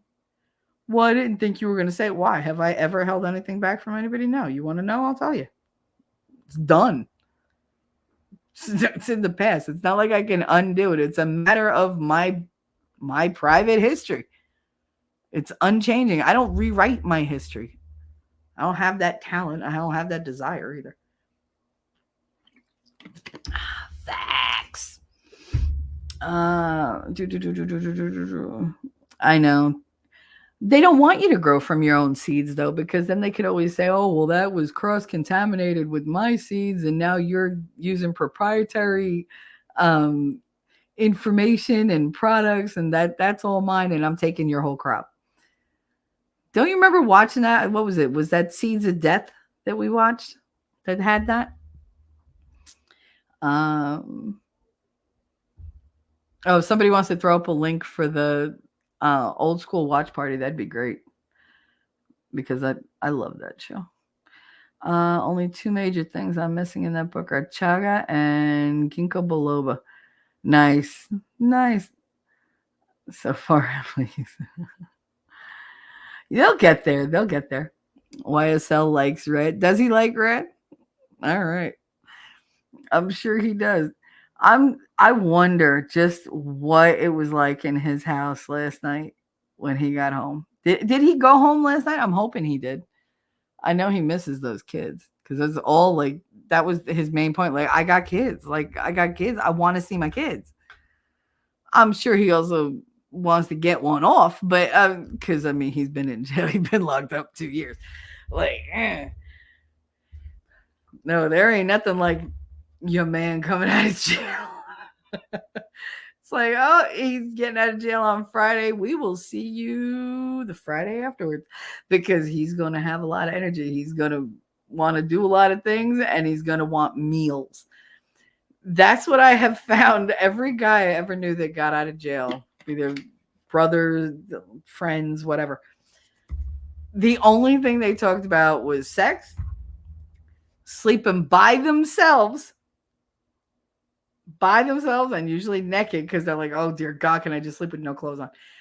Having a shower that lasted more than, like, I'd say 3 minutes, and the food. What you gonna make? Shell, I'm coming home on Saturday. My brother Jose, I'm coming home on Saturday. That's good, Jose. Can you make me cookies and bake ziti? Yeah, I can you make potato salad? God damn it. I hate making potato salad. That's a whole thing. And he went down this whole, I was like, dude, like, relax. I'm not feeding you for the duration. I'll make you that. You eat that, go away. When you want something else, call me and I'll make it and you come back over. But all he could think about was just getting laid and getting fed. That was it. And then the bed and the shower. That was the order of things for him. I was like, you might want to hit the shower, then hit the bed, then hit her, with a little something. and then you'll be hungry and you can have a cigarette, a little bit of weed, and I'll cook for you. Like, I mean, that was my plan. He was like, that's a solid plan. Good. Go do that. Leave me alone. Like, go away. Glad we got a game plan. But that's what they're thinking about. I wonder what he was like. He must have been like, oh my God. Because 2.5 years is a lot.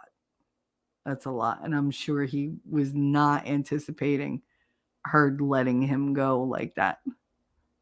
But that made me very happy. I feel like I wish the probation period wasn't 15 years. It was more like 5 years, but they would have never gotten away with that. She would have never been allowed to do that. So, you give with one, you take with the other. You got to keep it even.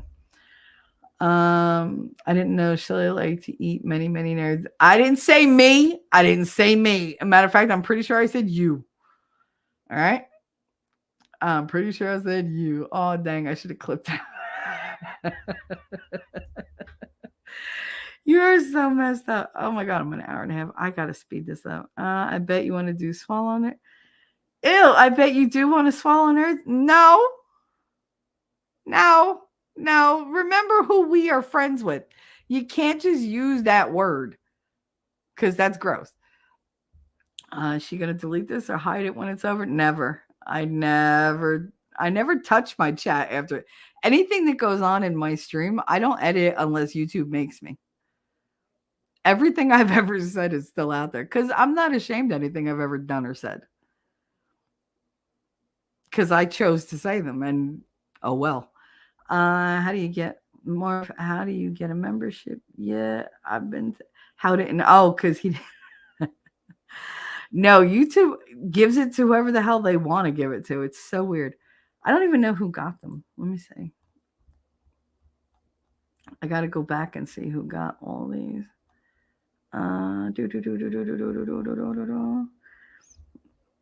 God, I'm so far behind. I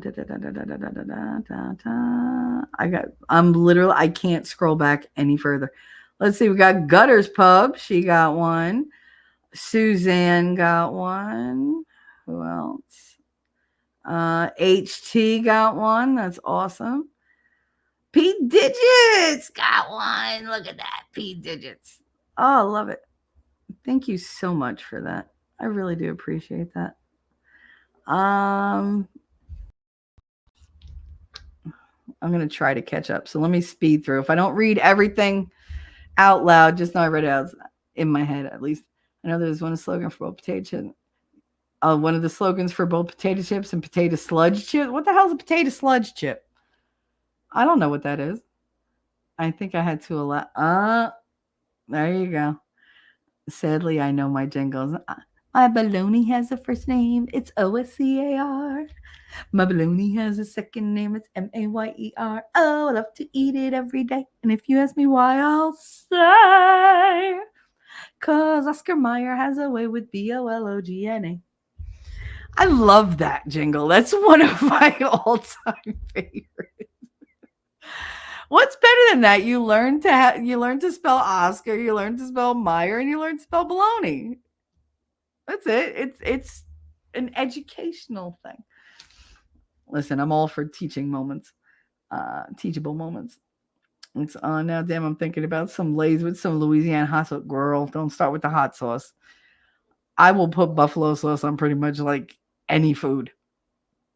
Dear God, the Ray's sweet marinade. Oh, it's my favorite. Or the Louisiana hot sauce bottle. You know what bottle I'm talking about. It's the real long one with the long neck, and it's got like the twisty kind of glass design at the top. Oh, it's so good with the yellow label. Oh, so good. Try it with mustard. We just bought what is it? Tahini sauce? The tahini powder for the watermelon. My son is super excited about it. He was like, "Can I put this on all fruit?" I was like, "I guess." I was like, he was like, "Where'd you find out about this?" I was like, the lead attorney. he likes his Mexican seasoning on his watermelon. Kind of already did the lime thing. It came out pretty good.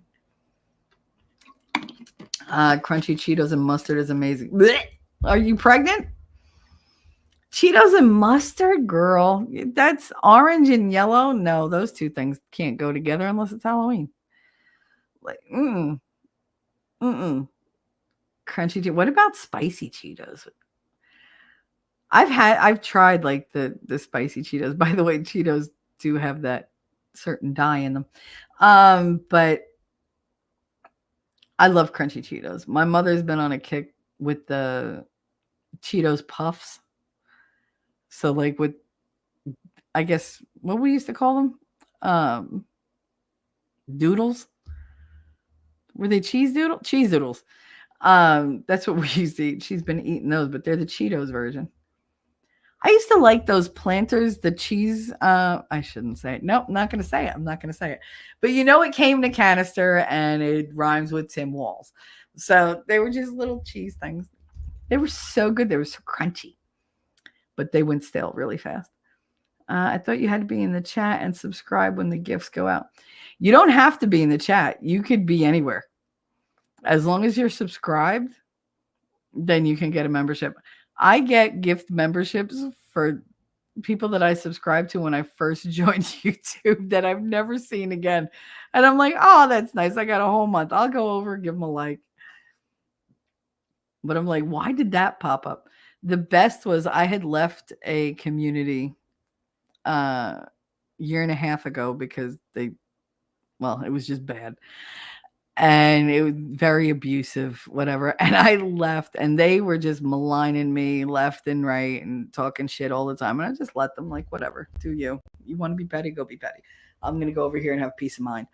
But it was pissing them off because every time somebody would give them a gifted membership, they would like buy gifted memberships. My name would pop up even though I wasn't subscribed anymore. And he was like, God, why is it every single time she gets it? It was great. It was great. People would be like, oh, he's so mad. You just got a gifted membership. I'm like, oh, I got to go look. But yeah, that was funny. Yeah, YouTube doesn't do anything according to actual like common sense. YouTube, I'm sure, makes the rules as they go. Oh, yes, they do. Yes, they do. Crunchy Cheetos and cream cheese? I could see that, actually. I could. I like crunchy Cheetos. Well, I like Cheetos, but I like it with the hummus. Oh, it's so good with like the extra garlic hummus. Oh my goodness. It's so delicious. But I haven't had Cheetos in like forever. I dip my Pringles in mustard and oh my goodness. My son had nuggets the other day and he was dipping them in an strawberry milkshake that he made. And I'm sitting there watching him going, he was like, what tastes good? I was like, no, I'm not saying nothing. I envy your 18-year-old stomach because I remember when I could eat like that. I could eat anything. Nothing bothered me. I never had to go to the bathroom like ever. My grandma was like, didn't you just take like a 10-hour car trip? Yeah. Don't you have to go to the bathroom? No, I'm all right. I can hold it for a couple more hours. Hours. She was like, how many times did you stop? Oh, I didn't. Like, I didn't have to pee all day long. Now I'm like, oh, no. Like, I'll map out the rest areas and be like, no, there's one in 20 minutes. You better put the pedal to the metal. But, yeah, no. It's funny. But, yeah, he can eat anything and nothing gets him sick. And I'm just like, wow. I remember my grandmother telling me, like, are you really eating galamad at midnight? Like, it was more like 2 a.m. because it was after midnight mass on Christmas. And it was not fried galamad. It was the boiled galamad in the red gravy and the tomato sauce. And we had it that night for dinner when everybody was over with the 7 fishes on Christmas Eve. And I was sitting there just eating the little tentacle ones out of the cold tomato sauce, out of the cold gravy at 2 a.m. because I was freaking hungry and I knew I was going to have to get up in the morning and do a whole bunch of stuff or whatever because we were going to cook again for the family the next day. So of course I had to, and I wanted to snack. And she's sitting there looking at me and I was like, what? it's cold. I'm like, yeah, it tastes good. I could taste everything. She was like, it's cold, Michelle. It's cold fish. I was like, yeah. In gravy. Yeah. It's after midnight. I know. We went to midnight mass. She's like, I can't believe you're going to eat that before bed. You're going to be so sorry. I'll be fine. In the morning, she's looking at me. She said, son of a bitch. I was like, what? I said, Merry Christmas to you too. She was like, you're not sick? No. Oh, I wish I was your age. I think I was like 17 at the time. And I was just like, okay. Like I didn't see the big deal. Now I see it.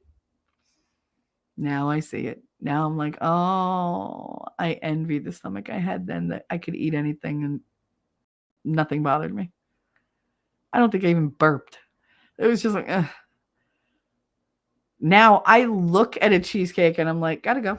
Like, gotta go. My body's like, no, don't even think about it. I will preemptively make you sick. Tomato salsa verde, best chips ever. I can't find tortilla chips that I like. They're either too salty or they're not strong enough, like they're flimsy and you can't like get the beans on them and they break. I don't know. And I'm very like, I'm not particular about snacks at all, but for some reason, tortilla chips, the only ones that I find that I really like, you find them in the restaurants, but they don't tell you what kind of friggin' tortilla chip they use. And you can't like, I've asked and they're like, I don't know. It's in a bag. Like, oh, thank you. So helpful. I like mustard also. I wasn't hungry, but y'all keep on. Some houses were giving away groceries last night. I would go there. Shit. I would go there. My son got ramen and different snacks. That's awesome.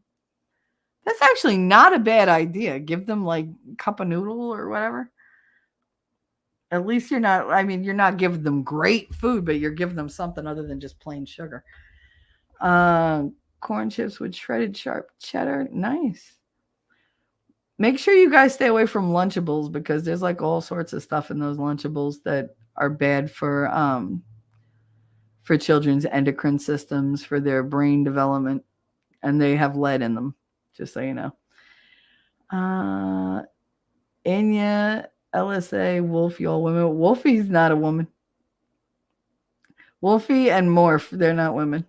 Winning, not a woman. He's all man. But most of the people that come in here, I have a very balanced amount of people that come in here.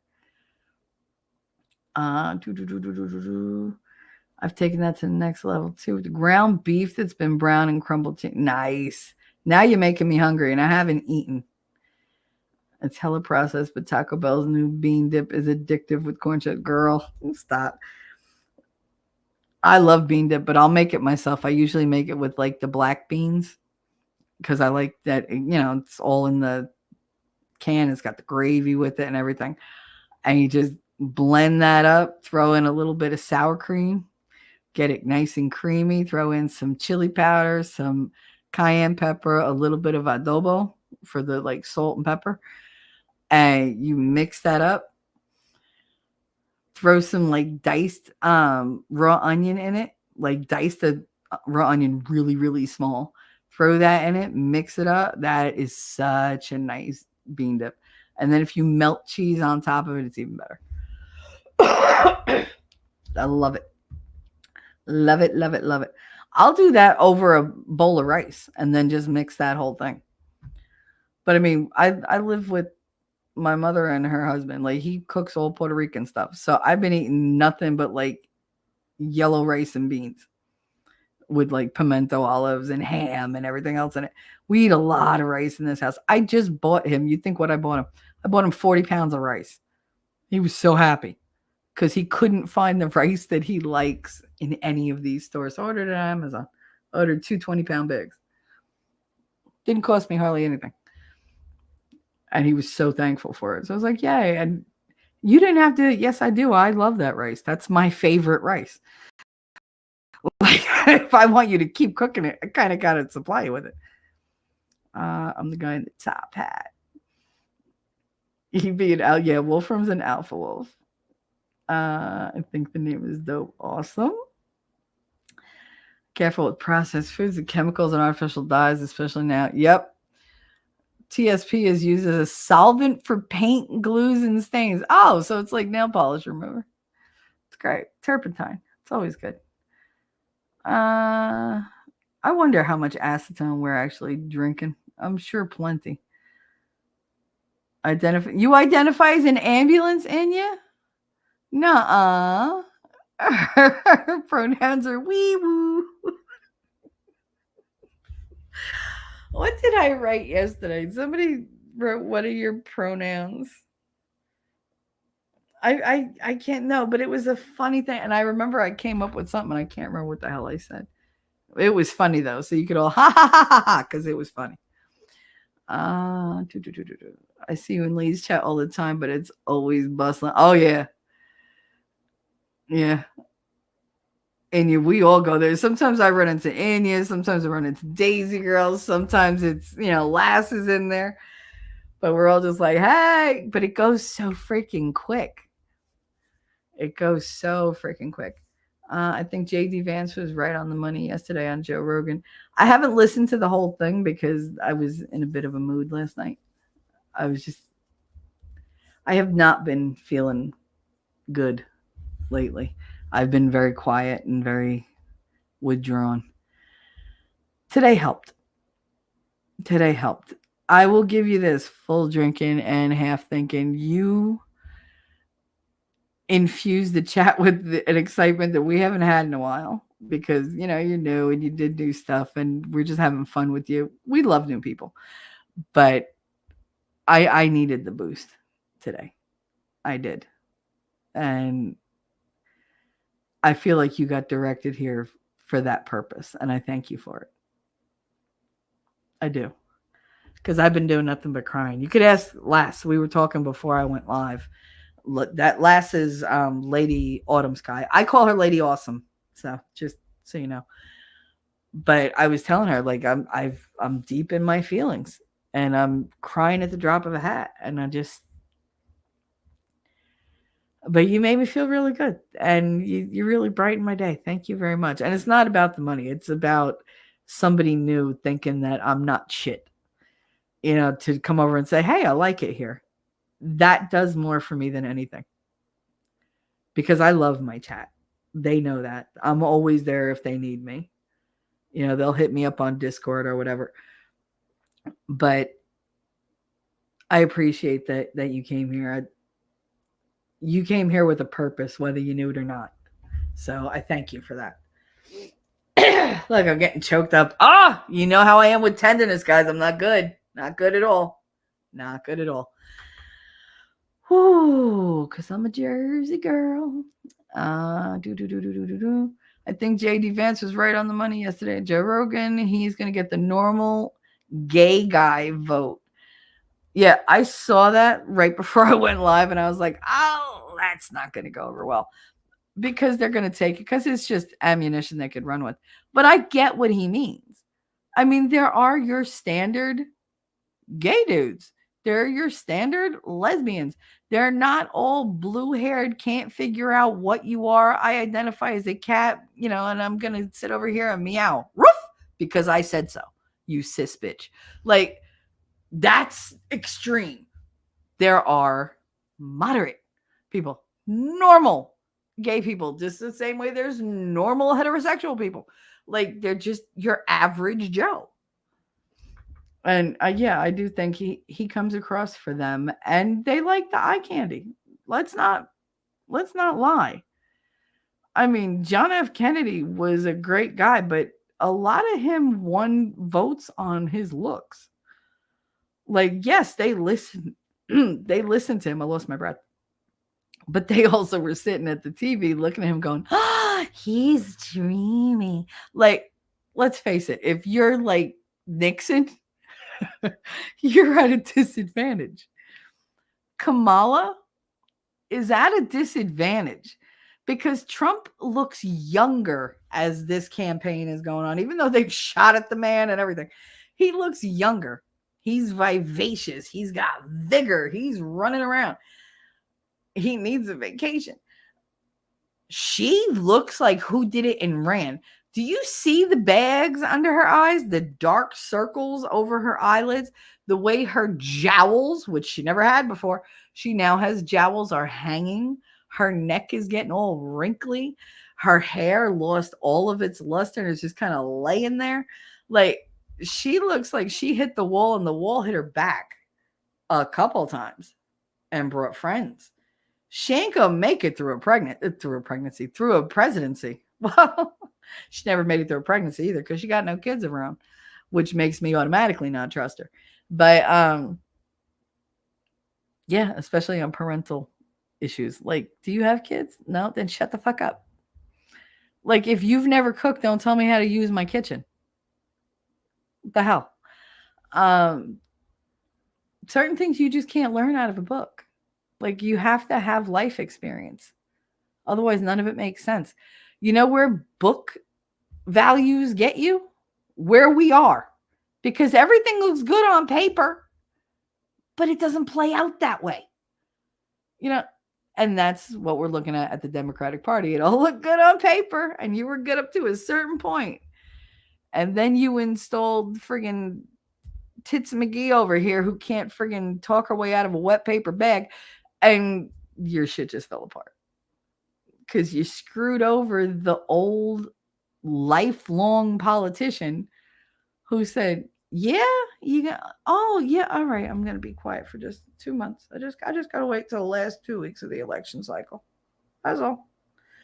I'm just going to sit here, bide my time. I'm biding my time. Look at me. Look at me, mama. I did a funny. Like, yeah, no. And that's exactly what he did. He was biding his time till he could just go, oh, pull this pin, throw the grenade, see what it does. Oh, that was pretty. Let's do another one. That one. Oh, look. This one says garbage. Why does it say garbage? I remember. Pull the pin. That one landed well. Yeah. Mm-hmm. They know exactly what they're doing. And you said you actually gifted me a membership last month. Oh, on Leeds. He did? I'm sure he did. He goes on Leeds and Leeds is just like, look who it is. Look who it is. It's my high value, full drinking, half thinking. Oh, it's so funny when they bring you up because they're just like, they're all over it. We like supporting good content. Well, thank you for coming over here and visiting with me. It's been a pleasure. It really did make me feel good. And I haven't had a whole lot to make me feel good. So compliments and, encouragement are pretty thin on the ground. Everything else is more important. And I get that, but I needed that. So I thank you for that. I haven't had Pringles in, I don't know when, probably shortly after they release it. They're slowly killing us with all the chemicals. Okay. Like, potato chips should not be that texture. That's not potato. That's like a potato that was ground up and mashed together and put in a mold, and now you have a Pringle. Having said that, they're delicious. So, and I'm not a flavored kind of girl when it comes to potato chips. Like, I'll go barbecue maybe.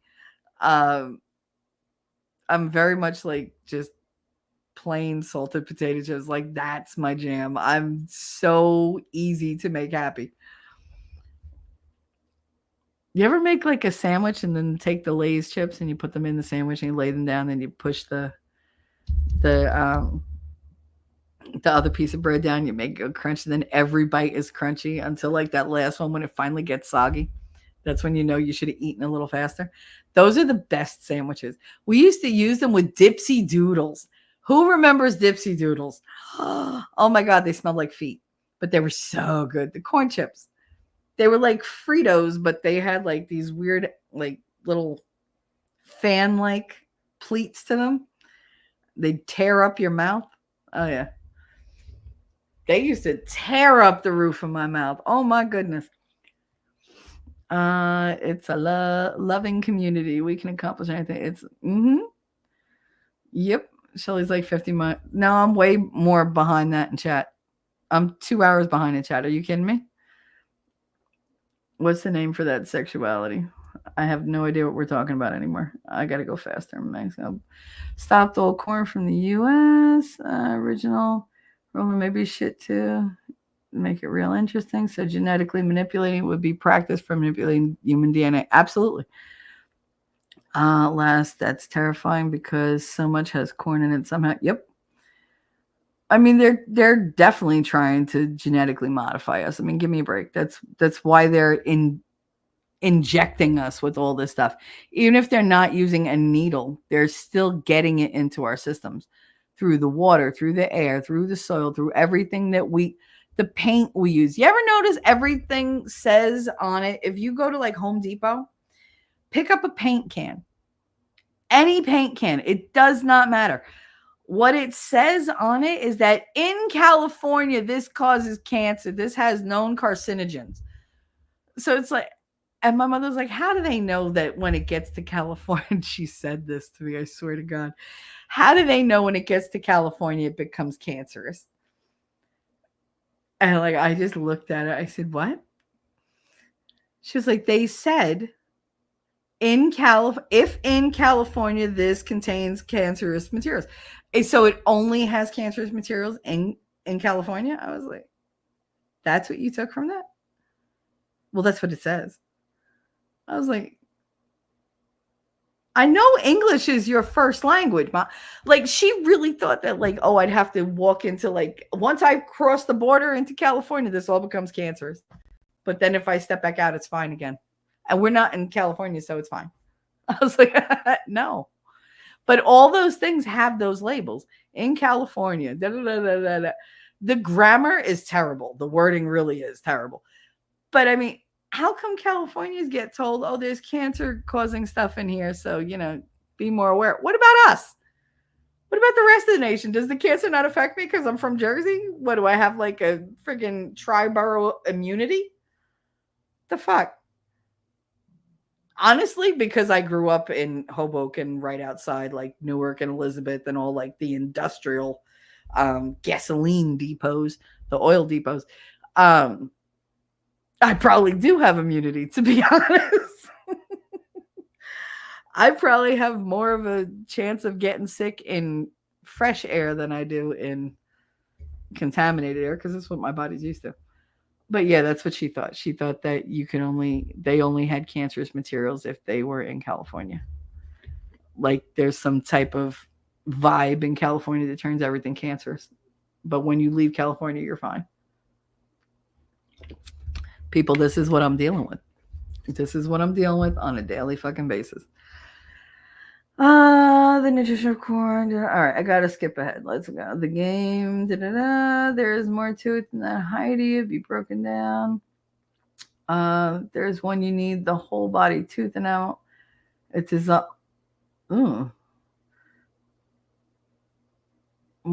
more powerful. You need a whole body tooth enamel and all to dissolve. I have no idea what you're talking about, but it's way beyond what my mind can handle right now. The bizarre thing is that humans are not omnivores. We're actually scavengers. Of course we are. We, much like with affection, we will settle for scraps. We will take every scrap we can get and be greedy about it. Not always thankful, but greedy. Corn on the cob is still my favorite way to eat butter and salt. Listen, I don't understand why I still eat corn on the cob, because I spend 2 hours with dental floss and toothpicks trying to get that shit out of my teeth. It doesn't matter how meticulously I clean my teeth. I'll be sitting, all of a sudden you're like, God damn it. You feel that one little string. Like, you're like, why can't I get it out? Oh my God, it drives me crazy. When I first got braces, I came home from the orthodontist. Now, when you get braces, your whole mouth is sore. You ain't chewing shit. And my grandmother didn't think about it. And she had hamburgers, which were fine, with corn on the cob. And I sat at the table and I looked at the corn on the cob and I looked at her. I was 12. And I looked at her. No, I was 13. And I looked at the corn on the cob and I was like, why would you do that to me? And she was like, what? I was like, my mouth hurts. I can't chew anything. She was like, what does that have to? Oh my God, I made you corn on the cob. Oh, wait, honey bunch, wait, let me go. She went and got a knife and she sawed down the sides of that corn on the cob until I had a big pile. And I'm sitting there like pouting because I was like, but it's not the same. I mean, you could have just opened a can of corn and that would have been fine. But now I can't even chew the corn off the cob because of and I fucking started crying. I was so upset. She was like, oh my God, I'm so sorry. I was like, I'm so disappointed. I really, it was so funny because I love corn on the cob and I love just corn out of the jar, out of the can. But it's different when you think you're going to get to eat corn on the cob and then somebody cuts it off the cob and you're just like, but no, it's not the same. Like, I don't care how much butter and salt you put on it. Like, I can't do that back and forth. Like, I can't pretend to be like a beaver going back and forth. I always do that. I play with my food. I do. I admit that. I am also that person who will be sitting there and then out of nowhere, if dinner is too silent and we're eating anything that's remotely flyable, I'll hit you in the face with it. Every food fight in my house has been started by me. Every single one of them. And there have been many. Like, there have been many food fights, especially at birthday parties, because I'm the one, I will make an extra cake so that I could throw it in your face. That's just, I like to prank people. And I don't mind being pranked either. I can take it just as well as I can give it. But what's the point of having a party if you can't have fun? I'm just saying. Especially with my mother's cooking. Nobody wanted to eat that. So throwing it was the best bet. At least it had entertainment value, if not nutritional. What the fuck? A domination. Now, I didn't say I was that. I said if I was. I'm just saying, females, ladyboys, trans women used to mostly just be a fetish. Yeah, it's always been a fetish. I mean, that's why there weren't a whole lot of them as prostitutes. They didn't have to be prostitutes because they were special order. That was something you paid more for because they were rare. Because I knew a couple of them that worked and lived in my town. And I had conversations with them. Taxi was the main one. Yes, his name was Taxi. But it was a thing. Once this all became mainstream and everything, they're like, what the hell? Like, they lost their business. They lost everything. So what are they doing now? They're doing piece of shit drag shows, getting like an eighth of the money that they had before.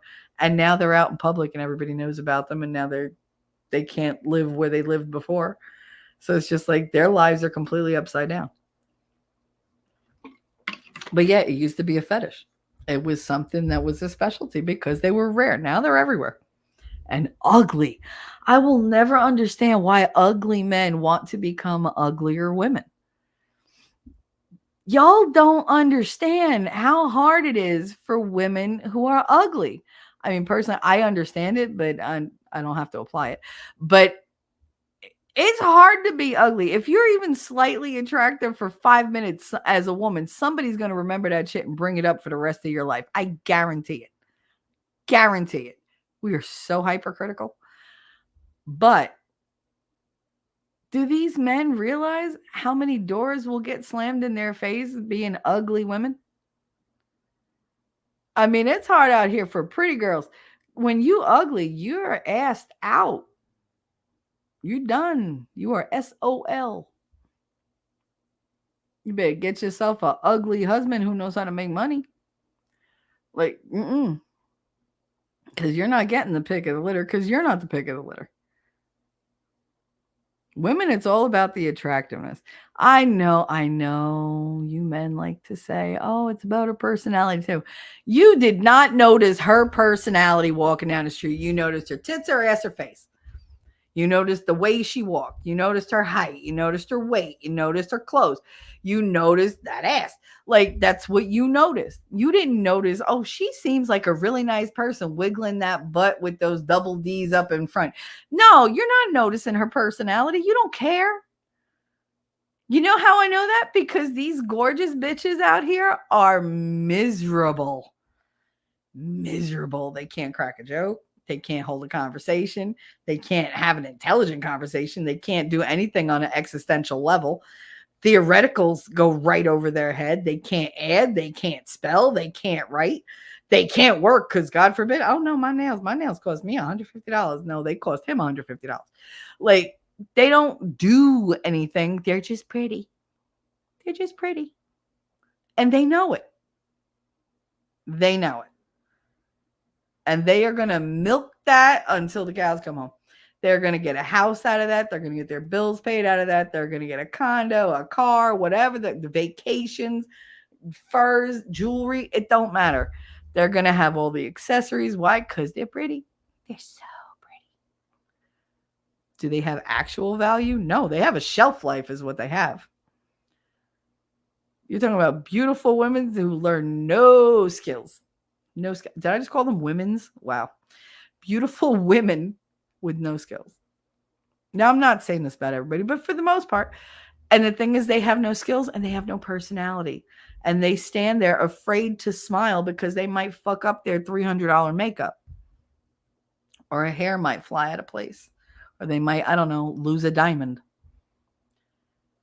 Are they going to be volunteering at the soup kitchen? No, they got to get to the dental place to get their teeth bleached and their asshole bleached at the same time next door at the Pretty Kitty. That's what they're doing. They're into self-maintenance. They're not worried about nobody else. And they look at you like, see, that's one of the problems with Kamala. She has resting bitch face. She has that nagging psycho ex-girlfriend who's gonna boil your bunny and stab your cat and, you know, like give your dog away to like a meat yard. Ex-girlfriend vibe. That's what she's got. She's got that vindictive look at her.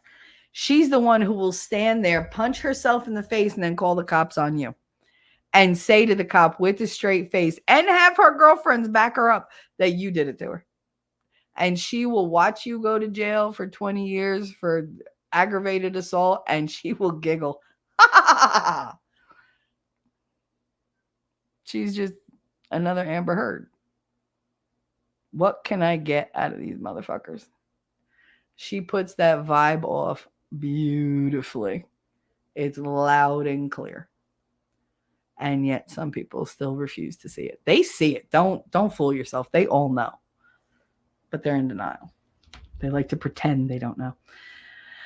I mean, it's a whole category on corn sites. It's just like the other fetishes. It has to be front and center now. Yep. Well, you know how I feel about that. I was told that me being bisexual is a fetish. And I've pushed back against that for like, what, a year? And I'm still pushing back because I don't think it's purely a fetish, but I can see where that would be thought of that way. Because I don't want a lesbian lifestyle. I don't want to marry a woman. I don't want to settle down with a woman. I don't want a woman to protect me. I want a man to protect me. I want a man to curl up with at night. I want a man to spend out the rest of my days. I want to grow old with a man. I want to be the wife. And not just in the, oh, who gets to be the wife today? No, I want to be the wife every day, 24/7.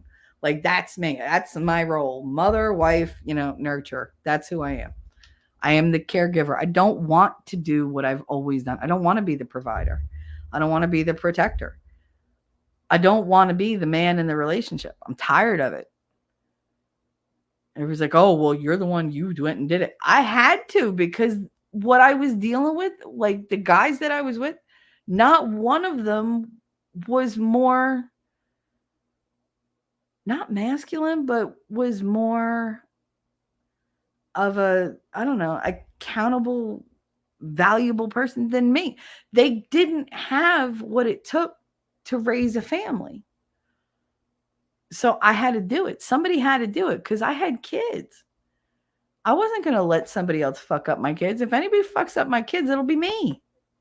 I made them. I grew them in my tummy. I got the stretch marks from them, bitches. But they're mine to screw up, not yours. No. Like, you don't want to be around them? I can't make you. And I'm not going to make you because that's going to be worse for them than if you just disappeared. So if you want to fuck off, fuck off. Door's always open. I never turned them away. Never. I never sued them for child support. I never did any of that stuff. And yet somehow I'm always the bad guy. And it's like, all right, if you need that to make yourself feel better about what you've done to your children their whole lives by neglecting them, ignoring them, and forgetting that they even exist, like, then go ahead, you go do that. I raised my kids. Connor turns 18 next week. Katie's 29. I raised two very difficult children. Medically, especially difficult children. And I did it by myself. So yeah, the person that steps into my life, they got a lot they need to do because you got to be able to be better at it than I was. Like, I need to know that you're somebody who's going to be there and be stoic and be stalwart and be solid and not flake off. You're somebody who can provide and protect and do all those things that I've had to do that felt so unnatural to me, so that I can slip into my natural role and be the wife and the mother and the caretaker and, the one who runs the house, the one who creates a home. You want a place where you could have peace of mind? Okay, let me create that place for you. Let that be my focus. That's part of my job. But in order for me to have the time and the energy to do my job, you got to be doing yours. And I had no man in my life who ever met those standards. So I had to keep doing it. And now I won't settle for less. I just won't. I've done my job and theirs. So anybody who wants to step up and be a part of this, yes, we're going to be partners, but then there are roles. Okay. I do not want to be the man. It's just such a turnoff being with guys that are like that. Every time Katie's father would show up and he'd be all wishy-washy, I'm like, dude, you are 6'7". You're built huge. How are you this weak? Like, I should feel completely comfortable or completely intimidated by this man. And instead, I'm like, go ahead, look at me crooked. I'll punch you right in your face. I could say that and he'll be like, oh, no, don't do that. I love you. No, really? Because I would not pull that shit with somebody who is stronger than me. And I don't mean physically strong. I don't give a shit about that. I mean somebody who's like a man. I would never pull that stuff. You crazy. Like, I know who's going to take my bullshit and who's not. I will push the envelope, though. I'm not going to lie. Let's finish this up. New York trying to get YouTube to close down a censor, but oh yeah, they're always trying to get them. I love you, Inya. Bye, honey. I know you left a while ago. I'm sorry. I've never been this far behind. Never. I'm not sure we'll have a YouTube purchase round. YouTube is pushing back in weird ways. I think YouTube is smelling which way the barbecue smoke is going, and they're following their nose to the meal because they do not want to be bankrupted. Could you imagine if they wound up doing stuff and then Trump goes in and just sanctions everybody and has them prosecuted for taking away our First Amendment rights? Can you imagine?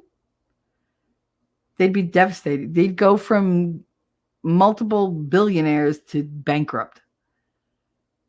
They don't want that. They want to stay in the game. Oh, Castro, you're always lurking. I love you, Castro. I'm glad you're here. hiding other people's chats from me. You can see Castro here, but you can't see his chat at all in the other chat. Is he on Rumble? And make sure you're on live chat and not top chat. If you're on a device, you actually have to hit the settings thing and then click messages and click all messages. Otherwise, it's going to only show you certain ones. I never used to be able to see lasses on my phone, ever. Like, even if I did like the all chat, and she didn't say anything besides like hello, and I just couldn't see it. Take a minute, Shelly. Did you die? But did you die? That's a you know what, Castro, you're absolutely right. That is a t-shirt. But did you die?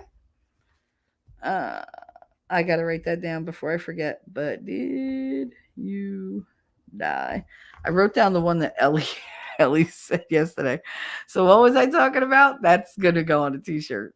That's definitely going on a t-shirt. But yeah, but did you die? That should be on a hat or a mug.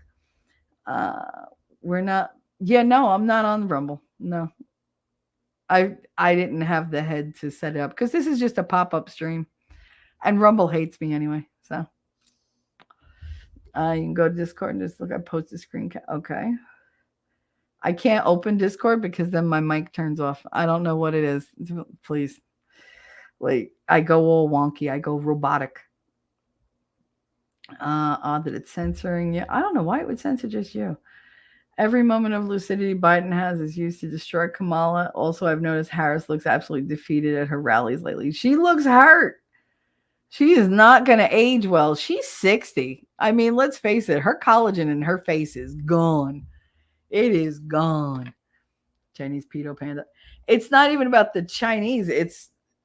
Have you seen the pictures? Like, that happens from the trauma.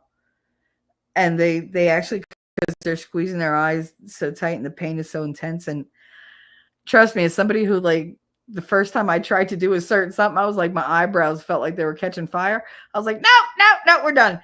I get that. I do. Because even like when you're in labor, when you're having a baby, there's so many things that happen to your eyes and to like around your eye sockets.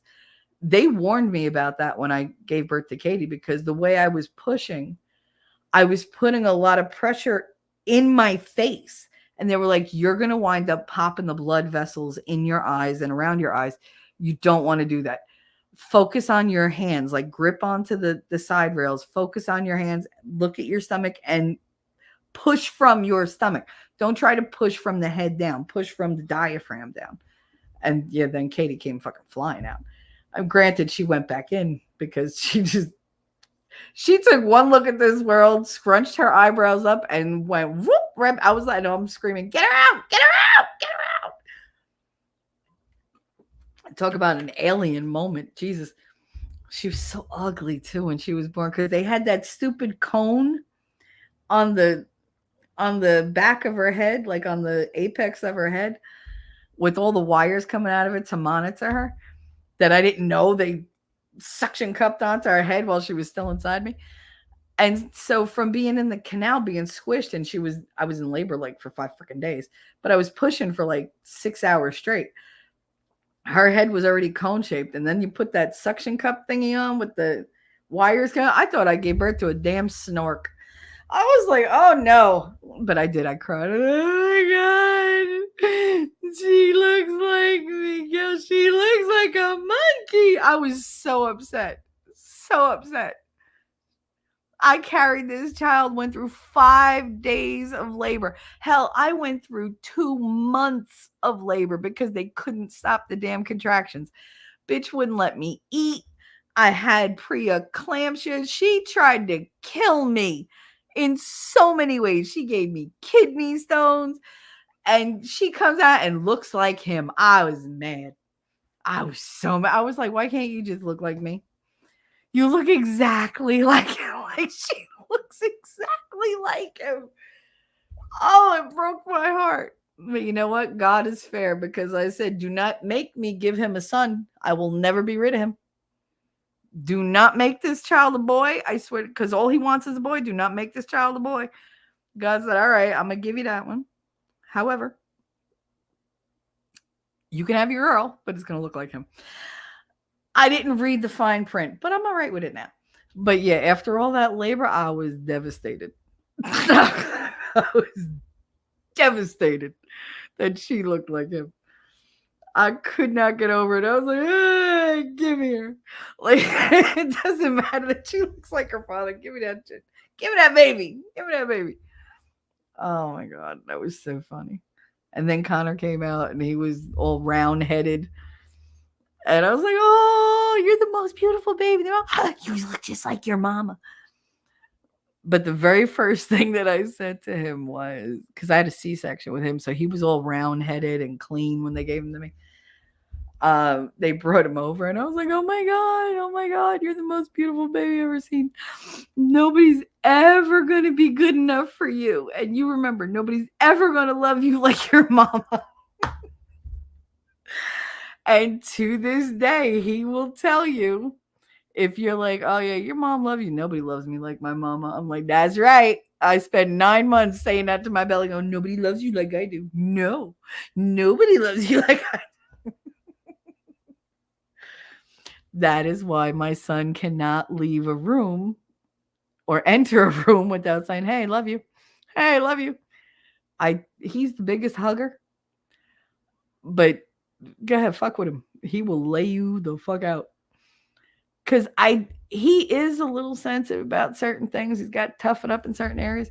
But I did do one thing that I swore I was going to do for my son if I had a son. Yes, he's sensitive. Yes, he knows how to cook. Yes, he knows how to bake. Yes, he knows, how to like placate you to make you calm the fuck down. Like he knows never to say relax to me because he's seen what that's done. However, I put him in Tiger Shulman and made him learn how to grapple, made him learn how to do the forms, and made him learn kickboxing. So yeah, I made him learn against kids way bigger than him. Defend yourself. Do not be a pussy. And when he went to school and he got bullied by that kid for like a couple years and he couldn't take it, one punch and he just laid the kid out. And they were like, he's suspended for 2 days. I was like, all right, I'll see you in 2 days. You can't leave. You work here. Oh no, you just suspended my kid for defending himself. Well, where are you going? I'm going home. But you're coming back? No, I'm not. You gave him 2 days off. I got 2 days off too. See ya Monday. Like, I mean, we had a nice long weekend. We had a 4-day weekend. He's like, my principal was like, where are you going? I'm taking Connor for ice cream. He just got suspended. That's why I'm taking him for ice cream. Dude, he didn't take shit like a little like weak bitch. Like he punched a kid. He only punched him once. I wouldn't have stopped it once. I could tell you that right now. If I hit you once, I'm hitting you multiple times. Because it's going to take a lot for me to throw that first punch. And once I do, it's just rage. But my son was very like, boop. Kid went down and he just stood there. And he was like, see, I told you to leave me alone. I was proud of him. Fuck that. Oh my goodness. Well, you have to wonder if they pay $50K for TikTok influencers to shill for Cage. Then how much did they pay for these nuts like Mark Hamill to shill for? How about he was like, oh, if only Carrie was here, she would love Kamala. No. Keep Carrie Fisher's name out of your mouth and don't associate her with Kamala because she knows what it is. And yes, she was a liberal, but I don't think she was crazy enough to vote for that bitch. Because she's got nothing that she wants to. I mean, she's dead now, but even when she was alive, there was nothing she was ashamed of. You couldn't hold anything over her head. Oh, well, I have pictures. She's like, yeah, can I get copies? That'd be great. I'm going to send them out as Christmas cards. That's who Carrie Fisher was, which is why I loved her. Eddie Fisher, my father, left my mother to go to her best friend Elizabeth Taylor's after Mike Todd died to console her with his penis. She said that in a freaking comedy stand. I was like, oh, this bitch. That's when I knew I loved her. Like, I loved her as Princess Leia, but I actually loved Carrie Fisher. Oh, you're singing my theme song. You're so cute, T-Rex. Thank you. It's a Jersey girl delight. Fuck Atlanta. Atlanta is horrible. Their court system, Fulton County, is horrible. I thought Jersey was bad. Holy crap. I mean, I come from a city where you walk down the street and you're like, oh, what are they doing over there? That's the FBI raid. It's fine. What are they doing? They're, I don't know, arresting the mayor or something. I don't know. I'm sure he'll be out in a couple hours. You know, I mean, I grew up around mafiosos. You know, I grew up around the FBI literally just was always around. So I get corruption. Like I understand how everybody I knew who worked for the city got their jobs. But Fulton County, that's something else. They took that shit to a whole other level. T-Rex. Here we go.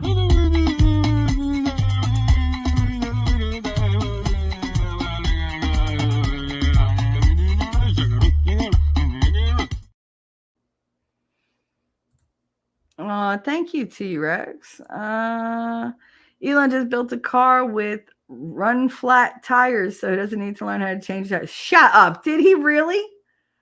That's the level Elon is on. Oh, I don't want to have to change a tire. I'll just change the car. Son of a bitch. I didn't know about that. Holy crap, that's awesome. Oh my God, it's almost like I would have loved Lola. Remember Lola from Agents of S.H.I.E.L.D.? That was Phil Coulson's, the red car, the one that turns into like a flying car. Oh, love that car. Mine doesn't even have to fly, but I love that car. I really like the older, like the muscle cars. Oh, forget it. That's why I loved Supernatural. The Impala. Oh my God, I would take that car in a heartbeat just for the bench seats. Dear God, I miss bench seats.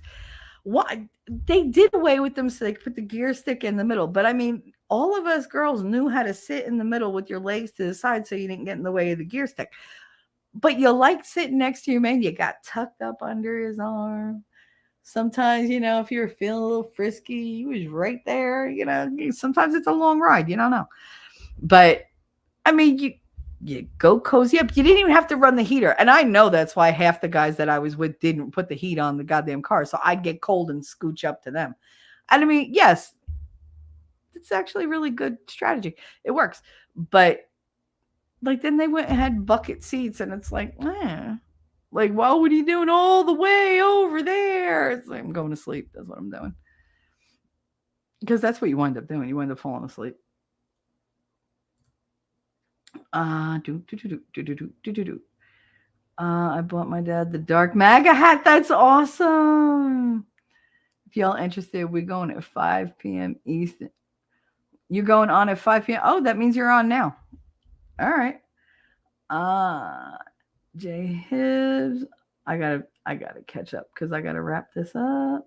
Selma, did anybody leave a message for the secretary help? The secretary help? No. My shrooms are beneficial to, yes, mine too. They just don't make me trippy. Just can't take them very often. No, I take mushroom supplements now.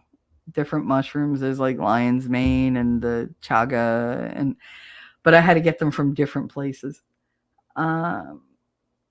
Can't believe you're still here, almost off work. I know. We haven't even made it to the extend chat for Shelly. No, I know. I'm so far behind. It's ridiculous. We thanked him for each one, Shelly. Thank you.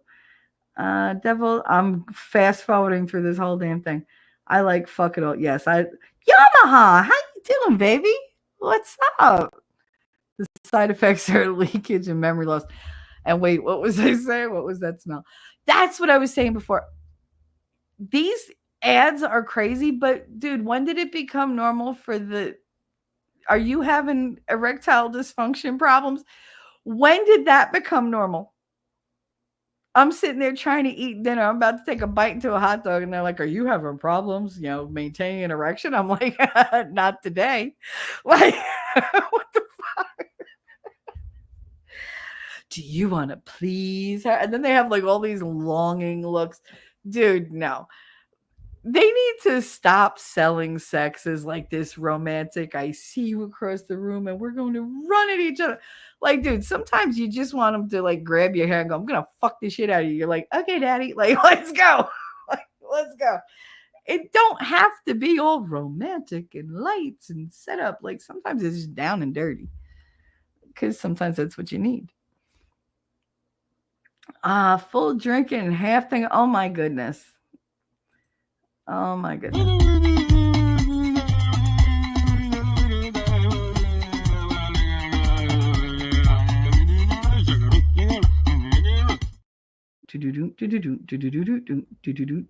All right, so where was I? Full drink and a half thinking with another $20 super chat. 1, getting the belt because you need it. Yeah. 2, I want you to read me bedtime stories for every word you get wrong. Paddle. Great. Those are rules. 3, content is fire. Sexy voice. I mean, I got a Jersey voice, but thank you. 4, thank you for the promo. And 5, you definitely in FTNHT Village. Thank you. Full drinking and half thinking. I'm in the village, y'all.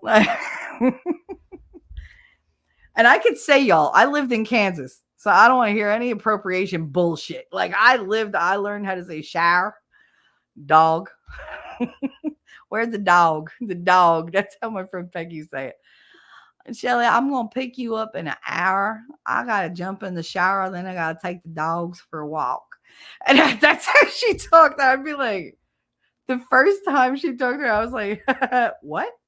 Like, because she got in the car. She's driving. Somebody cut her off. She put her head out the window and said, you bovine moron. And I looked at her. I said, that is the most creative insult I've ever heard. That's definitely new. Never heard that. But thank you. Full drink and half thinking. You have been a light this entire stream. Thank you very much. You made my day. You really did. And like I said, it's not about the money. It's more about somebody new came along because my crew loves me. I mean, they're here because we have genuine care and affection for one another. So they'll sit there and listen to me talk about anything. But you're new. You came in and you like the content, which really, I love that. And I didn't even get to the content today. This is just me doing a pop-up stream because I felt like I owed them one. And I'm glad I did. But thank you very much. And I'm glad you liked my voice. I'm not a huge fan of my voice. I can't listen to me. Because I hear aspects of my mother and it's upsetting.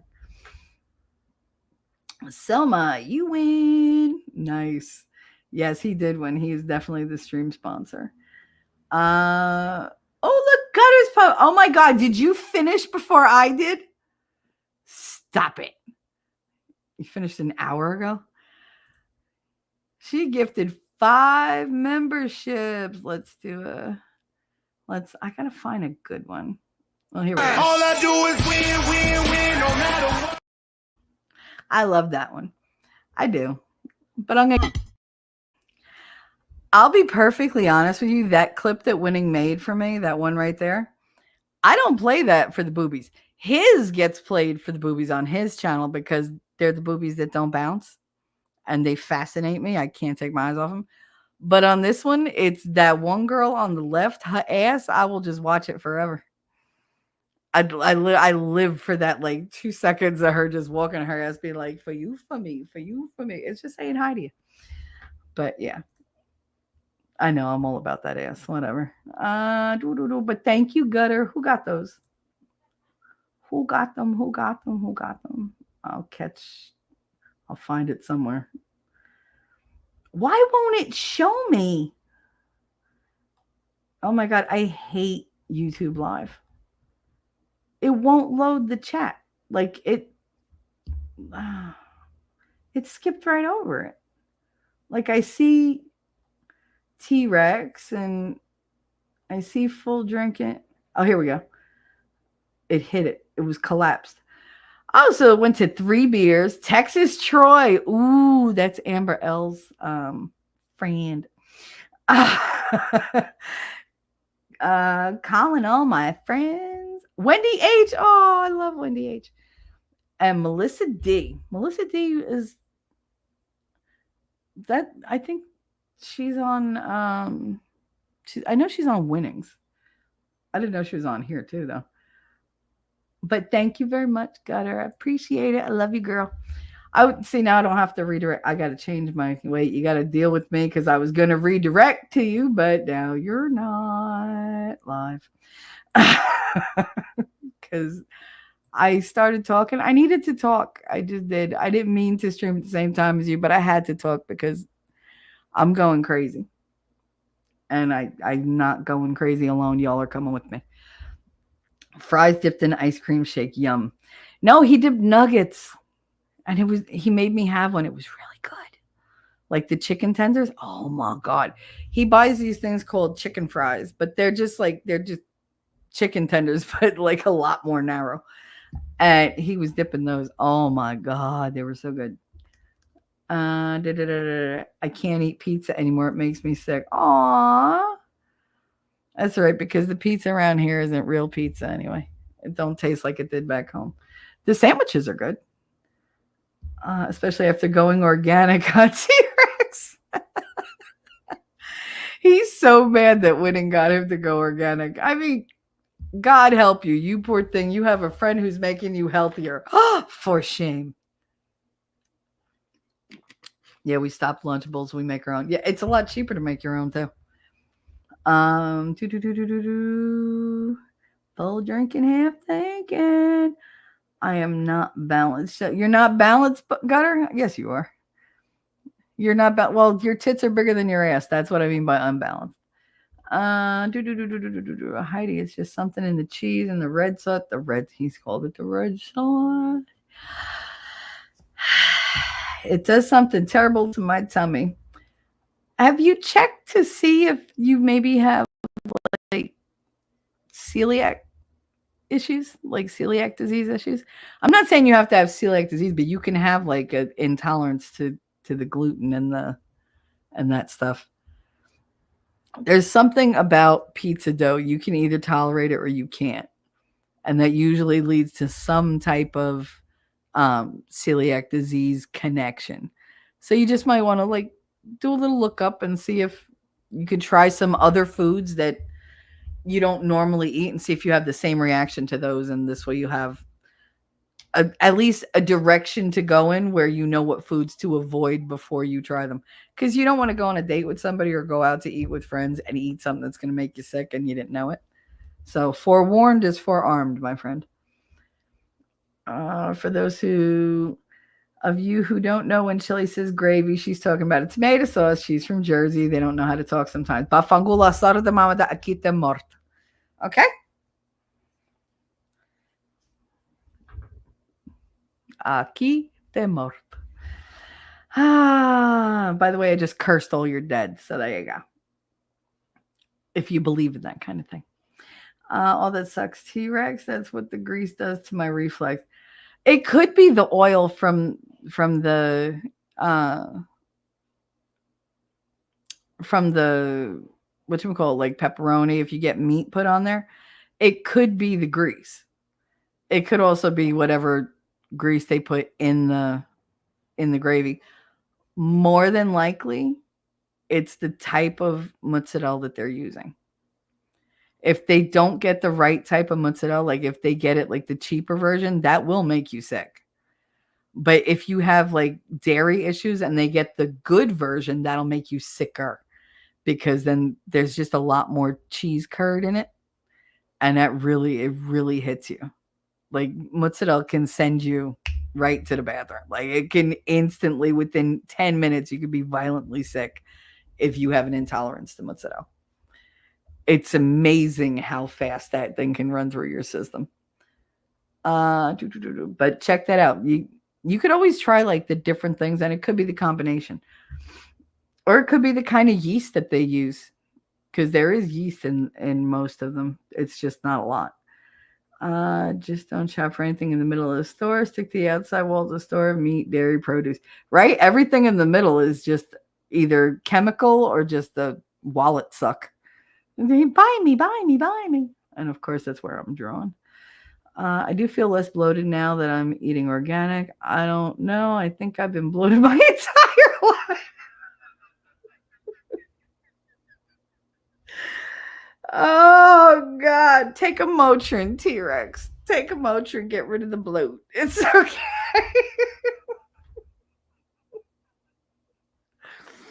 Oh, I think I've been bloated my whole life. Well, welcome to womanhood, because we've all been there. There is not a woman listening to me who hasn't looked at a chip at a certain time of the month and said, "Oh, I want that, but my feet are going to swell up." And you know what we do? We let our fucking feet swell up, because screw that, I want that chip. But yeah, we look at food and go, "What's that going to do to me?" Because we know, because our bodies don't respond the way other people's do. Like, can you eat? I thought you couldn't eat these chips. Oh no, I just can't eat those chips when I'm ovulating or when I'm about to get my period. But there's like a couple days in between where I can have them. Today's one of those days. Give me the fucking chips. Like, that's how we are. But we know. Got his pub. Wait, who fingered Shelly and made her feel good? Stop it. No, there were no finger bangs. No, girl. Stop it. Damn it, I miss out on all the good stuff. No, there were no, none of that. None of that. None of that. I'm a good girl. Thank you very much. I'm just waiting.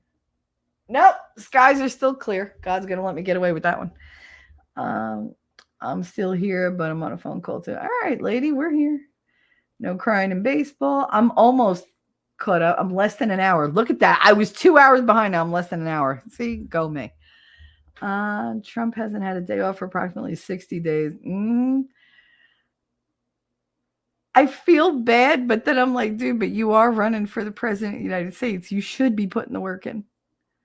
I mean, we expect it of them. The fact that she takes days and days and days off, then does a 3-minute friggin' teleprompter speech that she fucks up anyway. Like I said, these two people are not the same. They're just not. Can you imagine her climbing into a friggin' garbage truck? Oh my God. I can imagine her climbing into the back seat of a garbage truck. She knows what to do there. But as a passenger, just with the worker vest on, I should be like, oh no, I don't like, do we have a different color vest? Can I get one in pink? This way I could be, I'll say, hi, I am Kamala Harris. I'm running for president. I'm sitting in a garbage truck. I am the woman speaking to you out of a garbage truck wearing a magenta and pink, because those are my brand colors, a magenta and pink vest. And how do you do today?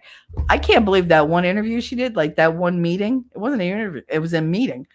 She was like, I'm Kamala Harris. I am sitting at the table. I am wearing the blue suit. And my pronouns are she, then, she, her. Shut up. Your pronouns are fuck off. Retard. Like, Who does that? Until this, like, last 2 years, it never dawned on me to tell somebody my pronouns, because you can tell looking at me. I'm a girl. I got long hair and a feminine face and puffy lips and big boobs and a big butt. Like, I am a girl. I am hourglass figure. I got the hips for days. Like, let's go. I don't look like a dude. So you're going to know my pronouns. Now, if I dress like a dude and I cut off all my hair, then I could see where you might be confused, but you're probably still going to call me chick, because I'm always going to look like a girl. Christine has that problem. But Christine is also a state trooper, and it's her job to look butch. So she's got like the short hair. She has walked into a lady's bathroom, and they're like, you can't come in. And she's like, did you see these? These are tits. I'm a fucking girl. Like, she... But you could see where they'd be confused, because she's 6 feet tall. You know, and she walks with her head down. She got the short hair, and you can't see the boobs because she's got like 2 sports bras on. But her boobs literally are like big. And I know she's listening. It's like, hi, your boobs are big. I love your boobs. But yeah, no, like her boobs are big. But I've seen her like get in somebody's face about it. She's like, did you see these? Did you see these? Nothing pisses her off more than somebody thinking that she's a dude. And she's such a huge Trump supporter. She's gay as the day is long. She's such a huge Trump supporter. And she's always been a Republican. Like her father set her straight from the beginning, but she's not for the whole new agenda. She's like, these people, can't you just be gay and go shut the fuck up about it? She's like, because she's not one of those people who goes to the parades and does the flags, and she's not wearing a pin. She's not walking around in a rainbow. That's Donna, her wife. But Christine, no. Christine's like, no, I'm a cop. I have to behave a certain way. I swear that's why she became a cop, so that she did not ever have to be all the crazy things that Donna does or whatever, with the flags and everything else, because she's like, no, I need to be more conservative. I need to be, tone it down. So anyway, what the hell? Why is that still? There we go. I lost my place, damn it. Gravy, no crying in baseball. I'm trying to catch up, guys. I have leatherworking stuff right in front of me that states illegal for sailing in California. California. It all blames cancer, idiots. Yeah, but don't worry about it, because according to my mother, unless you're in California with it, it's not cancer. This is what I deal with. The Prop 65 cancer warning in California is bullshit, because it means something has like 1 in 100,000 chance. Is it though? Or is it truth in advertising and we don't want to take it seriously because they don't tell the rest of us? They're like, screw it. They're all like, they're screwed anyway. First thing they do is funnel their fake breath. I worked at a costume shop. We sold and rented costumes. You know how many men wanted to dress like women for Halloween? Wolfkinder, when did you sneak in here? Damn it. Did I confuse you for Wolfram? Oh, I'm so sorry. Oh, bad Shelly. There, I smacked my own hand. The first thing they do is fondle their fake breast. Who wouldn't? Ladies, back me up here. Boobs are fun. Tell me you don't nobody else has ever been sitting there and all of a sudden they're like, why is my hand in my shirt? Because you're just sitting there just holding your boob. Nobody else does that. That's bullshit. Because I've had a lot of girlfriends be like, oh my God, yes, I've done that. They're like, it's so embarrassing. I'm like, why? Were you with people? Like, sometimes it's just comforting. Just grab a boob and hold on. You think guys don't do it? They don't even have to play with it. They're just like, just let me put my hand on it. Okay. Let me put my head on it. Let me put my mouth on it. Because they never. I think I'd be highly insulted if the dude that I was with would just be like, I just want to put my hand on it, and left it at that. Like, dude, if you're going to take the first step, keep going. Like, let's go. Show me your game. Let's go. Gonna stop.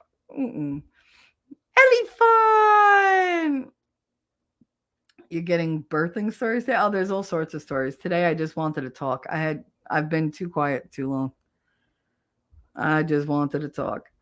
Ellie was behind 2 hours in chat, and she's ahead of me now. What does that say? I suck today, man. All my pregnancies start and finish with vomiting.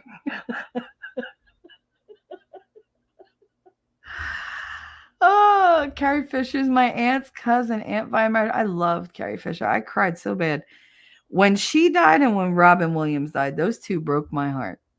It really did. It really broke my heart because I identified with both of them so much. Like he taught me how to be funny. He taught me the value of the zinger, of just blurting shit out. And he's the one who taught me how to do all my little asides. Like when somebody says something, people literally that know me, somebody will say something, and if I'm in the room, they stop and look at me and wait, and I'm just like, what? They're like, you're not gonna say nothing? Nah, it's too easy. It's like, nah, it's amateur hour. I'll let you have that one. They're like, see, like, what the hell? Even when she doesn't make the joke, she still makes the joke. Mm-hmm. I laid my vice principal out with the joke when I had to go to the hospital, and because I had like scraped my foot against the rug and something went into my toe like all the way, and it was excruciating. And they had to do like surgery to get it out because it went through like the bone and everything. It was a piece of like it was the watch rod that holds the watch band onto the face of the watch. And apparently, when they gave me my piece of shit one as a union present and it fell apart, I missed that part in my rug. And when I slid my foot over the rug, it just whoop right in. And so I went to school the next day because I was teaching in the summer. And I had a boot on because they had to do surgery. So everything was all wrapped up. And I had this stupid boot on, the medical boot. And Charles goes, "Oh, so what happened? You were in the hospital?" And he was like, "What happened?" I said, "I got something stuck in my toe." It's not the first time a prick put me in the hospital.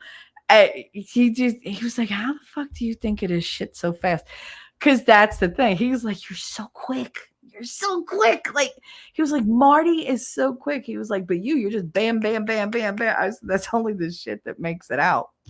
I was like, half that stuff, I'm like, "No, we can't say that. Mm-mm. No, no, you're going to lose a friend. Don't say that. It's funny as hell, but it's mean. Don't say it." So, yeah, I used to love doing shit like that to him. But he's pretty good at it, too.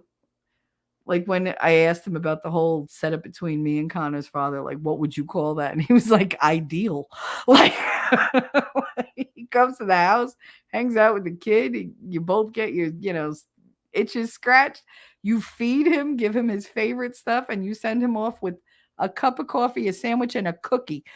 That's what, and you don't bother him until he comes back. Like, that's what you call ideal. Yep. And I'll never do that again. Nope. I can't do that because then they don't want to leave. It's like, and he's been texting me lately, and I stopped answering him like 2 days ago. I told his son, I was like, "Your father wants to talk to you." He was like, he seems like he wants to talk to you. I was like, "Oh, he wants to talk to you. You go talk to him. I got nothing to say." He very nicely pointed out that you're going to be 18, as if I'm like stealing the child support he doesn't ever give me. But go ahead, you go talk to him because I don't want to. I got nothing to say to him. It's aggravating as fuck when my exes come back now. They're like, "Hey, what are you doing?" Not you. That's the answer that you're really looking for because that's the question you're actually asking me. I'm not doing you. Go away. Uh, did you get into your Discord? I'm speeding through. Yep, I'm trying because I want to go eat dinner. I haven't eaten since yesterday. Remember to change your clocks back an hour before you go to bed on Saturday. That's true because Sunday is fallback day. You got to go full back an hour. I am going to write it down in a bit. Girl, it's been nonstop. We're painting our schoolroom. That's awesome. Doing errands, daily chores. Aw, so sweet. I bet it looks fantastic. I think full drinking, half, why can't I say it? Full drinking, half thinking went live. I got to look to see if I have that. Full. 1 second. Just bear with me, guys. Go to channel. Subscribe. And yes, he is live. Let me highlight this. Because I'm going to send you all over there as soon as I'm done. So let me see. Edit. I was going to send you to Gutter, but then she finished before me. Isn't that just like her? Don't worry, Gutter. I'm used to people finishing before me. Oh, he won't let me redirect. Damn it. Well, I'm just going to have to put the link then. Full drinking, half thinking. Guys, do me a favor.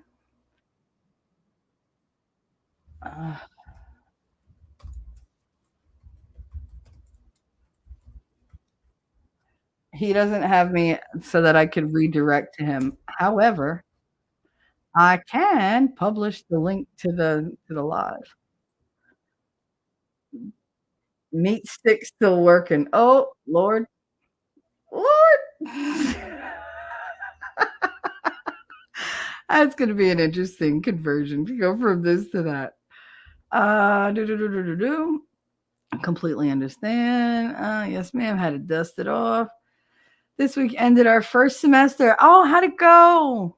You're putting the grades in your grade book? Aw. Did you give yourself all A's? That's hilarious. Let me tell you something. Anybody who sits down and tries to teach little children deserves all A's. And weed, I hate to say. I gave myself a trip to town with no hubby and kids. Yay! Oh my goodness. I wish some of y'all lived closer. We could hang out. I went to the store alone. Oh my God, it was so nice. Don't you love shopping by yourself? Oh, it's amazing. I used to love doing that. Oh, look at that. I'm only 15. I'm 10 minutes behind. Holy shit. I did finish before you did. I guess I had more things to play. Yeah, I know. Boobies make everybody smile. I love boobies. Boobies are great. Can redirect.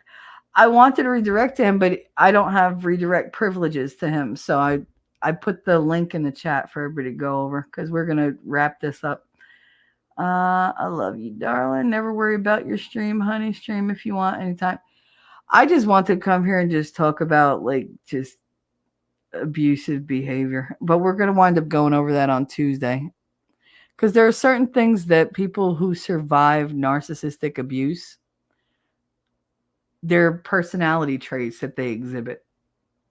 And I listened to like 5 minutes of it and I was like, oh yeah, we're definitely. I actually have 3 different things that I want you guys to look at. So that'll be next week. We'll be doing that.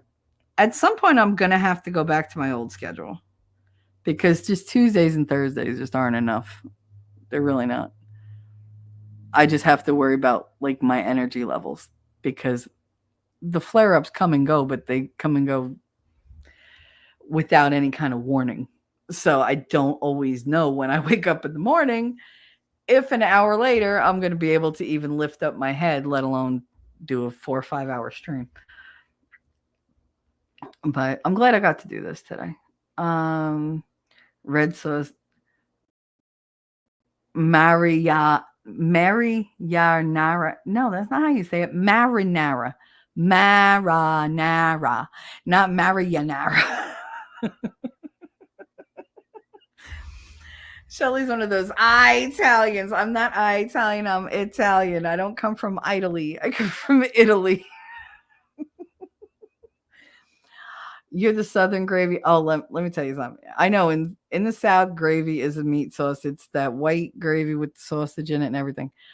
Let me tell y'all something. Now, my mother's husband cooks amazing, but he made biscuits and gravy the other day.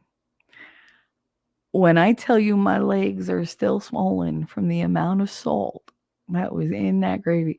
I told him, I was like, you would be so disappointed. Like, it's like sacrilege. It was terrible. Terrible. But I can't say that loud because then I won't eat again. So, and I like the way he cooks. But yeah, no, I'm dying for some really, really good biscuits and gravy because that's always been one of my favorites. I had that in Tennessee when I was 12. And oh my goodness. I had that with chicken fried steak. Oh my God. It was so good. It was so good. And I mean, I didn't get it with it. My father literally got like an entire plate of like biscuits and gravy. And it was just in the middle of the table. And we just took from it. But oh my God, it was so good. And it was this little like hole in the wall, not a hole in the wall, the hole in the side of the mountain in Pigeon Forge, because that was when we went to Dollywood. There was a hotel, like a motel up the driveway. You can go in the driveway and one goes to this little hole in the wall restaurant and the other one goes up to the parking area of the motel.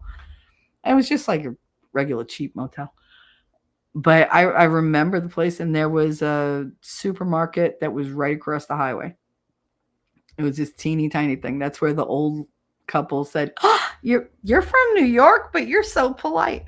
I was just like, damn. But yeah, oh my God, I will never forget that place because that lady, that's where I first had real grits. We were there for a week. And she was determined I was going to have like every kind of Southern food. And she was like, "You really? I've never seen anybody's like honest reaction. We're all used to this. Like this is all new to you." She gave me so many different things to eat. Oh my god. She used to love when I went in there in the morning. She'd be like, "All right, now we're gonna have hash. Now this is a certain kind of hash, and you're gonna see things." And I was just like, "Okay, just feed me. That's fine. Just feed me." Like because it was all new to me, and I love trying new stuff. I do. And this lady was so excited, and she just looked forward to us going there. We went there for breakfast and dinner every day. And when we left, she like I remember she was like all like emotional. She was like, "Y'all are so sweet." I was like, "Oh, like I liked her." Unironically, her name was Dolly because of course it was. But yeah, she was funny. She would just sit at the like next table and just talk to us. She'd like pull up a chair, just but sit at the other table. And she'd be like, "So y'all are from New Jersey and da, da, da, what are you here for?" And she was like, "Oh, you like Dolly Parton? And then how long have it since I was born? Like I came out of the womb loving Dolly Parton. I know all her songs. I know all her movies. I know all her specials." That was back when the country music stuff was specials on TV. Remember those? I used to love those. My favorite one was John Schneider, Roy Clark, Minnie Pearl, Jerry Reed. Oh, what the hell was her name? The Mandrells. And Dottie. What the hell was her name? Oh. The one that used to sing with Kenny Rogers. Dottie West, I think her name was. Dottie West. And John Schneider sang this song. Well, he sang with Dottie West. If you're ever in a tree, call on me. Like, and it was a good song. It was an old song.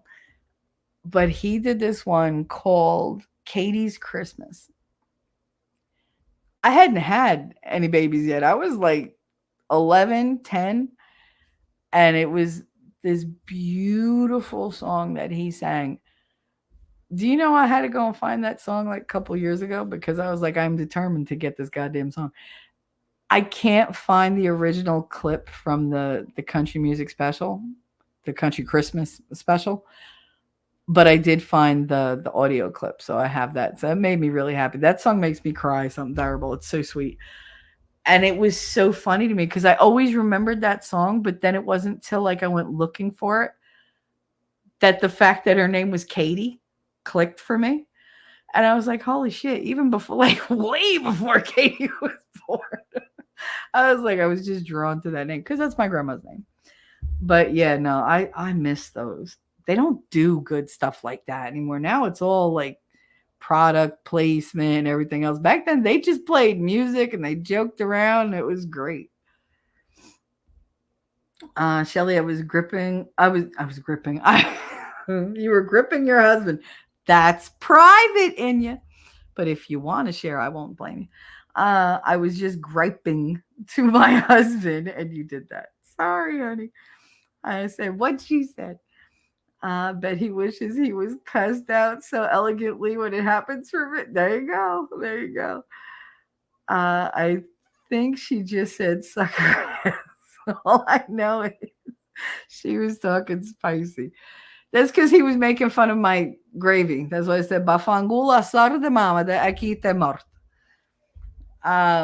We have tons of different little sayings. They just kind of roll off the tongue. And after years of saying them, you just get used to them. Like half the time, like ask my kids what's for dinner. Gats guguzil of, which is dick on a plate with eggs. Did they know that when they were saying that? No. But did anybody else know how to say that as the password to pick them up from school? Not unless you were related to me. And even then, oh, well, mom sent you? Okay, what's for dinner? That's all they had to do. That was our failsafe. And the teachers knew too. They'd say, if somebody besides me comes to pick my kids up, they have to be able to tell my kids what's for dinner. And my kids will know the answer. How? Just trust me. We have a code. Okay. So my kids were trained from early. If somebody comes to pick you up, you ask them, oh, my mom sent you? Okay, I've never met you, but my mom sent you. What's for dinner? And if they say Gats Gugazil of, then you know I sent them. Because that's what my grandmother used to say whenever I'd say, what's for dinner? Even though I could clearly smell broccoli. I was just hoping it was something else. And she'd be like, Gats Gugazil of. Or she'd just say Gats Gugazil. Because sometimes you don't want the egg. But yeah, it's dick on a plate with eggs. That's what that means. And Gats Gugazil is just dick on a plate. So, but I mean, nobody's going to think that's what's for dinner. So it was the perfect thing. And we always use that. And then my cousins use it. It's crazy. It's a family thing because nobody's going to be able to say it the way I say it unless I teach them. It's not just a random, like, oh, it's a common saying. Like, oh, we're having spaghetti and meatballs. Wrong. And if they can say it, my kids know to say, well, what does that mean? Because they know what it means. You could say, oh, it's an Italian dish. Only if he's Italian. Or is the dish itself Italian? Racist? Like, what's wrong with you? All right. Poor T-Rex, the chemicals they've been using in Roundup. Yep. That shit is the same stuff they use in Agent Orange.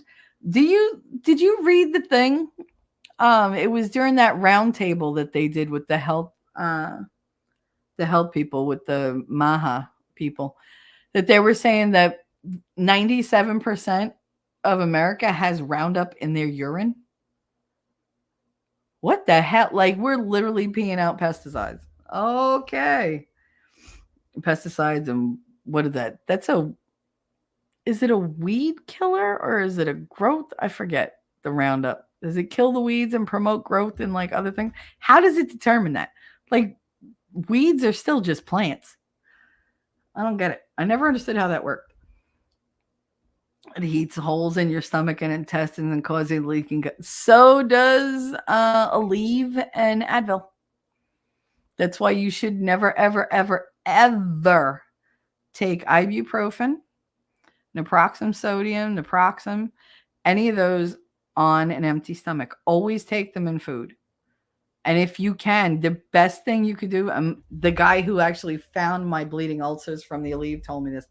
He said, if you take a piece of bread and just like a piece of flat bread, like tortilla, whatever, wrap it around the pill and then try to like swallow that, you're going to be better because it won't have any opportunity to sit on your stomach lining because it eats right through your stomach line and it gives you bleeding ulcers that won't heal for like months and months. Terrible. Because I couldn't figure out why I had so much pain. And he showed me the pictures that, I have pictures of the inside of my freaking stomach. And I was fascinated. I was like, oh my God, are there more? Like, I'm not that person because I'm like, oh my God, let me see. Like, I love medical stuff. And he was showing me and he was like, look, I had 3 dots in my stomach that were bleeding ulcers in the exact shape of the 3 Aleve that I had taken over the course of that summer to help my knee. Can you imagine? Every single one of them burnt a hole through my stomach. I was so mad. He was like, no more Aleve for you. I was like, I need that. Like, I hurt otherwise. And he was like, all right. So he told me about the bread. He said that the white bread is the best one, really.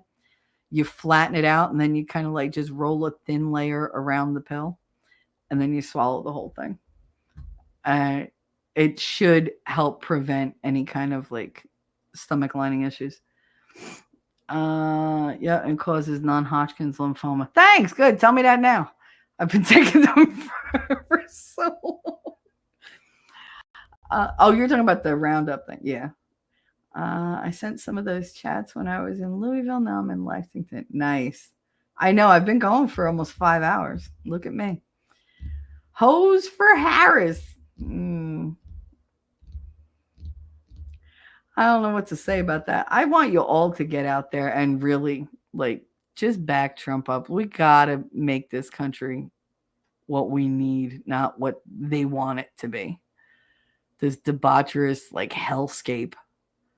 I don't want to be anybody's property.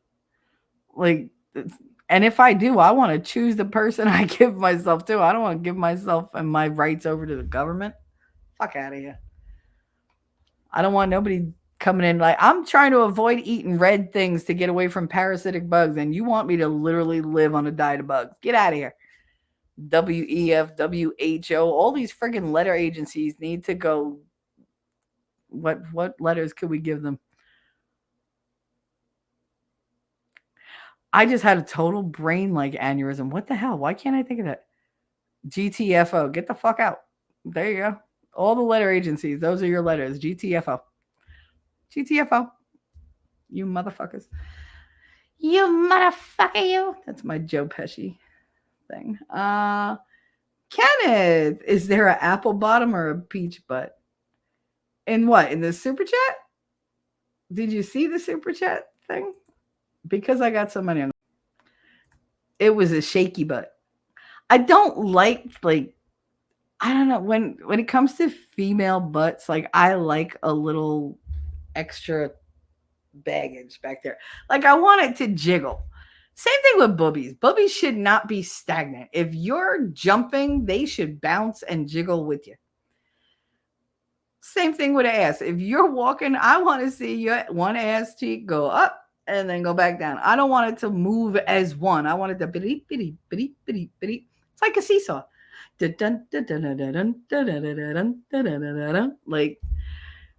granted, all right, you might want a little bit sexier music, like, you know. But no, for me, it's like because I think butts are just cute. Puffer Squaw Bob was by here. He said to say hi. Just so you know, that was hours ago, but he did say to say hi, and I did say I would. So there we go. How you doing, honey? Hope today is going well for you. It is. I've had a good day. I haven't had a great week, but I had a good day. So going into the weekend in a good mood. Lucky winning. lucky winning. What is on your menu? Because my patience is my well is dry. My happy bucket was empty, and my patience was running motherfucking thin. So I feel like I've had a nice boost today. So sometimes you just need somebody to, you know, make you feel better. You know, about yourself, about anything. Cut out like a lot of the negativity, try to counter the negativity. And I encounter a lot of negativity here. So I needed somebody to fill the bucket. So that happened. We had full drinking and half thinking here. He was super generous, super sweet, super complimentary. And I really appreciated it because I needed that. I don't get a lot of that. So mostly I just get criticism. So what's on the menu? We're doing brisket. Oh, you're doing a brisket, rolls, onion, pickles, and mashed fat bomb, mashed butternut. What the hell? Mashed butternut. I'm just going to say mashed butternut squash. I don't know what a fat bomb mashed butternut squash with cranberry salsa is. A mashed fat, whatever. It's butternut squash. I'm just going to leave it at that, Ellie. It sounds delicious. And bitch, because I'm hungry. No, eat, woman, love you. Love you, honey. Phrasing. All the sides and the most important potato salad and relish tray, but brisket sounds amazing. Hell yeah. Full drinking stream. Everybody make sure you go over there. You can help spread this channel. Too much salt ruined it. Heidi, when I tell you, I'm not kidding. I had it 3 days ago. My legs are still swollen. Still. Both of them. From my toes all the way to my thighs. And I'm like, what the hell? Because I'm so aggravated. I'm so aggravated. It gave me a headache. Like, it was just way too much. Even my mother was like, it's too salty. He was like, oh, I don't think so. She was like, I think so. Since I'm the one eating it. Like, and I don't taste salt anymore, and I taste way too much salt. And then he was like, oh, there's so much of it in the fridge and it's going to stay there till you throw it out or you eat it yourself because I'm not dying of fucking sodium poisoning because you slipped. The specials. Yep. I love the specials on TV. Gonna listen while I get some stuff done. Oh, Ellie, I'm gonna wrap it up. I swear to God, I am. You know, it takes me an hour. I said I was gonna wrap it up an hour ago, so I'm about there. Roundup is a weed killer. Oh, I mean, technically used for chemical warfare. I'm sure. Monsanto. I was like, wait a minute. I know that company. That's not how it's spelled. I learned my lesson. Genetically modified the corn. Yep. And if you want to say anything about that, we have King Corn on Winnings Rumble for Sunday Night Watch Party, old school Sunday Night Watch Party. We have King Corn, Seeds of Death, Food Inc. They're all in that Watch Party with T3 playlist. They're like, I want to say maybe like springtime area. Like, so go back like 4 or 5 months. But they're all there. Excellent watches. I was kidding. I think Harris is a piece of shit. I voted red all the way down this time. Atta girl, you're voting for that constitutional republic. That's what you're doing. Anybody who votes for the other one really is voting for a communist democracy. One where you get a vote, but it doesn't matter. Doesn't matter. Everybody gets a vote because equity for everybody. But guess what? I'm going to do what I fucking want anyway. Jiggle is pretty important. I love Jiggle. Jiggle makes me happy. Just like underboob makes me happy. Oh my goodness. Like I love underboob. I love even my own underboob. It's great. But I think that's like so pretty. I don't know. It's just sexy. T-Rex, did you vote against extending term 2 limits to 3, 4, or 4? We didn't have any questions on our ballots, which was weird. But then again, they've already decided that we're not doing legal weed yet. Like Pennsylvania's like, we're not ready. Guess what? Everybody here smokes it anyway, so you might as well get ready. I'm such the opposite. There's no such thing as too much salt. No, trust me, there is. Trust me. When you have a classic dish like that and you know what it's supposed to taste like and you're excited because you haven't had it in so long and you dig in and you put that first bite with biscuit and gravy and sausage and everything's all hot and gooey and it's wonderful and you eat that and you taste it and you're like, ugh! Like that's it's upsetting. It's upsetting because you know what it's supposed to taste like and it don't taste like that. That's like going to McDonald's, biting into a hamburger and tasting, I don't know, fish. Like it ruins everything. So yeah, I got to finally find an organic version of my Monster Energy drink. Then I'll be okay. Just ask Winnie. He knows all the ones to drink. Ohio Dems are trying to pull a bunch of shit. Yep, I saw that. Earlier. Underboob. Yeah, pretty amazing looking plus tricks. Oh yeah, you could do all sorts of stuff. All right, guys. I didn't get to talk about anything I was going to talk about, but I kind of did. I just didn't use the visual. But we'll get to that on Tuesday. In the meantime, enjoy your Friday night. Saturday night, come hang out in Winning Saturday Night so we could watch funny videos and stuff like that. I found him a whole bunch of like kid videos and like I found some really funny shit for him for Saturday night. So it'll be a good time. So come hang out. Tonight I am going to leave you. Go have a smoke. Go have dinner, which I have no idea what it is. If she says fend for yourself, I'm going to like commit Harry Carey. And then later on I get to go watch SmackDown. Shelly, are you going on with Winning and I Tuesday for election returns? I don't know. He didn't ask me. But then again, he probably didn't expect you to ask me about it. So if I do, I do. If I don't, it's all right. I'll be in the chat if I'm not on there. But I'm not opposed to it. Shelly's roundabout direct way. Yeah. Listen, I mean, I'm Italian. It takes me a long time to say goodbye because we never actually want to leave. But anyway, chat is good. Chat is wise. Chat knows all. And I love my chat. Thank you all for being here. And thank you for spending time with me and indulging me for so long. And please find that link that I put in there for Full Drinking, Half Thinking. Do me a favor. He won't let me redirect over there.